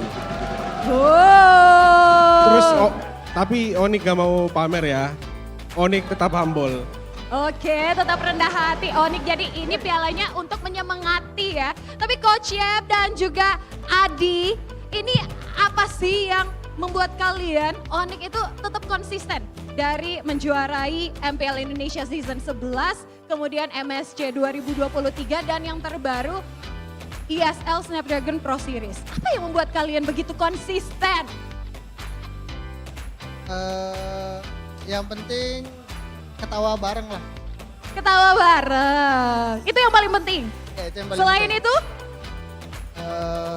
Semuanya bareng lah, makan bareng, mandi bareng, semuanya bareng. waduh. Coach Yap gimana? Benar kata Adi? Benar kata Adi, pokoknya semuanya bareng-bareng. Itu kuncinya biar tetap konsisten. Nah, benar. Nah, benar. Tapi ya selain konsisten, apa sih kunci kesuksesan kalian di scene internasional apalagi ya? Kalian tuh berhasil selalu menundukkan tim-tim Filipina. Apa yang menjadi kesuksesan kalian? Coach Yap. Mungkin satu kuncinya kami masih tetap humble kan. Terus kalau tetap humble masih pengen menang terus, all out terus. Oh, jadi kuncinya humble, rendah hati, jadi menang terus. Tapi kan kemarin menghadapi Eko dan juga AP Brand.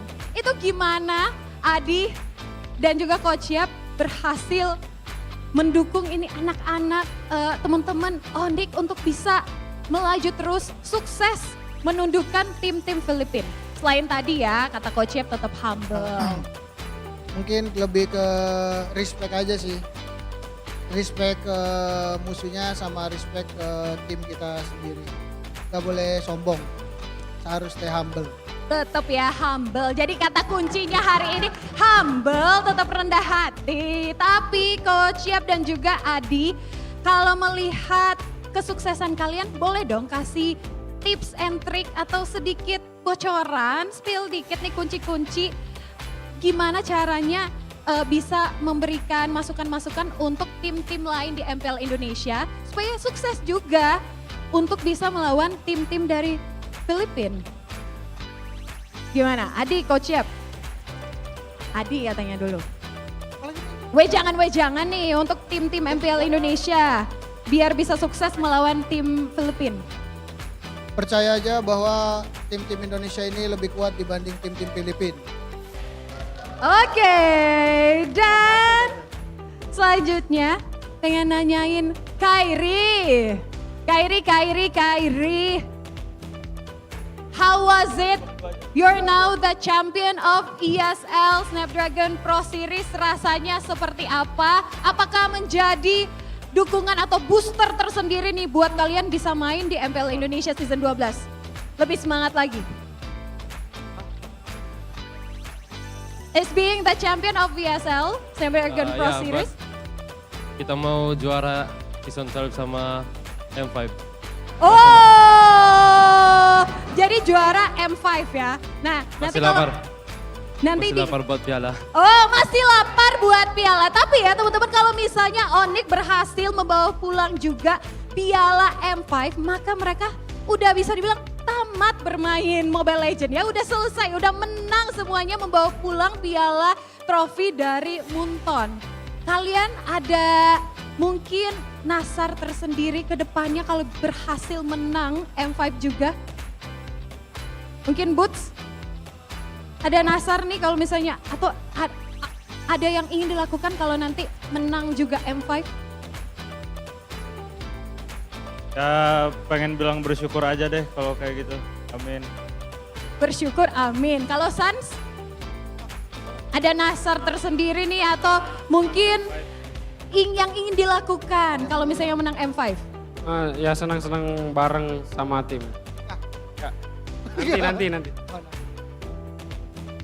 Oke, dan selanjutnya kalau kita flashback sedikit ya ke opening regular season, kita melihat ada kalimat dari Leo Murphy nih. Apalagi kalian ini nanti bakalan ketemu Dewa United Esports hari ini. Jadi kutipannya, Monica bacain ya karena kurang hafal ini untuk apa yang disampaikan Leo Murphy di opening regular season. Katanya gini nih, Dewa United datang bukan untuk jadi pemanis, tapi untuk tersenyum manis.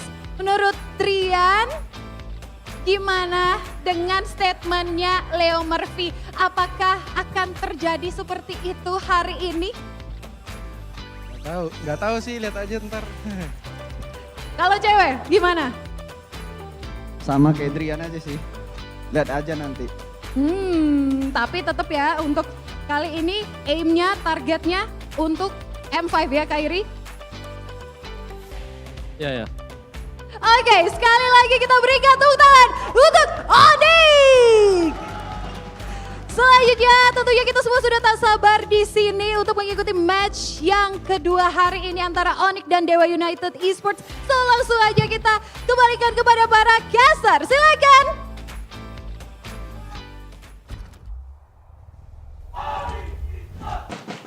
There you go, the winner of ESL Snapdragon Pro Series and also MSC 2023. Also, eventually will win M5. Yes, Filipino Clipper, clip this. What? If I'm wrong, you can just go into my DM, tell me stuff. Tell me all the bad things in the world.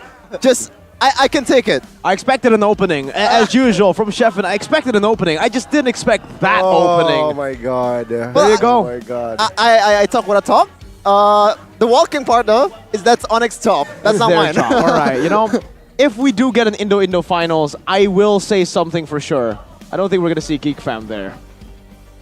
There's still a lot of time, man. There's still a lot of time. Nothing. This is just banter for me and There's Sheffin. still a chance, okay? Okay. Oh man, like the battering is only also, it's only us, right? Yeah. This guy's just, who cares about this guy? But you know what? They're grabbing ESL trophy very, very easily. 4-0 against Bigatron.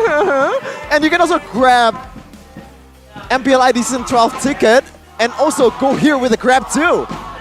Grab you it can right get now. into Check it MPL out. Arena with also 90% discount, also 50% discount on Grab Food too. And if you're a Filipino, you're coming here, I can tell you that Grab is the best way to get around in Indonesia because Grab is grabe.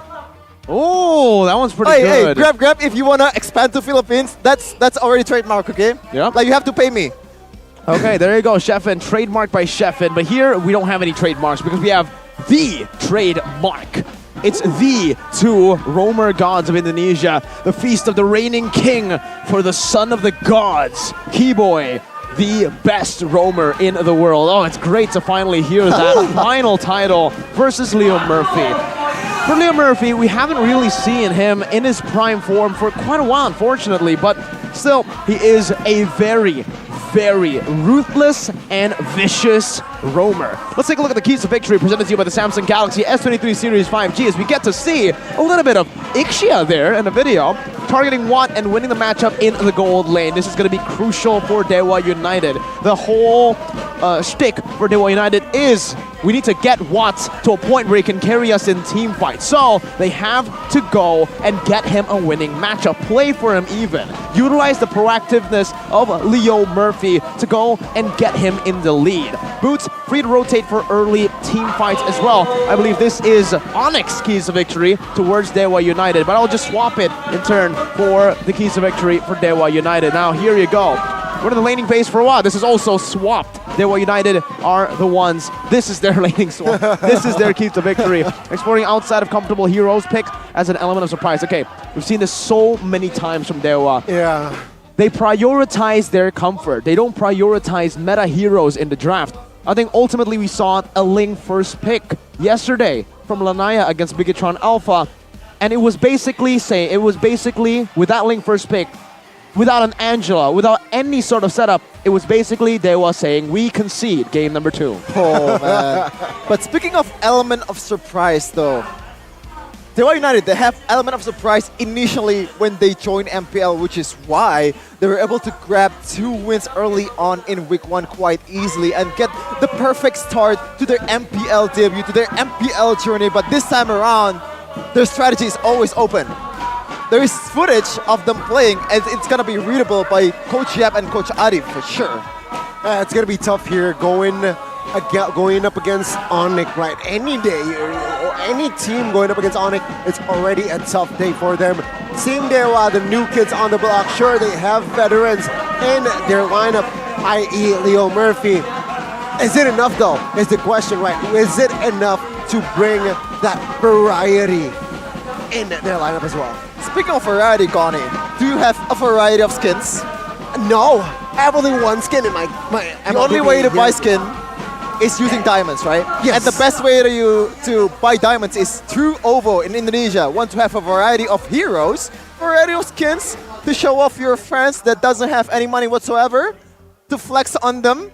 simply connect your OVO account to Google Play, make in-game transactions in MLBB, choose OVO as your payment method, and then make the payment. It's that easy. And for new users, enjoy a 90% cashback up to IDR 10,000 in the form of OVO points after a successful transaction. So what are you waiting for? Use OVO or download it if you haven't used it yet. Yeah, let's buy MLBB Diamonds with OVO or OVO now. Comprende right now. There you go for Gani, as usual with the Spanish. Let's take a look at the lineup though for Dewa United. Whoa! Oh, was that Pendragon? Did I just see Pendragon? Let's confirm it. Let's welcome them, the Apostles of God. Dewa United Esports. Well, if you want to face the Sky Kings, you gotta bring up the Dragon here, Pendragon. Spearheading Dewa United and finally made their debut in this team. Already have an MPL experience, but speaking of experience... What? Dreon? Excuse-moi? Wait a second, let's welcome the team that just won SBS, Team Onyx. Oh man, the comeback of Durian here playing... Oh my god. Playing his med role. He's been practicing a roamer for 3 months and not mid laner. That's why he's kind of shaky in early week, Mirko, because he's not really used to playing mid laner anymore, even though he's notorious for being able to play any kind of role. He's one of the only players in MPL Indonesia that has experienced any role out there you can think of. First week, he's been practicing 3 months on the roamer position, so yep, the doubts of him playing in the mid lane were definitely answered there. He was not comfortable, but now in his comfort position, Coach Jeb and Adi are definitely cooking something, but so is Jack Lee and Paddington. Yep, they're not gonna let them cook. As the kids would say these days, Onyx Esports, they have a lot of variety to go into the team fights, variety to win games. They also have a variety of players as well. This time around, Trion. This is like one of the surprises that I haven't seen, man. Like, and fun fact too, so far in MPL Indonesia Season 12, Onyx has always played a different lineup. What does that tell you, Connie, as an Onyx fan? That shows depth, right? I mean, if we're talking about the switcheroo, switch-ups from the side of Onyx, and it seems like for the most part, they still have managed to find success. That means they're playing around, that they have depth, and it shows, again, going up against Dewa United, what will happen here. Leo Murphy has a, I don't want to say easier job, but on paper, it shows that he has an easier job going up against Rian. I think it's a great decision from Coach Yeb and Adi to actually go and rotate the lineup.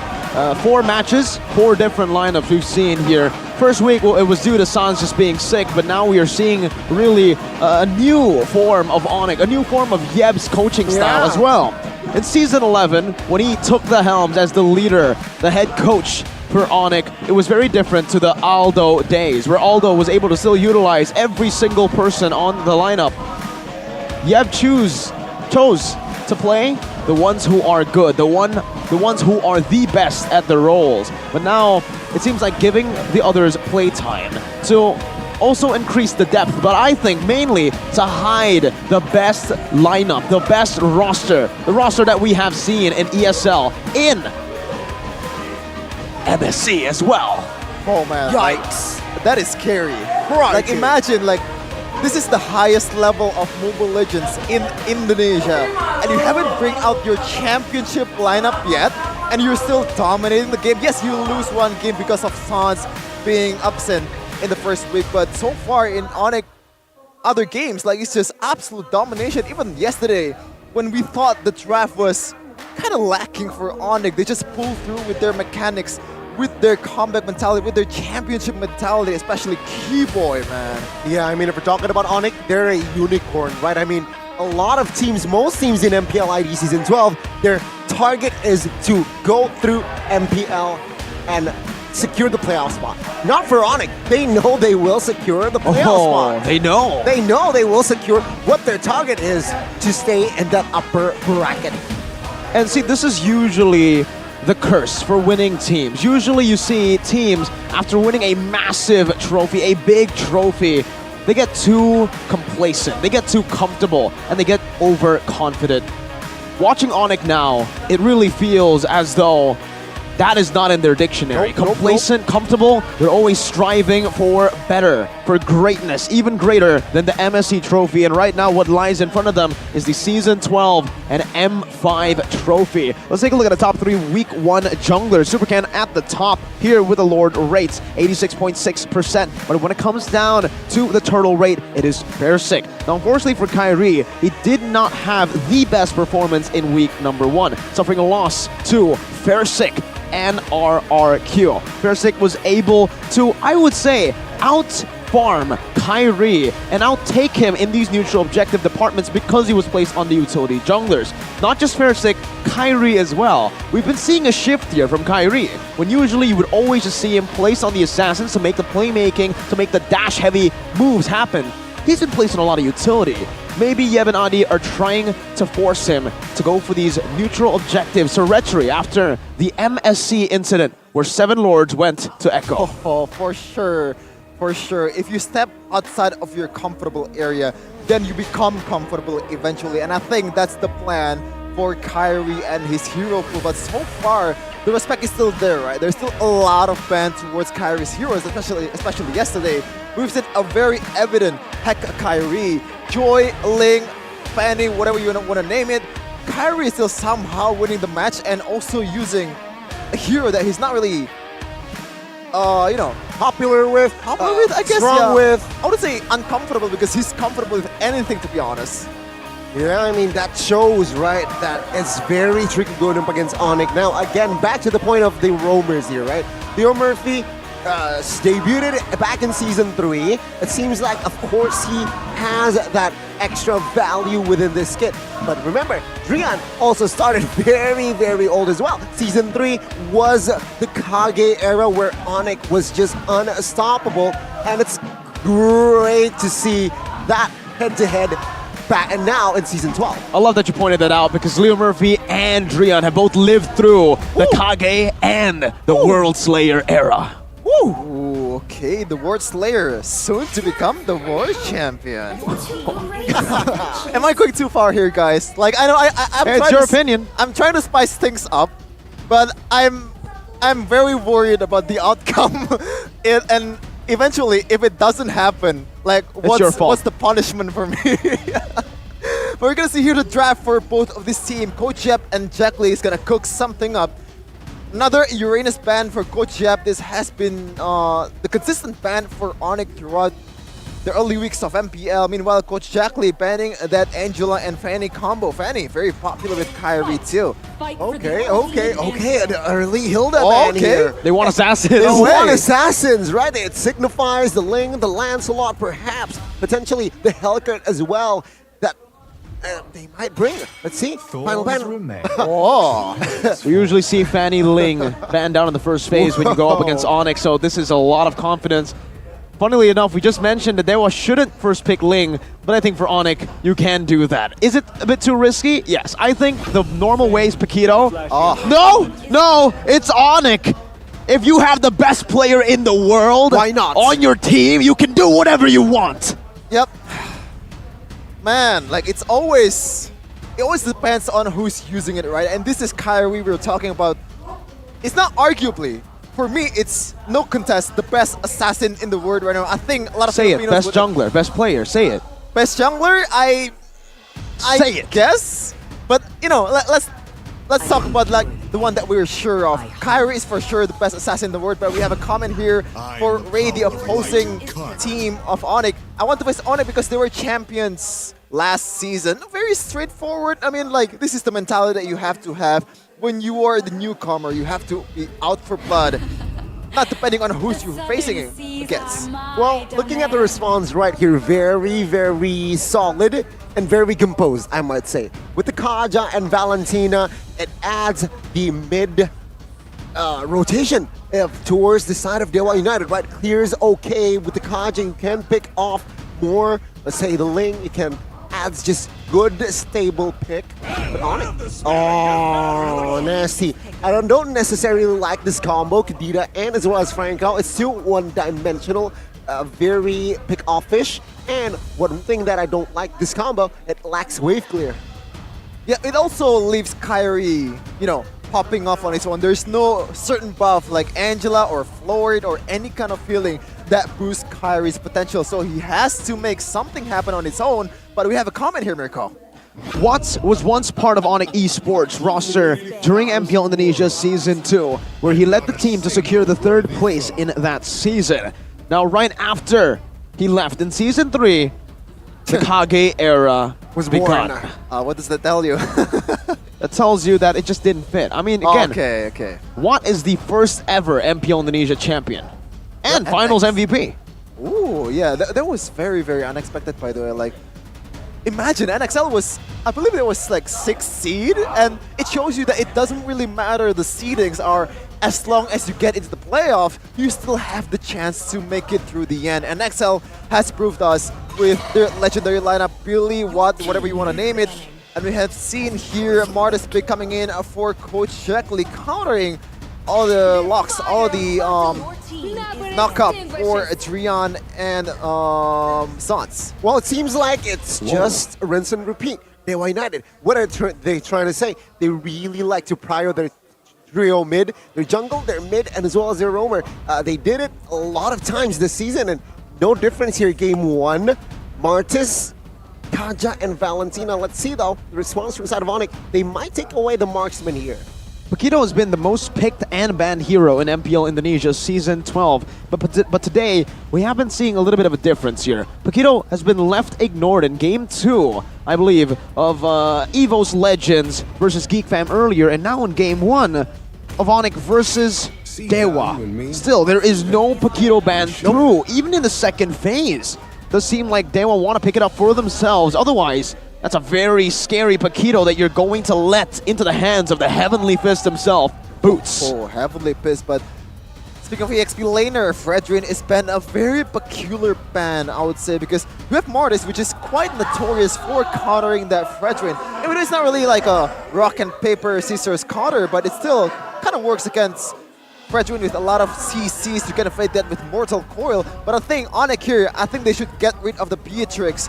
The potential of Awat on that gold lane. I don't think so. Really? Like, it's Link against a Beatrix. Like, it's gonna be hard for you to... Oh, it's gonna be 1-1 instead. Okay. Interesting. Okay. So with the Swan 1 ban, it signifies that Onyx will try to force Watt into a hero that is more vulnerable, right? More with less mobile, if you compare it to 1-1 as well. So again, Beatrix, I see Claude is also up and available. They need to, I think, deny it away from CW. Maybe just a pick Paramis here. Oh, it's, yeah, okay, Arlet. Okay, I thought it was gonna be like Arlet mid or Arlet in a really weird role or something, but it's gonna be Arlet Pendragon. It looks like. Yeah, we haven't seen a lot of success from Pendragon. Last time he played Arlet for EVO's Legends, didn't turn out too well. He was actually, I think, going for a lot of these engages that were very risky, and he miscalculated every single one. So now maybe with new team, he can prove to the world that the same thing that Boots proved to the world when he left EVO's Legends and joined Onyx. It's not the team, it's the player and the environment.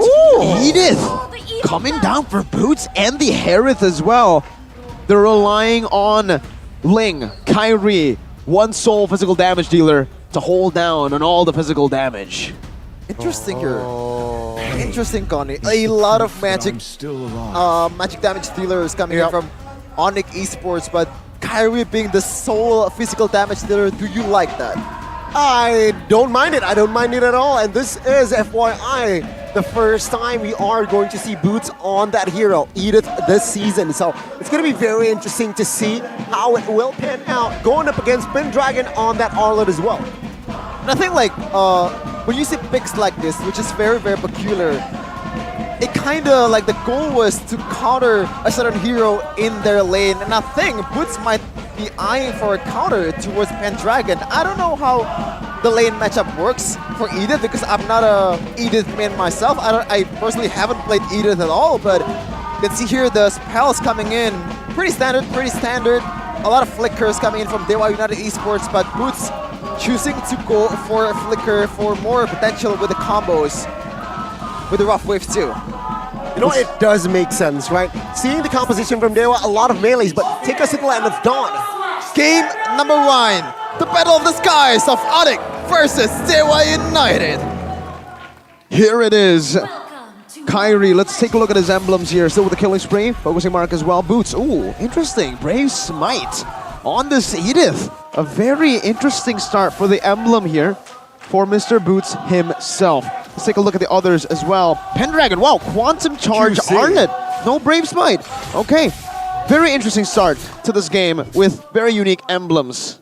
You know what? I like the Brave Smite coming in from Boots. He knows that Arlet is very hard to deal with, especially in early game. When you get hit by the Vengeance, it's just an easy... Oh, that's a pressure from Sans. The combo coming in. That is a very, very fast kill for Onyx.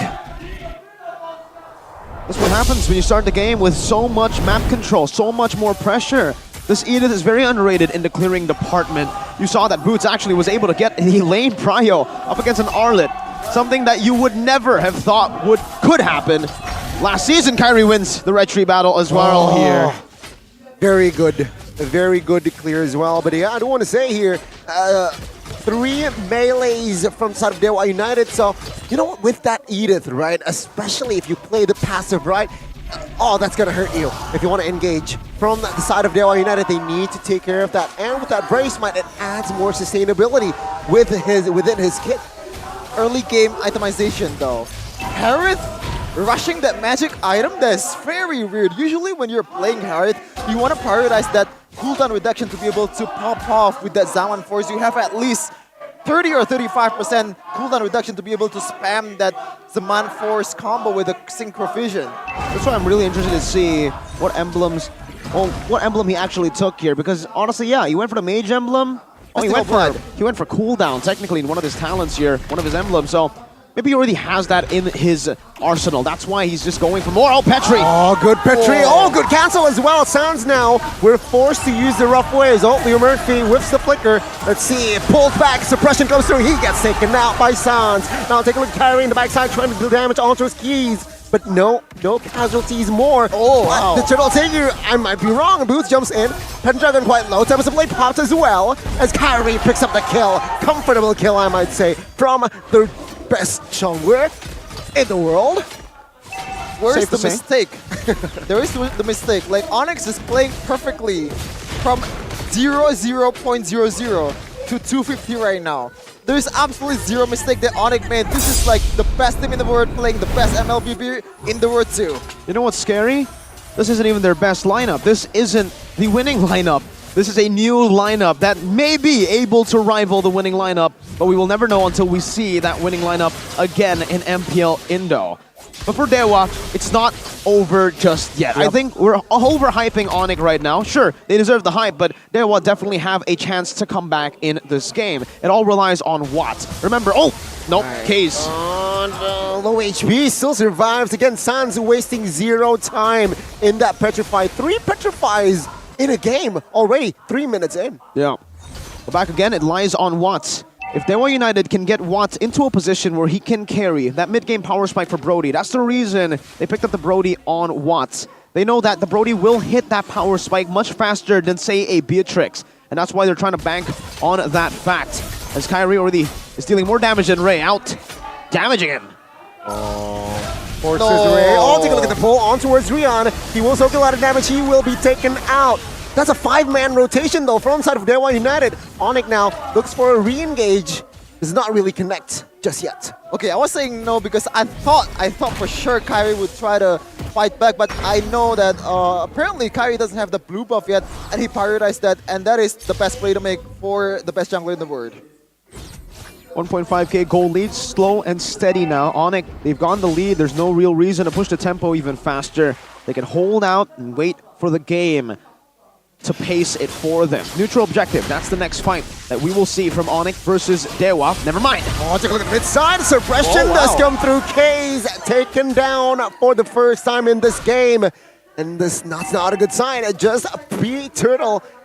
It just adds more layer for side of Onyx to win the neutral objective. Okay, I believe Keys actually built the tough boost. That's why Sans' damage was not that much. And I think if you're facing Sans with a Gazeta, the best play to make is try to find like a silence rope in early game. It doesn't really matter if you don't deal that much damage, you still get a lot of safety. Yeah, they engage there from Boots. Let's see, the turtle tick will be won by Kyrie. Pendragon now soaking a lot of damage, forced to use the flicker. Gets taken down no matter what. Leo Murphy now will not be able to escape as the Petrify connecting onto a Sans, collecting the double. Ray will be taken down again. Kyrie with the killing spree. Oh, it's a bloodbath, 8-1. Recalling on your face when your opponent hasn't died is an ultimate level of disrespect. That could have gone very, very bad for Sans, but I feel like he already calculated it the whole way through, but Sans might be eyeing for more. It's so uncanny. It's just perfect mobile legends. The highest Franco Iron Hook skill hit rate that we've seen in MPL Indonesia Season 12. 5 of 7, 71.43% skill hit rate. My goodness gracious, this is absolute domination from the defending SPS Kings, the defending Season 11 Kings, the defending MSC Kings, the Kings! Trian actually read they were united like a book. Like he knows something is wrong, he can smell it. You know? But you can see there, Kyrie building corrosive side actually.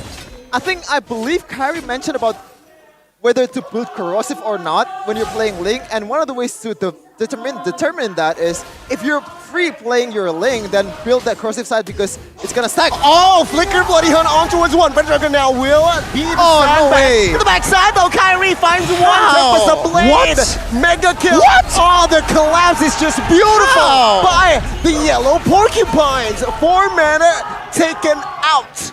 Did you even see Sans in that push? I may be tunnel visioning. That was complete misdirection from Sans. I didn't see it at all. Like, how did he get there? The point is, if you didn't see it, there's no way the Dewa player saw it. My goodness, the movement, the precision, even there, he lands another. That counts, that counts. That does count. And to Onyx, it feels like these turrets are suggestions. They're like, usually you don't dive these turrets in the 6th minute of the game, but to Onyx, everything within this game has been calculated. They know the full limits of Mobile Legends. And I think at first, in the first 2 minutes, it might have been a stretch to say perfect MLBB, but now it is clear. It is perfect Mobile Legends that Onyx are displaying here. They know exactly what they have to do. Even the itemization, Anti-Kura's first item, Boots understands that even though he's in the lane against the Arlet, that's 0-3-1, the lingering threat is Watt. That's the guy who can carry the game. The Anti-Kuras neutralizes Watt almost instantaneously. Okay, Konya, I said to you that, you know, I kinda am not a fan of the fact that Ling is the only lone physical damage dealer. Oh, Boots might be in trouble. No, there's still a lot of tankiness there. What I said earlier though, like if you have Kyrie as a Ling, I don't think that's much of a problem. Like I take my words back. I mean, take a look at this guy. He was top side, he was bot side, and with this mobility, right? This is why, this is what you do when you pick up the Ling first pick. You add more just layers. How? I mean, look at this guy. Look at his mechanics. He was top side, bot side. He's clearing the jungles, but now take a look at Sans now. Will force to retreat. No problem there, though. He's the conceal. Doesn't really connect just yet. But then again, Onyx, 8,000 gold lead, 8 minutes, no, 9 minutes in. Okay, the fact that Leo Murphy rushed the Immortality as the first item is kind of scary because like if you're facing multiple magic damage dealer at once, you usually go for Athena. It's not Immortality. Like the best play to play is Athena. Like I think Leo Murphy knows that this is Onyx. They're not gonna be able to make any kind of mistakes. It always gets them, and he knows he's gonna die. I mean, looking at how Onyx are playing now, again, they know when to slow down, to fasten up the tempo. It feels uncanny, it feels strange, unnatural, for Dewa especially. They're so used to playing it very chaotically, forcing these teamfights left and right, but they're unable to do whatever they want. They're unable to do anything that they want. They want to force a teamfight, Onyx denies it. They don't want a teamfight, Onyx forces it. They dive all the way. And now through macro, through sheer map pressure and wave control, they have forced Dewa back to concede a Lord take, to concede their old jungle. I want to see how many gold Kyrie have right now, Connie. Wow. I don't know. Yeah, there you go. 9,000. What? Wow. 4K. 10 minutes in. 4K, 10 minutes. Wow. How the hell? You are a madman, my goodness gracious. Kyrie Rayos Del Sol, what are you doing right now? He's playing Mobile Legends. Mobile Legends. He's Marvin. Marvin in Land of Dawn, dude. He is in the Land of Dawn. It really feels like when Kyrie gets into the game, he's transported into the Land of Dawn. He's playing in the arena right now, not on stage. And now with a 10,000 gold lead, it's looking like a perfect, again, wave synchronization! Oh, the bloody hunt connects as well. And good night, Ray. Yes. 5v4 now, offense and defense. Let's see, will this be the final push as a Lord? Remember, it's just the first Lord, but the gold gap is that massive. Sans is just standing there menacingly, but Drian looking for another hook. There you go. Engaged by Boots. Tempest of blade towards the backside, fighting Watts as well. Oh, Leo Murphy flickers away as the base will be melted. Game one for the side of Onyx. Is that the quickest game MPL ID Season 12? Oh my god. Yes, without a doubt, that was the fastest game in MPL Indonesia Season 12. 11 minutes! Woo! I'm sorry, like, I don't think you're supposed to say this as a caster. I think we're going home early tonight. Onyx want to go home early tonight with that performance. They are not here to experiment. This is not an experimental lineup. Is it? Is it though? It is! It is experimental. Drian is on the lineup. This is not the championship lineup. This is not their best lineup. Quote unquote. Like, come on. No, this is not an experimental lineup. It was seen, it was perceived as an experimental lineup. But what it is the hidden weapon of Onyx. Drian, 3 months, no play time. Once he plays, he absolutely destroys. This is a statement from Onyx. Whatever roster we display, it's peak Onyx. It's scary, man. It's scary. Oh man, like, there you go. Kadira Franco combo pick as the key to Onyx one-sided victory in game one. It is. It is, especially Sans. It's not just about the setup, right? He's been making a lot of setups on his own, like eventually getting the flanks, perfect flanks, even some baits too that lets Drian get a free hook towards Ray at the end of the game. And that is the power of Tas on the god of Tas. Oh, again, Kadira Franco combo. It seems like that was the mobility that the composition from side of Onyx has was just unimaginable. And again, that is how you play if you pick up the Ling first pick. I think that is what Onyx is trying to say. It's not fair. Towards Dewa United. That's not fair. It's really not. It's really not. Especially if you're an Onyx fan. Like, I don't know what's going on in your mind right now. You must be like high as cloud.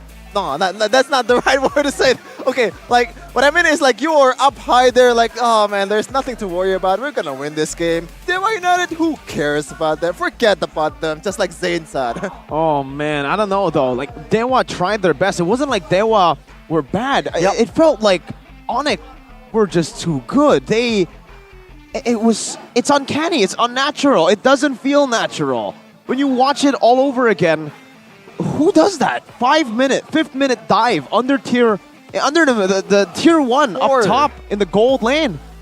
Or dead. Sans with a flank that my God. looked like it was set up with a lot of thought. But to Sans, it was just instinctual. It was just like moving a hand, moving an arm. That's how you phrase it, right? For us, it's as natural as that. It doesn't look that way. But for Sans, that's how he maneuvers around the Land of Dawn. And also to add to that, give some props to Drian as well. Oh, right? His hooks on the Franco. The last Kage. Very, very good. This is his first game. Usually I would say Gani, what the heck? But I think this one, it's deserving. Like, Drian, 3 months, no play. Nope. No play time in MPL. He finally gets play time and It's Drian time. oh. Keyboy, you better time. watch out, Keyboy. When something is smelly, it's usually the durian. Okay. There you But go. The was there debut ever a of doubt? Tyrion kind of overshadowed by the brilliance of the Sun God himself. Should the Kadira be consideration of his signature hero and also a prio ban for the opposing team, Miracle? It's just Onyx signature hero. Yeah. It's Keyboy can play it, Sans can play it, Drian can play it. No one Probably plays. Kyrie too. Maybe, probably, yeah, probably. Even CW. I bet. I don't doubt that any 5 members, all from Onyx, can play it. Even Albert. Albert played the mid lane Kadira, and he won. But here it is, the play of the game presented to you by the Samsung Galaxy S23 Series 5G. Sans, again, we've mentioned this. I literally just mentioned it. The way he was able to flank, the way he was able to maneuver around the map, it felt so natural that it looked unnatural. Usually you're like, how does Kadira do that? Dewa, how do they not see that? But we didn't even see it ourselves. I mean, he's that confident, Miracle, that he does not build the clock first. No. He built Genius Wand first. He's a genius. You know what? I want burst. Y'all not building the Athena just yet. Let me burst you out with my Genius. It's a Sans wand. It's a Genius wand. A magic wand. That's the player of the game. Presented to you by Samsung Galaxy S Series 5G, the Sans God himself. But let's be real here. Like, even though Sans is the MVP here, everyone played perfectly. There is no holes. 0 holes. I haven't noticed a single mistake. Like a big mistake, I would say, like minor mistake, maybe, you know, but they still come out on top in every trade possible. There's only like 1 kill for Dewa, right? There was 1 kill to the end. They didn't even get Drian the second time around. And even if, because Drian was the only one who was that low, so even if they got Drian, it would have been 2 deaths to Drian, the roamer, who needed that. Let's take a look at the heat map, because this is absolutely ridiculous. 5th minute to 10th minute. Actually, you know what's ridiculous? The fact that the 5th minute to 10th minute game time heat map looks normal. Because what was crazy was, I believe, the 0 all the way to the 5th minute, because that was when the dive happened, I believe. It was able to maneuver across into the gold lane that we don't see from here. But that gold lane rotation, I want to see the highlight or just a clip of how he rotated up there. You know what I want to see though? Game time 10 plus. It's going to be in the front of the opponent's face all the time. It's going to be funny to see. But Connie, man, how do you decode this? How? I don't know. It's very hard for Dewa United. And again, if we're talking about Sans, he does not waste his Petrify. Right from the get-go, he gets the Petrify. Here, minute 2, Petrify again. So he doesn't waste that. Okay, Petrify's up, I'm going to use my Petrify. And that is how you not waste a spell. And here, honestly, it just feels like, again, you mentioned it earlier. Oh, there you go. Finally, we do see that they are humans, right? Drian was able to actually miss that, and he got positioned here. But a few times, even here, Iron Hook, Flicker gets it. Retry 50-50. Kyrie gets it. Boots position, zones Dewa away. Another Iron Hook to stop Pendragon's escape. Perfect MLBB, and look at Sans' 3-man or 2-man Petrify, who finds these angles. So creative, so intelligent. But it's with the setup of the rest of the Onyx members. Like you said, it's not a one-man show. It can never be a one-man show.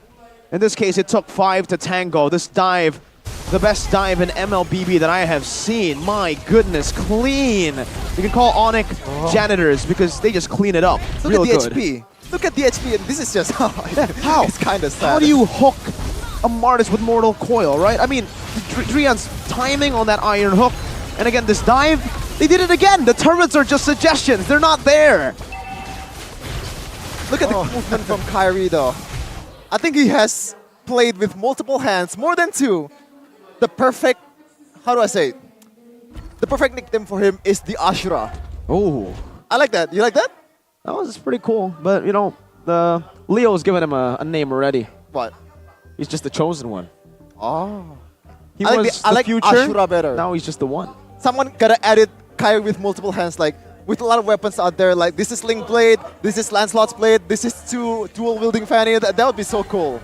Oh man, I'm baffled. I'm seriously baffled. This is like one of the cleanest game I've ever seen. I mean, they make it look easy. That is the...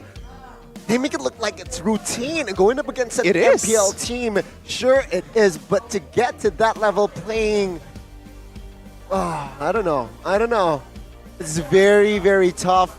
I mean, they're still that hungry. Yeah.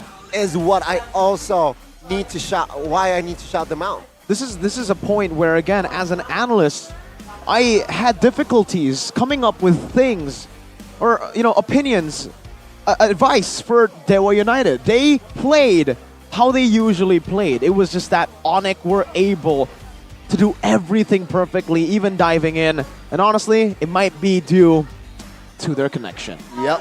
Crisp, clean connection, courtesy of Telkomsel X OVO. Important news for MLBB fans: if you want to buy data packages, it's easy with OVO. Whether it's for streaming or gaming, you can rely on OVO. For Telkomsel customers, there's also a special promo with cashback up to 10,000 OVO points. Whoa!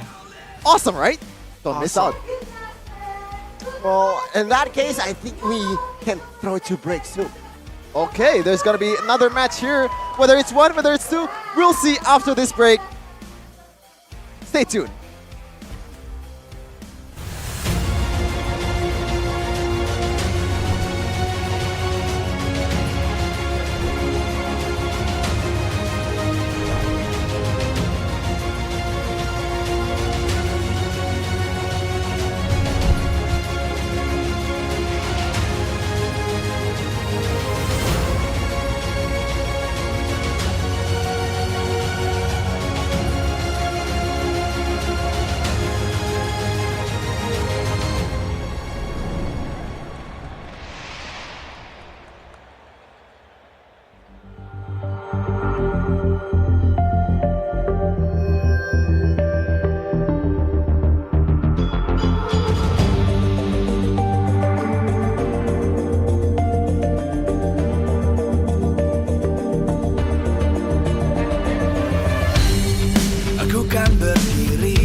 Terus berlari, terus ke arah puncak tertinggi. Ku takkan berhenti, hanya sampai di sini. Kemenangan abadi menanti. You know we won't miss if we unite our focus. And if you haven't noticed, we all live. Nyalakan apimu, hadapi semua tantangan. Hadang semua serangan, jatuh bukan halangan. Bakar semangatmu, janganlah engkau menyerah. Kita akan buat sejarah. We all this, we won't miss. We all this, we won't miss. Saatnya beraksi, jalani ambisi. Aku kan menyawakan hari ini. You know we won't miss if we unite our focus. And if you haven't noticed, we all live. Nyalakan apimu, hadapi semua tantangan. Hadang semua serangan, jatuh bukan halangan. Bakar semangatmu, janganlah engkau menyerah. Kita akan buat sejarah. We all this, we won't miss. We all this, we won't miss. We all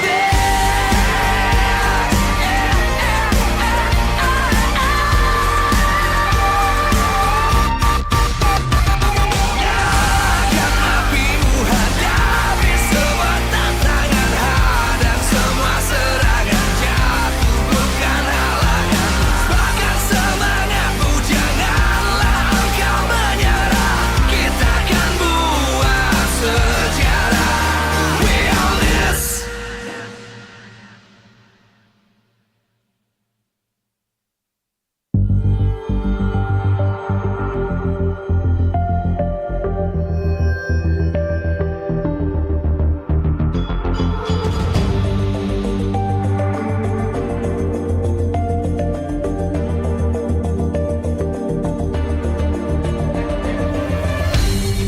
Aku kan berdiri dan terus berlari, terus ke arah puncak tertinggi. Ku takkan berhenti, hanya sampai di sini. Kemenangan abadi menanti. You know we won't miss if we unite our focus. And if you haven't noticed, we all live. Nyalakan apimu, hadapi semua tantangan, hadang semua serangan, jatuh bukan halangan. Bakar semangatmu, janganlah engkau menyerah. Kita akan buat sejarah. We all this, we won't miss. We all this, we won't miss. Saatnya beraksi, jalani ambisi.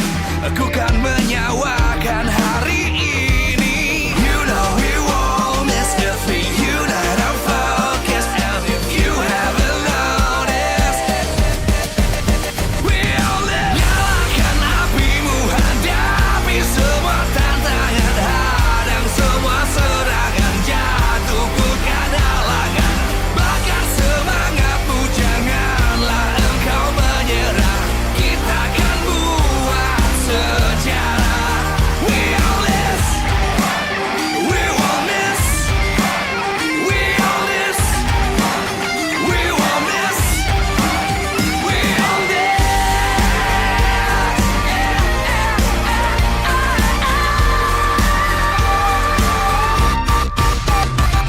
Nyalakan apimu, hadapi semua tantangan, hadang semua serangan, jatuh bukan halangan. Bakar semangatmu, janganlah engkau menyerah. Kita akan buat sejarah. We all this.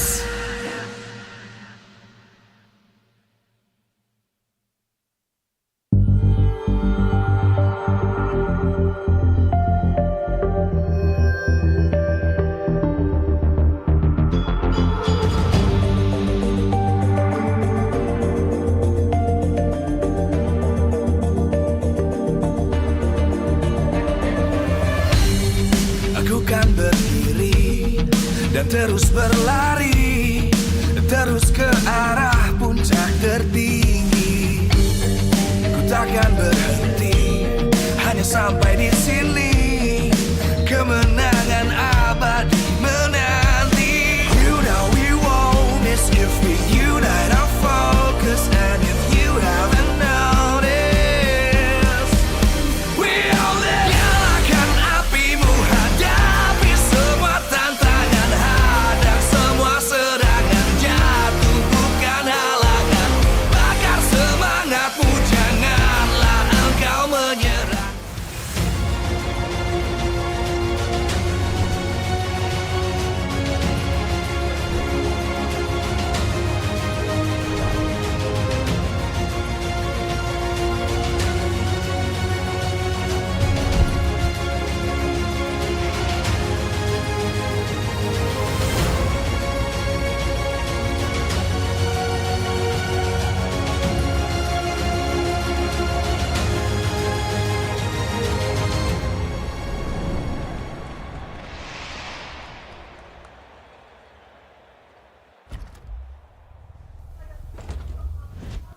Even with the addition of the Dragon, the Sky Kings still standing on top. And right now, we're gonna witness game number 2. Will it be the same story for Onyx and Dewa United? Or will Dewa United somehow clap back? Now, okay, if I were Dewa United coach, not gonna let out give up and try to bring Lanaya in to get more experience. Oh, I don't know about that, right? This is experience for everyone. You're facing off against the defending champions. You want to try to utilize as much as you can with the roster that you're using already. That's why I was kind of stranged out by the Pendragon move. Is this perhaps their best lineup? Because I would think you would still want to try to use your best lineup up against Onyx. Even though Onyx is very hard to beat, you want to get that experience. You want to see what your players can do up against the best. Not even just an MPL ID in the world right now. IT dubs. IT dubs. IT dubs? Oh, in the word. Okay, I'm sorry. I'm kind of slow, guys. I'm kind of slow, okay? Chefin.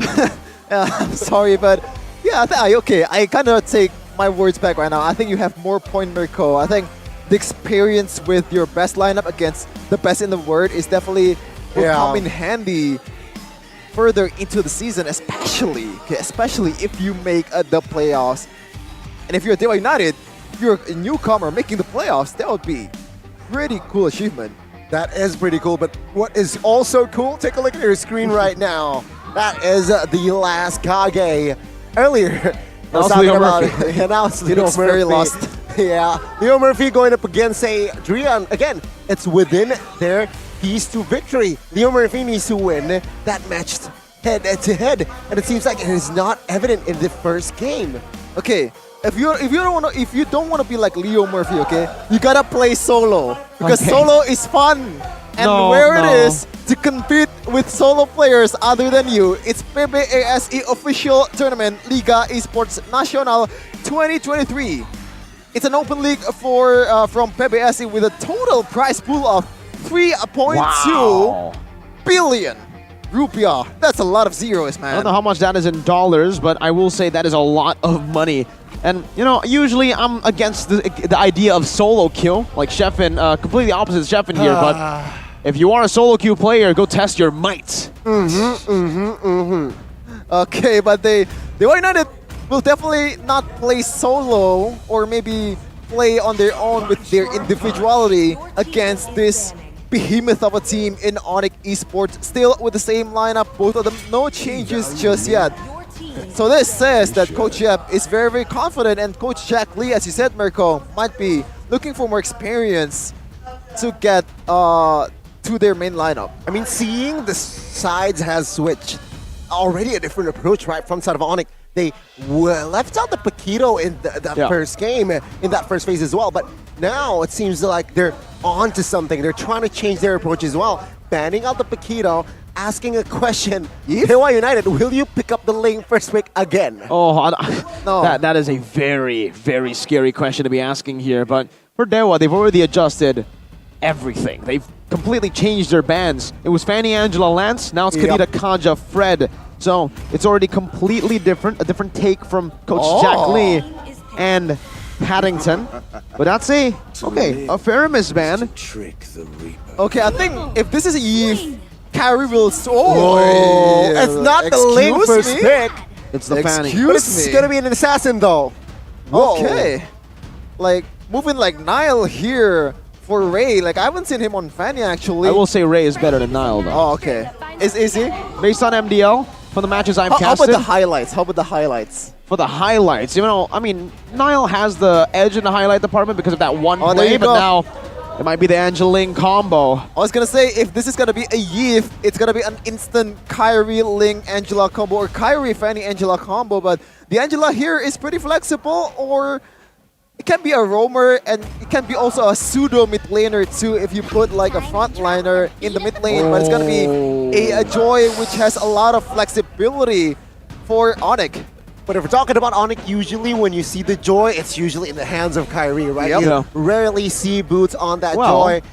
MSC. MSC, sure, but rarely again. Let's see though. Dewa United, what will they respond with? It's going to be the Valentina, and I feel like they should go and pick up a hero here for Leo Murphy.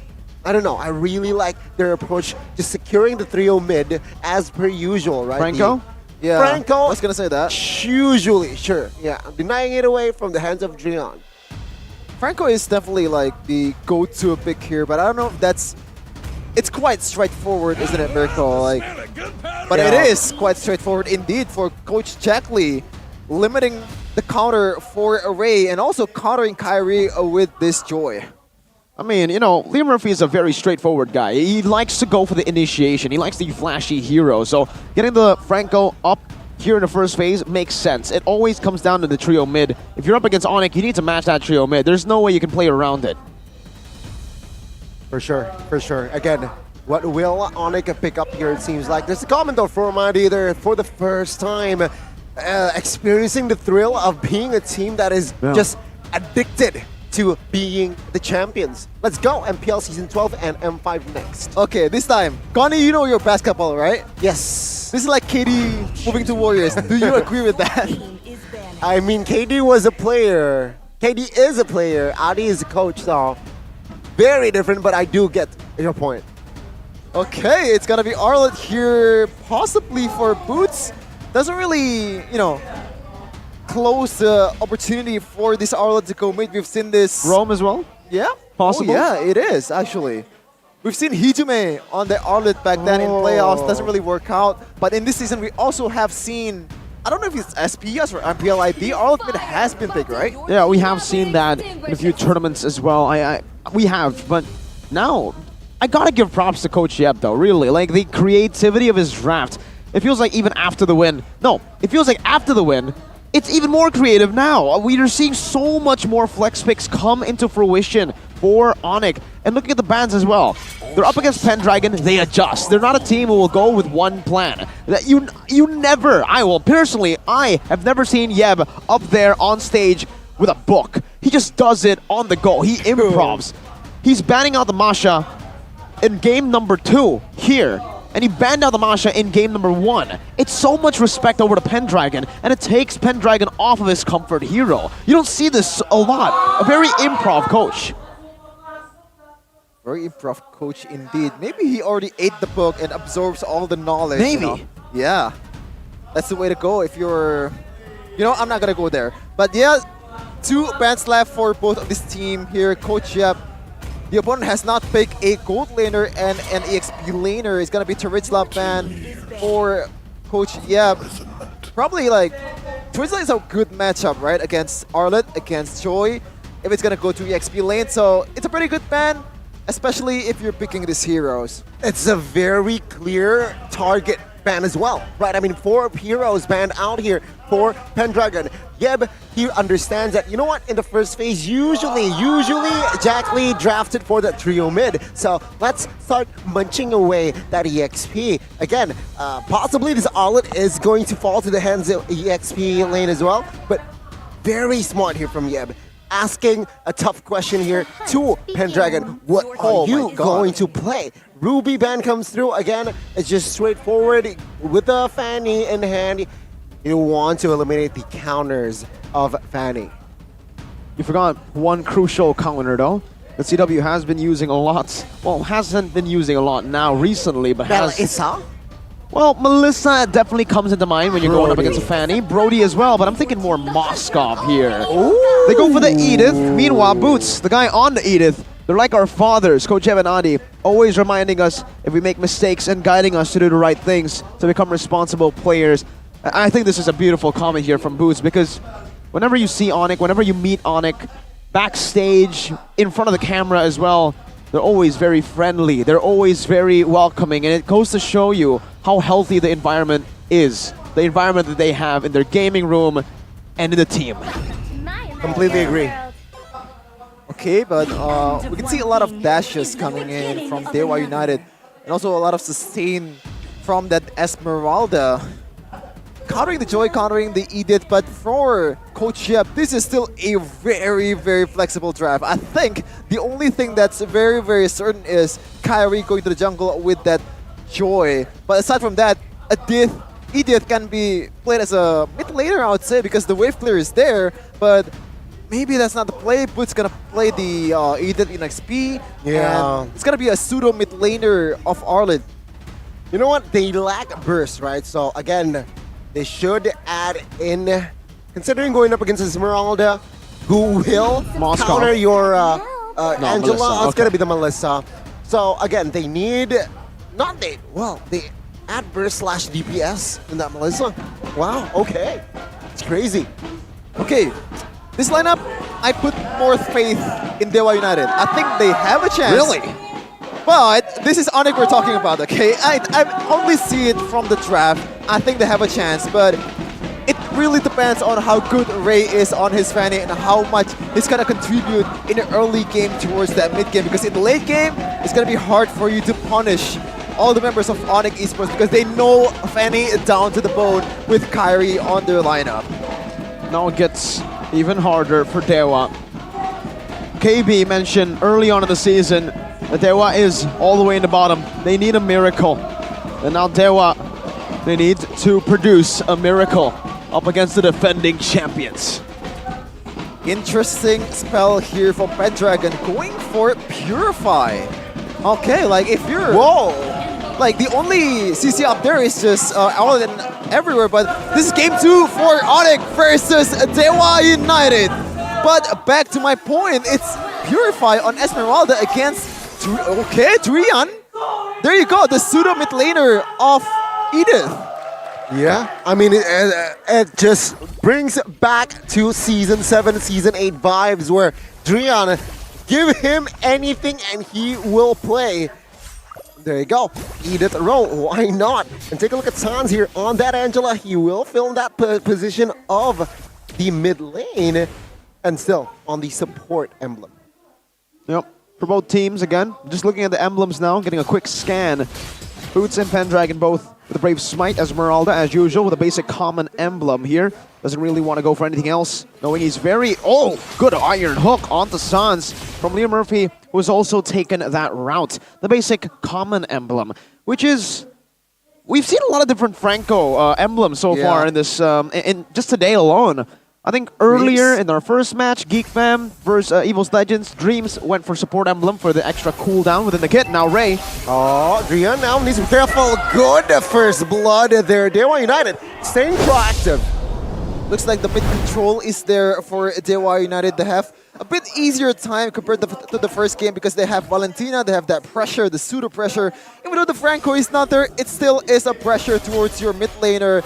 Where's the Franco? Like, am I gonna get hooked? Am I gonna get bursted down? And there you go, on cue. One kill. Might be another one. No, there you go. No. And now, looking at the in-game equipment by Dunia Games earlier. Again, just a solid start for both teams. But I do want to talk a little bit about the contrast. Going for support emblem versus going for common emblem here for the Franco. What does the common emblem give you that the support emblem doesn't? It's the survivability and the sustainability. You rarely need to recall, but you cannot spam your hook as much as you would with a support emblem. Now Turtle. Let's see, it's a 3v2. Fanny now is in the vicinity. Kyrie picks up the Turtle. Boots now will go commit onto its keys. Sans picks up the kill on that baby. Angela. Oh man, flickering forward as an Angela is a very rare sight to see, but CW versus what? This is the matchup you probably is very familiar with, Mirko. Oh. Talk us through it. I mean, it's to be expected, right? Like, come on. Like, I don't think it's surprising at all, but I want to hear your thoughts about the lane matchup of Melissa versus 1-1, Mirko. Okay, so I'll answer your first question first. I think I actually thought that you might have gone for Dewa after saying that Dewa might have a chance here with the draft. But yeah, for the top side, Melissa versus 1-1, it is a very still Melissa oppressive lane here. Melissa basically beats everyone except for Claude. Still holding on towards that Inspire though from C-Dubs. Leo Murphy chunks his quarter of HP, but yeah, nothing much more from that engage. Yeah, before Onyx very rudely, stopped me. Interrupted me. I was saying, CW, okay, that CW definitely has the advantage here until Watt gets level 4. Then this is where Watt can start making plays. But again, with the Quantum Charge, it's... and knowing CW understands the limits, understands the matchup against the 1-1, I do not expect him to be able to give Watt that back weakness point. Oh, Sans domed. Not enough damage on towards that Angela, but again, good awareness from Sans. If you saw it earlier, Sans wasn't sure where the United members are. Just clears from an inner side of the turret. I mean, that's the instincts of a mid laner, man. Like, if you're facing against Franco, Kajo, this kind of pick off heroes that can go straight at you and just pick you off, it's gonna be hard for you to lane quite easily, and that's why always think of the worst case scenario. That's always the procedure to go when you're about to make an engage. CW makes playing the Melissa look super easy. It's not as easy as you would think, especially in the highest level of MLBB. Oh, good stoppage there by Watt, but he still clears out the wave, so it's still going to be a Cannon Minion coming through, and they're clearing it out. Yeah, he's going to be able to soak it in here. The Cannon Minion was not cleared up, and Drian is rotated up top. They should be free for Onyx. They do it. Very well played. My goodness. Well, as I was saying there, never mind, Sans. Oh, take a look at Sans. Wow, what? Flickers away in that. GG, take a look at Joy now. Joy already invading the jungles as well, so that's a loss. That's an L for Ray in the jungle aspect. I mean, credit to Drian, right? Even from the first game, we know that Drian can read Dewa United's rotation like a book. Every time Leo Murphy is there, Drian is also there trying to back up CW, which is quite rare to see because CW is notorious for being that weak side gold laner, and he has covered Drian, he has covered CW quite well in his 2 games, and also Sans being the global presence with that hard guard helps a lot. See, that's the point that I was getting at, actually, right? CW usually the weak side, now he's playing more of the strong side. Onyx are rotating up top. Pendragon here, even in the weak side, forced to use that Purify.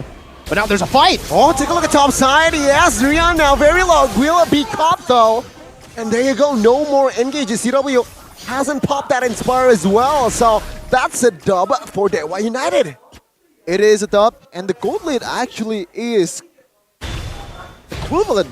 I didn't expect that. I thought Onyx for sure had it, but I see the gold like, oh wow, they're playing a good game here. But K is forced to Use get the away. flicker, yeah, but he is able to get away. That Fleeting time. Fleeting time already built up now by Sans. 6 minutes in, pretty fast actually. But actually, I'm pretty interested to see. Yeah, it's Drian who's roaming, by the way. Sans is playing this Angela mid. So it is a roaming Edith with the roam boots. Oh. That's why Sans got it so early. That's why I was kind of confused. If he went for roam, that's a very quick timer to get the fleeting time, man. Yeah, I'm sorry to interrupt you, Mirko, but feast your eyes on the hands of the Ashura. Kairi. Like, every kind of movement, like, oh, the map checking, the item checking, it's always very, very fast, man. The claw grip. Yeah. That's also courtesy of Samsung Galaxy S23 Series 5G. Oh, thank God we had that hand cam, man. We're blessed. Oh, this might be a mistake. Oh, we'll see. Boots here still has a flicker, so still okay. Now trying to somehow chunk Fanny down because Cyril is up. So again, Onyx here playing it very, very patiently in second game.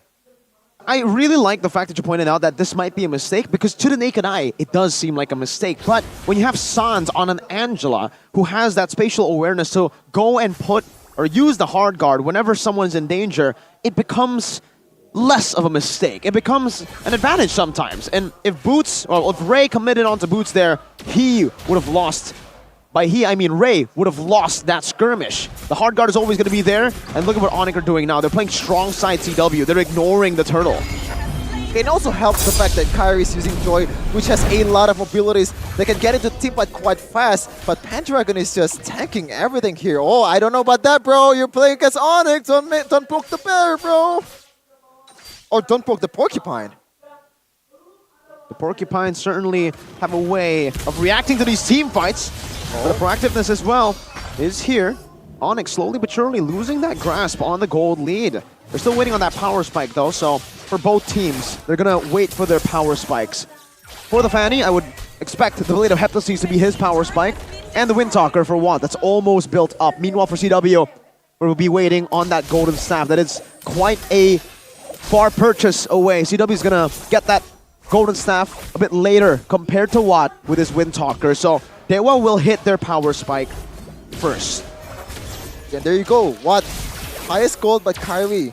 Masterful manipulation with the dashes.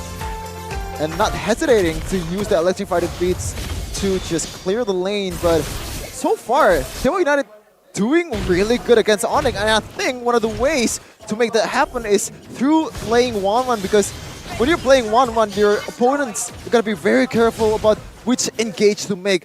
Do I have to go in? And there you go on cue, Mirko just said, Windtalker for what? Yeah, oh, an engage here potentially. Ultra Zero Murphy, a lot of knockups, a lot of flickers as well. But Boots finding the right engage, and there you go. Onyx finding 3 kills out of nowhere. Now Pendragon might be the target. Ray though will steal the purple. Pendragon now soaking a lot of damage, falling Storm on towards 1 with the help of Ray. Kyrie gets taken out. Pendragon now will be stunned, will be thrown back towards the right side. That's flicker. It seems like he will not survive. Dewa United lost 4. I think one of the most impressive thing about Onyx is not just how they find the engage, how they find the opportunity. It's just how fast they're at responding, how fast they're at punishing overextension, and you can see they are pulling the trigger as 5. There's no shred of hesitation coming in from all the members. And that was when Dewa had the upper edge. The Wind Talker was built. That was their power spike. Now, right on cue as well, CW built that Golden Staff a bit later, the Wind Talker, but heck, it's here. And for you guys back at home, Blee play together. It gets even more fun together with a 10,000 or 10% cashback. Scan the QR code now, get your skins. Okay, but what? Having the time of his life in the top lanes, just like you, Mirko, always split pushing and not joining the team fight. And I think this is the right way to play, especially if you're Watt and Dewa United is very Watt-centric.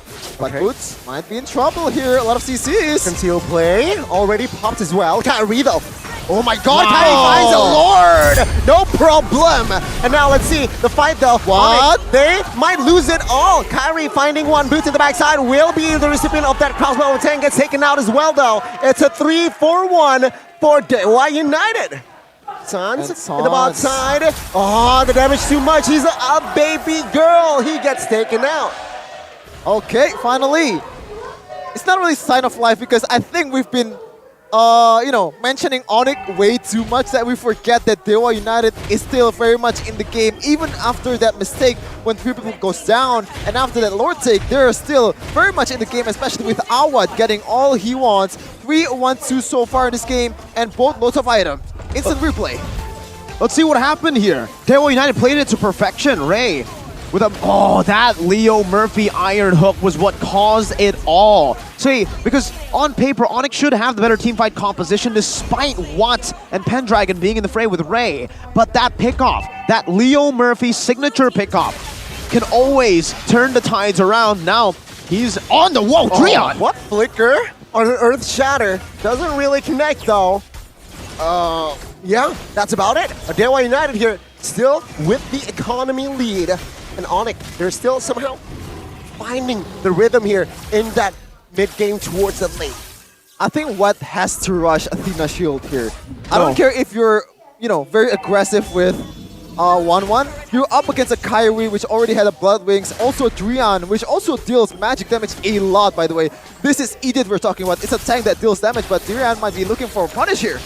Let's see. Pendragon now, half HP. Still escape. Oh, take a look at the damage there. Leo Murphy now will be caught. Ray will not cause that damage just yet, but it's still a win for Onyx. Now it's even clearer, right? In the last team fight, that one Iron Hook from Leo Murphy changed the tide of the fight. As long as they're able to nullify CW, then Onyx will not have enough damage to take a full-on team fight, but if they don't... My goodness, this engages from Boots, man. Stop this guy. Oh, my lord. Side keys now. Flickering away, pop the rhythm as well as a copy, but nothing else. Take a look at the economy lead earlier. Now, gone. There you go, Mirko. Silence Rope into Athena Shield. I think this is the best play to go. Even though there is an option to go for a Rose Gold meter, it's just way too risky, especially with how low the magic defense provided by the item. It's just not enough against boatloads of magic damage coming in from Onyx, especially from Kyrie in the late game. Oh, I thought the hook was on towards the player. But Ray will not have a purple the next a minute or so, 2 minutes or so, as they march on towards the Enhanced Lord. Yep. As Lord spawns back in, Onyx are in position to take it, to play with the waves on the side as well. But look at Watts. This man has been making the macro maneuvers, clearing out these waves, split pushing, as I would do as well in these games. But I don't have this, the same effect. Okay. Well, yeah, so far, Lord Dance, though, I don't think both teams has clear advantage in terms of composition. I would say even the better team is Ray because he has more potential to go split push, but Kyrie is just very, very dangerous on this Joy. Even a single dash just deals that much damage. Meanwhile, Awad and Leo Murphy is trying to make something happen on top lane. Something interesting for CW on this Melissa is the fact that he rushed the Malefic Roar. Usually after you get the 3 core items, you want to go for the Haas Claws or a Wind of Nature or some defense here. Engage. Let's see, Petergan. It's Lord will be taken by Kyrie, no problem, and Fanny gets instantly leaded. Take a look at the engage. 2 members again on top of Ray gets taken now. And that's not a good sign if you're a Dewa United fan, as Onyx will claim their second Lord. Okay. Wow. Okay. I thought for sure when Leo Murphy comes there's gonna be another hook, and it's gonna be the same case again in the team fight before Mirko. But in this time around, Leo Murphy just gets punished by Boots, punished by Trion, and all the frontliners of Onyx, all pulling the trigger as 5. The synergy is masterful. They learn from their mistakes. Well, let's see. 2 minion waves pushed. Mid-tier 3 gets taken out. Bot tier 3 gets taken out as well. And Dewa United, what can they do now? Well, for Dewa United, the only thing they can do is to turtle in their base and wait for Leo Murphy to get a miracle hook once again.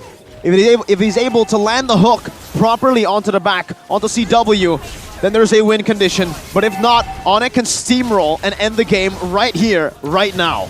Let's see the offense from Onyx. 5 men, Lord, 13,000 HP. Dewa United will take care of that first, but it seems like Onyx will not. Oh, take a look at Ray. This is a reminiscence of Kyrie with the Fanny, just defending with the Fanny. Base back, base. Oh, that's a huge catch! 3-man catch when Dragon gets taken out, and now Onyx is pulling trigger. Leo Murphy will get taken out as well as Boots at the front side, wreaking havoc. And Onyx, they take the game 2-0. Dewa United will not be able to pull the trigger in the second game. Is there any doubt? Is there any doubt whatsoever when Onyx kind of falls off in the mid to late game there? Is there any doubt? Still, the micro carries. Doesn't really matter if your composition is 50-50. Doesn't really matter if your composition loses. When you have world-class players on every side of the board, on every role, it's just gonna be covered real quick. And you have also Coach Yep and Coach Ari being the brains of Onyx. I mean, take a look at the reaction. Onyx, comfortable win again. Oh, bad result for Dewa United. They lost yesterday and they lost again today. It's a tough week for them. They're going up against both the top 2 teams, and SPS internationally they were top 2, and now Dewa will have to take a loss against both. And unfortunately for Dewa, they are both 2-0 losses, 13-minute games. In this case, 11 minutes from the defending champions. The match highlight presented to you by Head & Shoulders. Not a sweet smile. Onyx solid team fight takes Dewa United and forces them to swallow a 2-loss streak that Dewa will definitely try to come back from. But I think this was a good experience, was a good learning game for them. It was very low hopes for Dewa to win this game. So with the experience, with now the lesson learned, they will no doubt come back stronger. Also an experience again for the men who already had experience in MPL before Pendragon finally back in the highest stage of Indonesia in MPL Indonesia. But after this, whoa! Look at that! Who's this guy? I've seen him before. Yeah, I don't think he's on Onyx anymore, but he's still rooting for Onyx for sure. Who is this guy, Gani? You should know him. I don't know why. He is Samo or Thomas Sobaja. Oh, wait! There's another! Who's this guy? Is that Maipan? It's Maipan.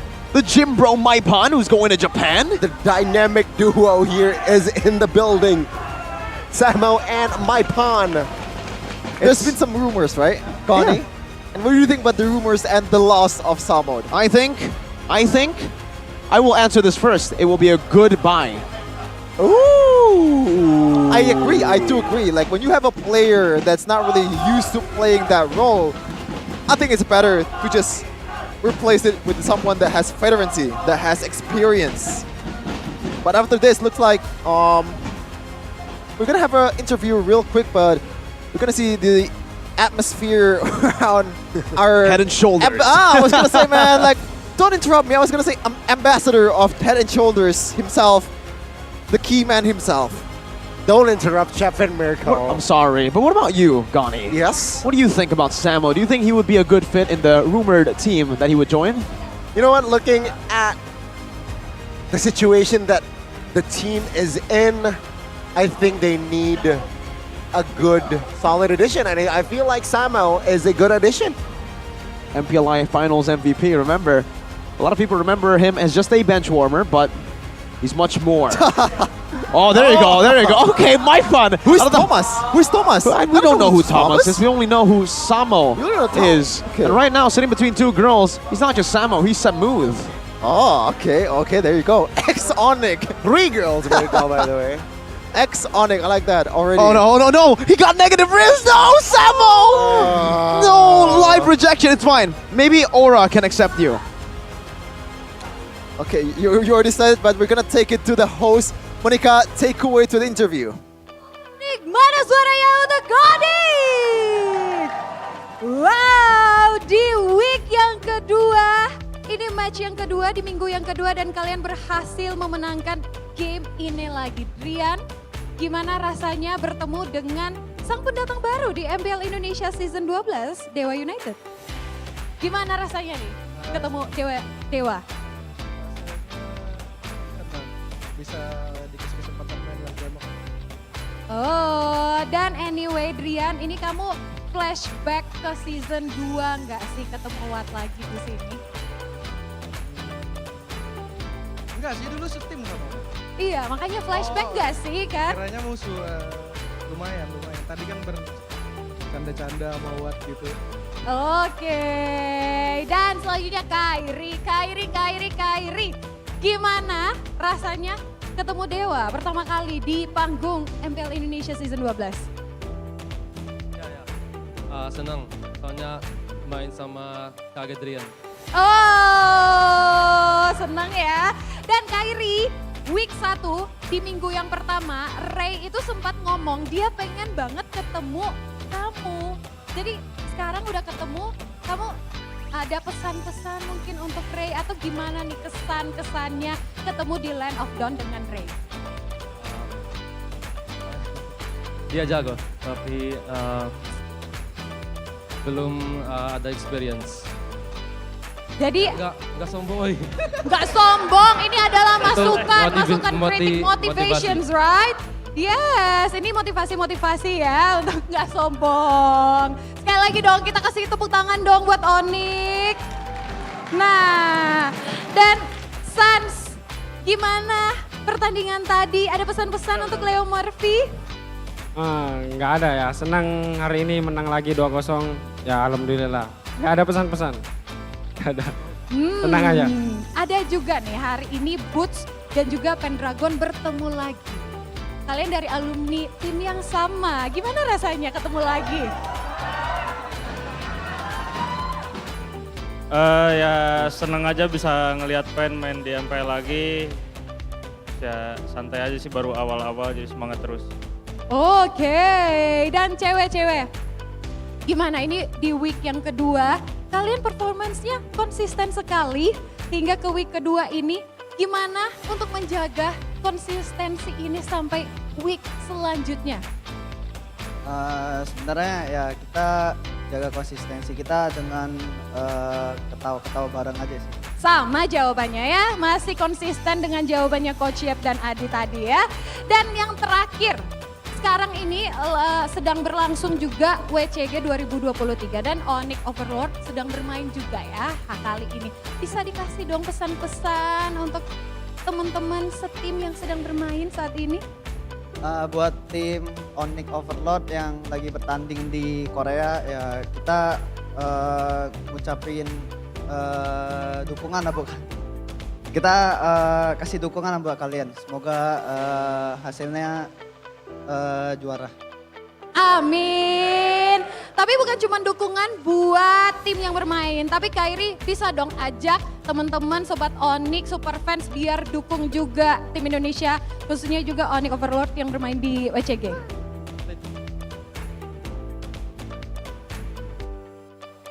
Ask for the super fans support for the Onyx Overlord in the WCG.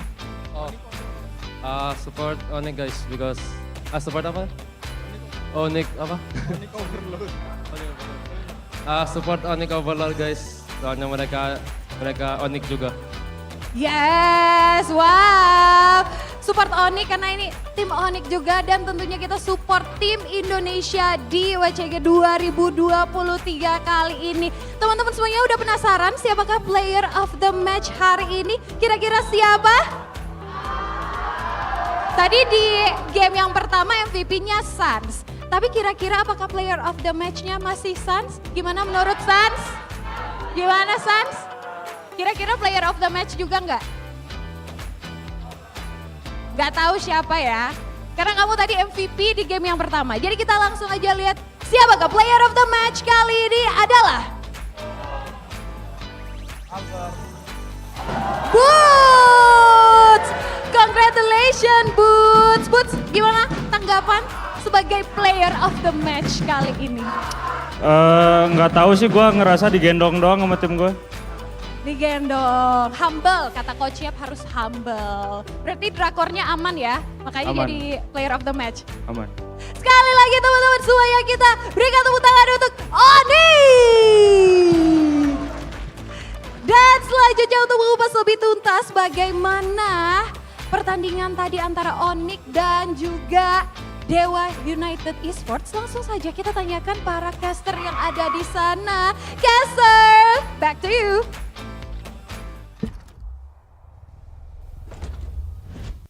Obligatory congratulations to Onyx for winning the match in an insane way. In an insane match with no... How do I... Okay, I already broke the pin, I'm sorry, but you know what? Like, there's no doubt, right? Come on, like, it's Dewa United is the newcomer. They have to take it... They have to take the loss easy, just like Geek Fam loses against EVOS.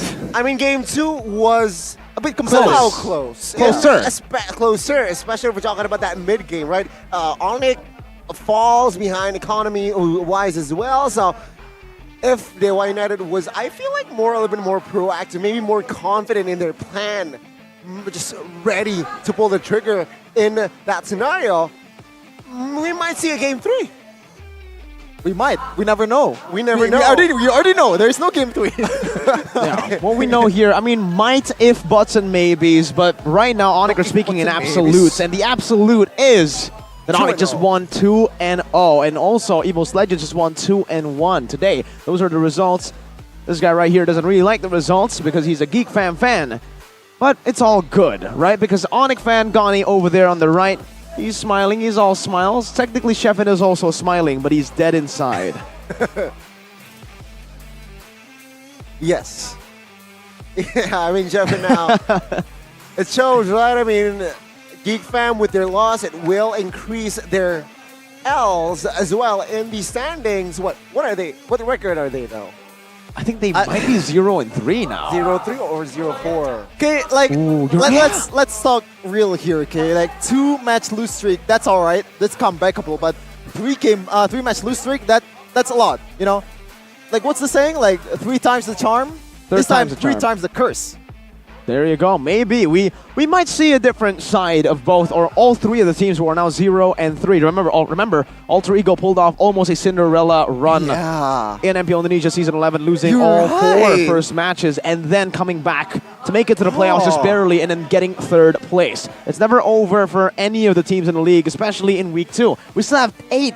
We have 8 weeks in total, so 6 more weeks and 2 more days of Week 2. To accompany you guys through this beautiful weekend. The only MPL in the world that has 4 days of games in a week. Okay, the best so MPL in the world. Oh, okay. I'm not the one saying that. I'm sorry if that offends you, but I should be the same. IT dubs. There you go. But all right. You know what? While we're wait. I am climbing up. The mirror curse is going away. No. Wait, I got 9 points. You got 9 points, Gone. You got to step things up, man. I got most predictions right today. But you didn't see yesterday. True. Cheeky. But Arashi, Gani, this guy's getting us beat now. Look at this nerd. He's so good at predicting.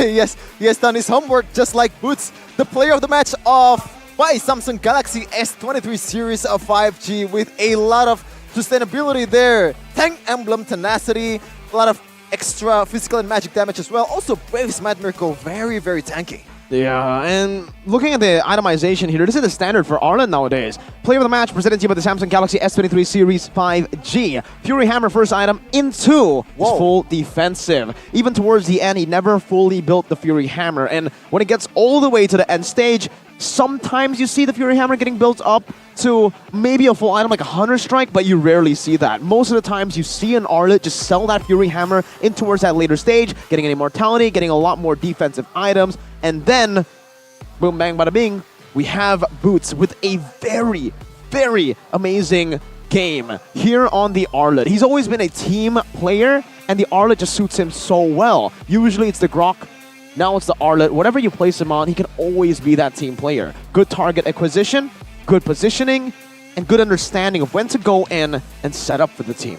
Also credit to the whole team as well, following Boots' commands. Every time there is also a final slash, instantaneous, oh my god, I can never say this word. Please say it for me. What? Instantaneous. Ah, there you go. Instantaneous punish from Sans and all the Onyx members after the initial engage. And that's the beauty of Onyx Esports.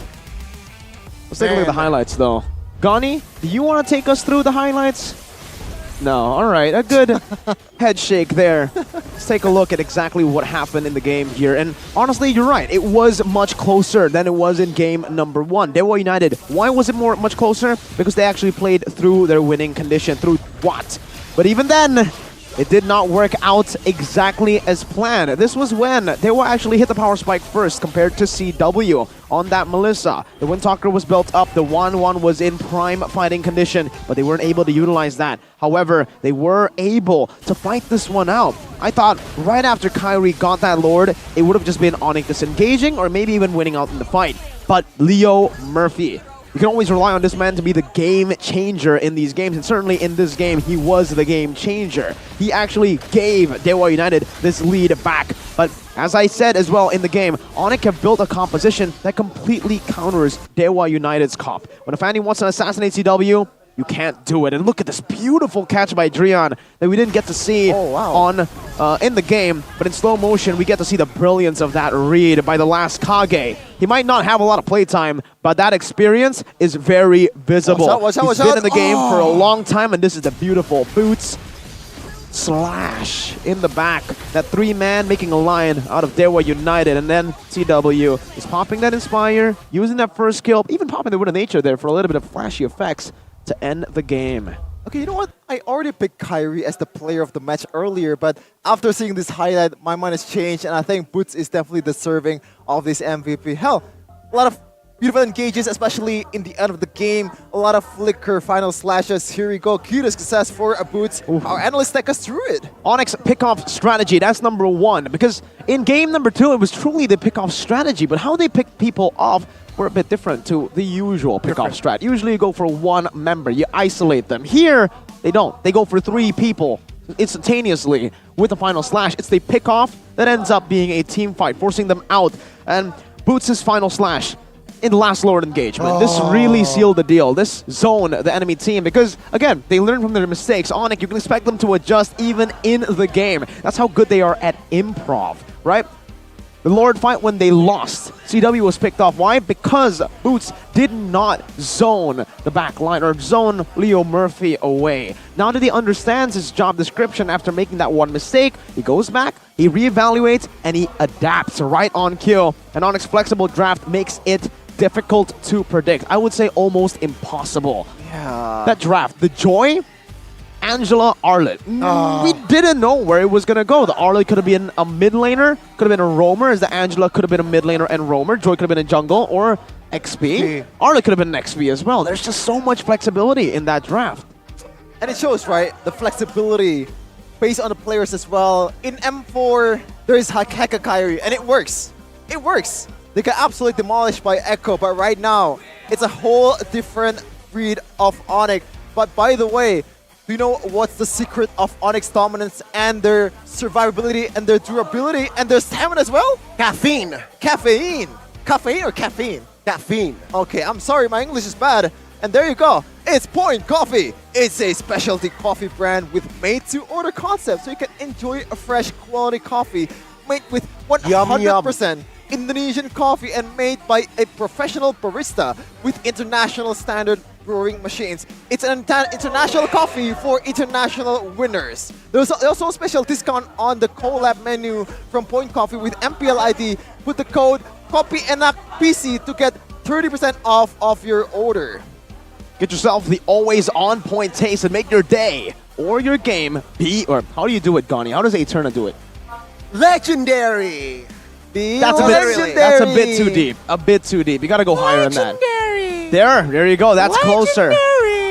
That's exactly how Eterna sounds. The only way to buy Point Coffee is in Indomaret, which has a lot of Point Coffee. Yes, Point Coffee. And Indomaret Point Co is one of the ways to go if you also want to buy some items in Indomaret. And you know what? There's a lot of discounts. There's a lot of member-only gifts and free products as well. And you know what? The best thing about it as an MLB player is a way to avoid the Indomaret Red 3. Oh. Do you know what Indomaret Red 3? How? Download the app of Indomaret Point Co. Use it every time you shop anything in Indomaret. And also, in our studio, there's also a booth there. There's also a free 37 diamonds, Connie! 37! That's more than 5! I love your That is more than 5. That is more than 5. That is also more than 36. Wow. 36 and a half. Also, slightly higher, but yeah, I mean, so you guys, for you new members as well that registers today, download Indomaret Point Co to make you be. No. You do it together. The legendary. Come on, man. You got scammed real hard there. Hey, man, it takes two to outplayed. tango. And me and Gani had the same idea. I'm salsaing by myself. I can do it on my own. What? I'm salsaing by myself. Do you know what salsa? Yeah. I mean, you can salsa by yourself, but it just looks cringe, doesn't it? That's the life of a single man here. That's unfortunate. Gani's single too. We're all he single? though? Is he though? Are we all Is single? he though? We are single for MLBB, right? That's why we queue with anyone. Go ahead and ask us to play MLBB if you guys want to lose. No, I'm joking. But What? Hey, win. Dubs. IT Dubs. IT Dubs. Speaking of IT Dubs, Onyx, again, already said it earlier. I think we kind of ran out of compliments towards Onyx. You can say any kind of words in the dictionary that's supposed to compliment someone, and that's already been used on Onyx. Is there any other words you can describe Onyx with? Outstanding. Already been used. Spectacular. Already been used, probably. Probably. You can't just do that. Well, I don't have the time to check all the footage, but probably. Stupendous. Oh, I like that. Here. Indubitably. Here, I I'll don't know do you what- one better. 3rd place in the regular season standings in week 2, day 2. Okay, there is still a lot of weeks left, right? Geek Fam. Oh, they're 7th! They're not last! Thank God! Woo! Let's go, Geek Fam! We're family! All right, but looking at it, you know, Gani. I mean, they're -4 in aggregate points, so I guess it's just supposed to be 7th here, or 8th. No, 7th is the Seven. magic number, man. 7 is the magic number. And by the way, tomorrow's schedule for day number 3 of week 2. There's gonna be a lot of match here. Aura versus Rebellion. It's Eterna versus All. Geek versus Alter Ego on the second match, which I'm definitely gonna watch. And also, the ultimate showdown of the century. It's Derby Classic. The classic derby here. EVO's Legends versus RRQ. Looking at their performance, you know, both haven't lost yet. But honestly, looking at their performance, maybe this is a recency bias because RRQ has found more success. I think RRQ might be able to take it. I think RRQ are looking like the stronger team. Well, they are winning against Onyx, right? But yeah, I think we're just gonna go straight into Tomorrow, right? I'm not gonna be there, but these two probably will be there. Or will you? Or maybe Eterna will be there with Arashi, but stay tuned for more MPL Indonesia Season 12 action. A lot of matches in Saturday, 3 matches. Thank you so much. We own this. Well, Sheffin, we own this, but we are not going to end right now. Oh. We got to give them a little bit more of a show. Come on, man. Okay, marinate. Come on, do the salsa. Sheffin, heard the Do the cue. salsa. I Do the misheard the salsa. cue. Do the salsa now. Go. There you go. That's how you do it. The Esmeralda special. I don't know if this is cultural appropriation. I don't know if Esmeralda does the salsa. I don't know what that dance is, but I it hope is. this is not racist. I don't think so. But Sheffin, do you want to take us out?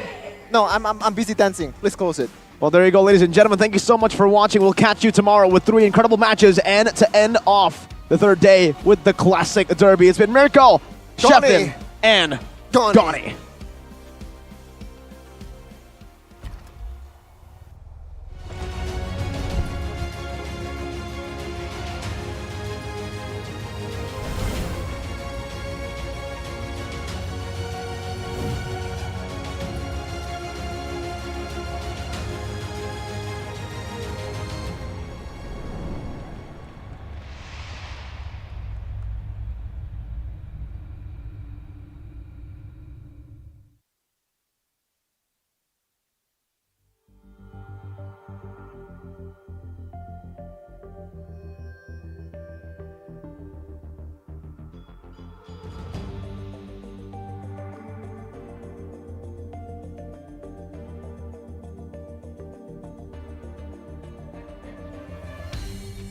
Aku kan berdiri dan terus berlari, terus ke arah puncak tertinggi.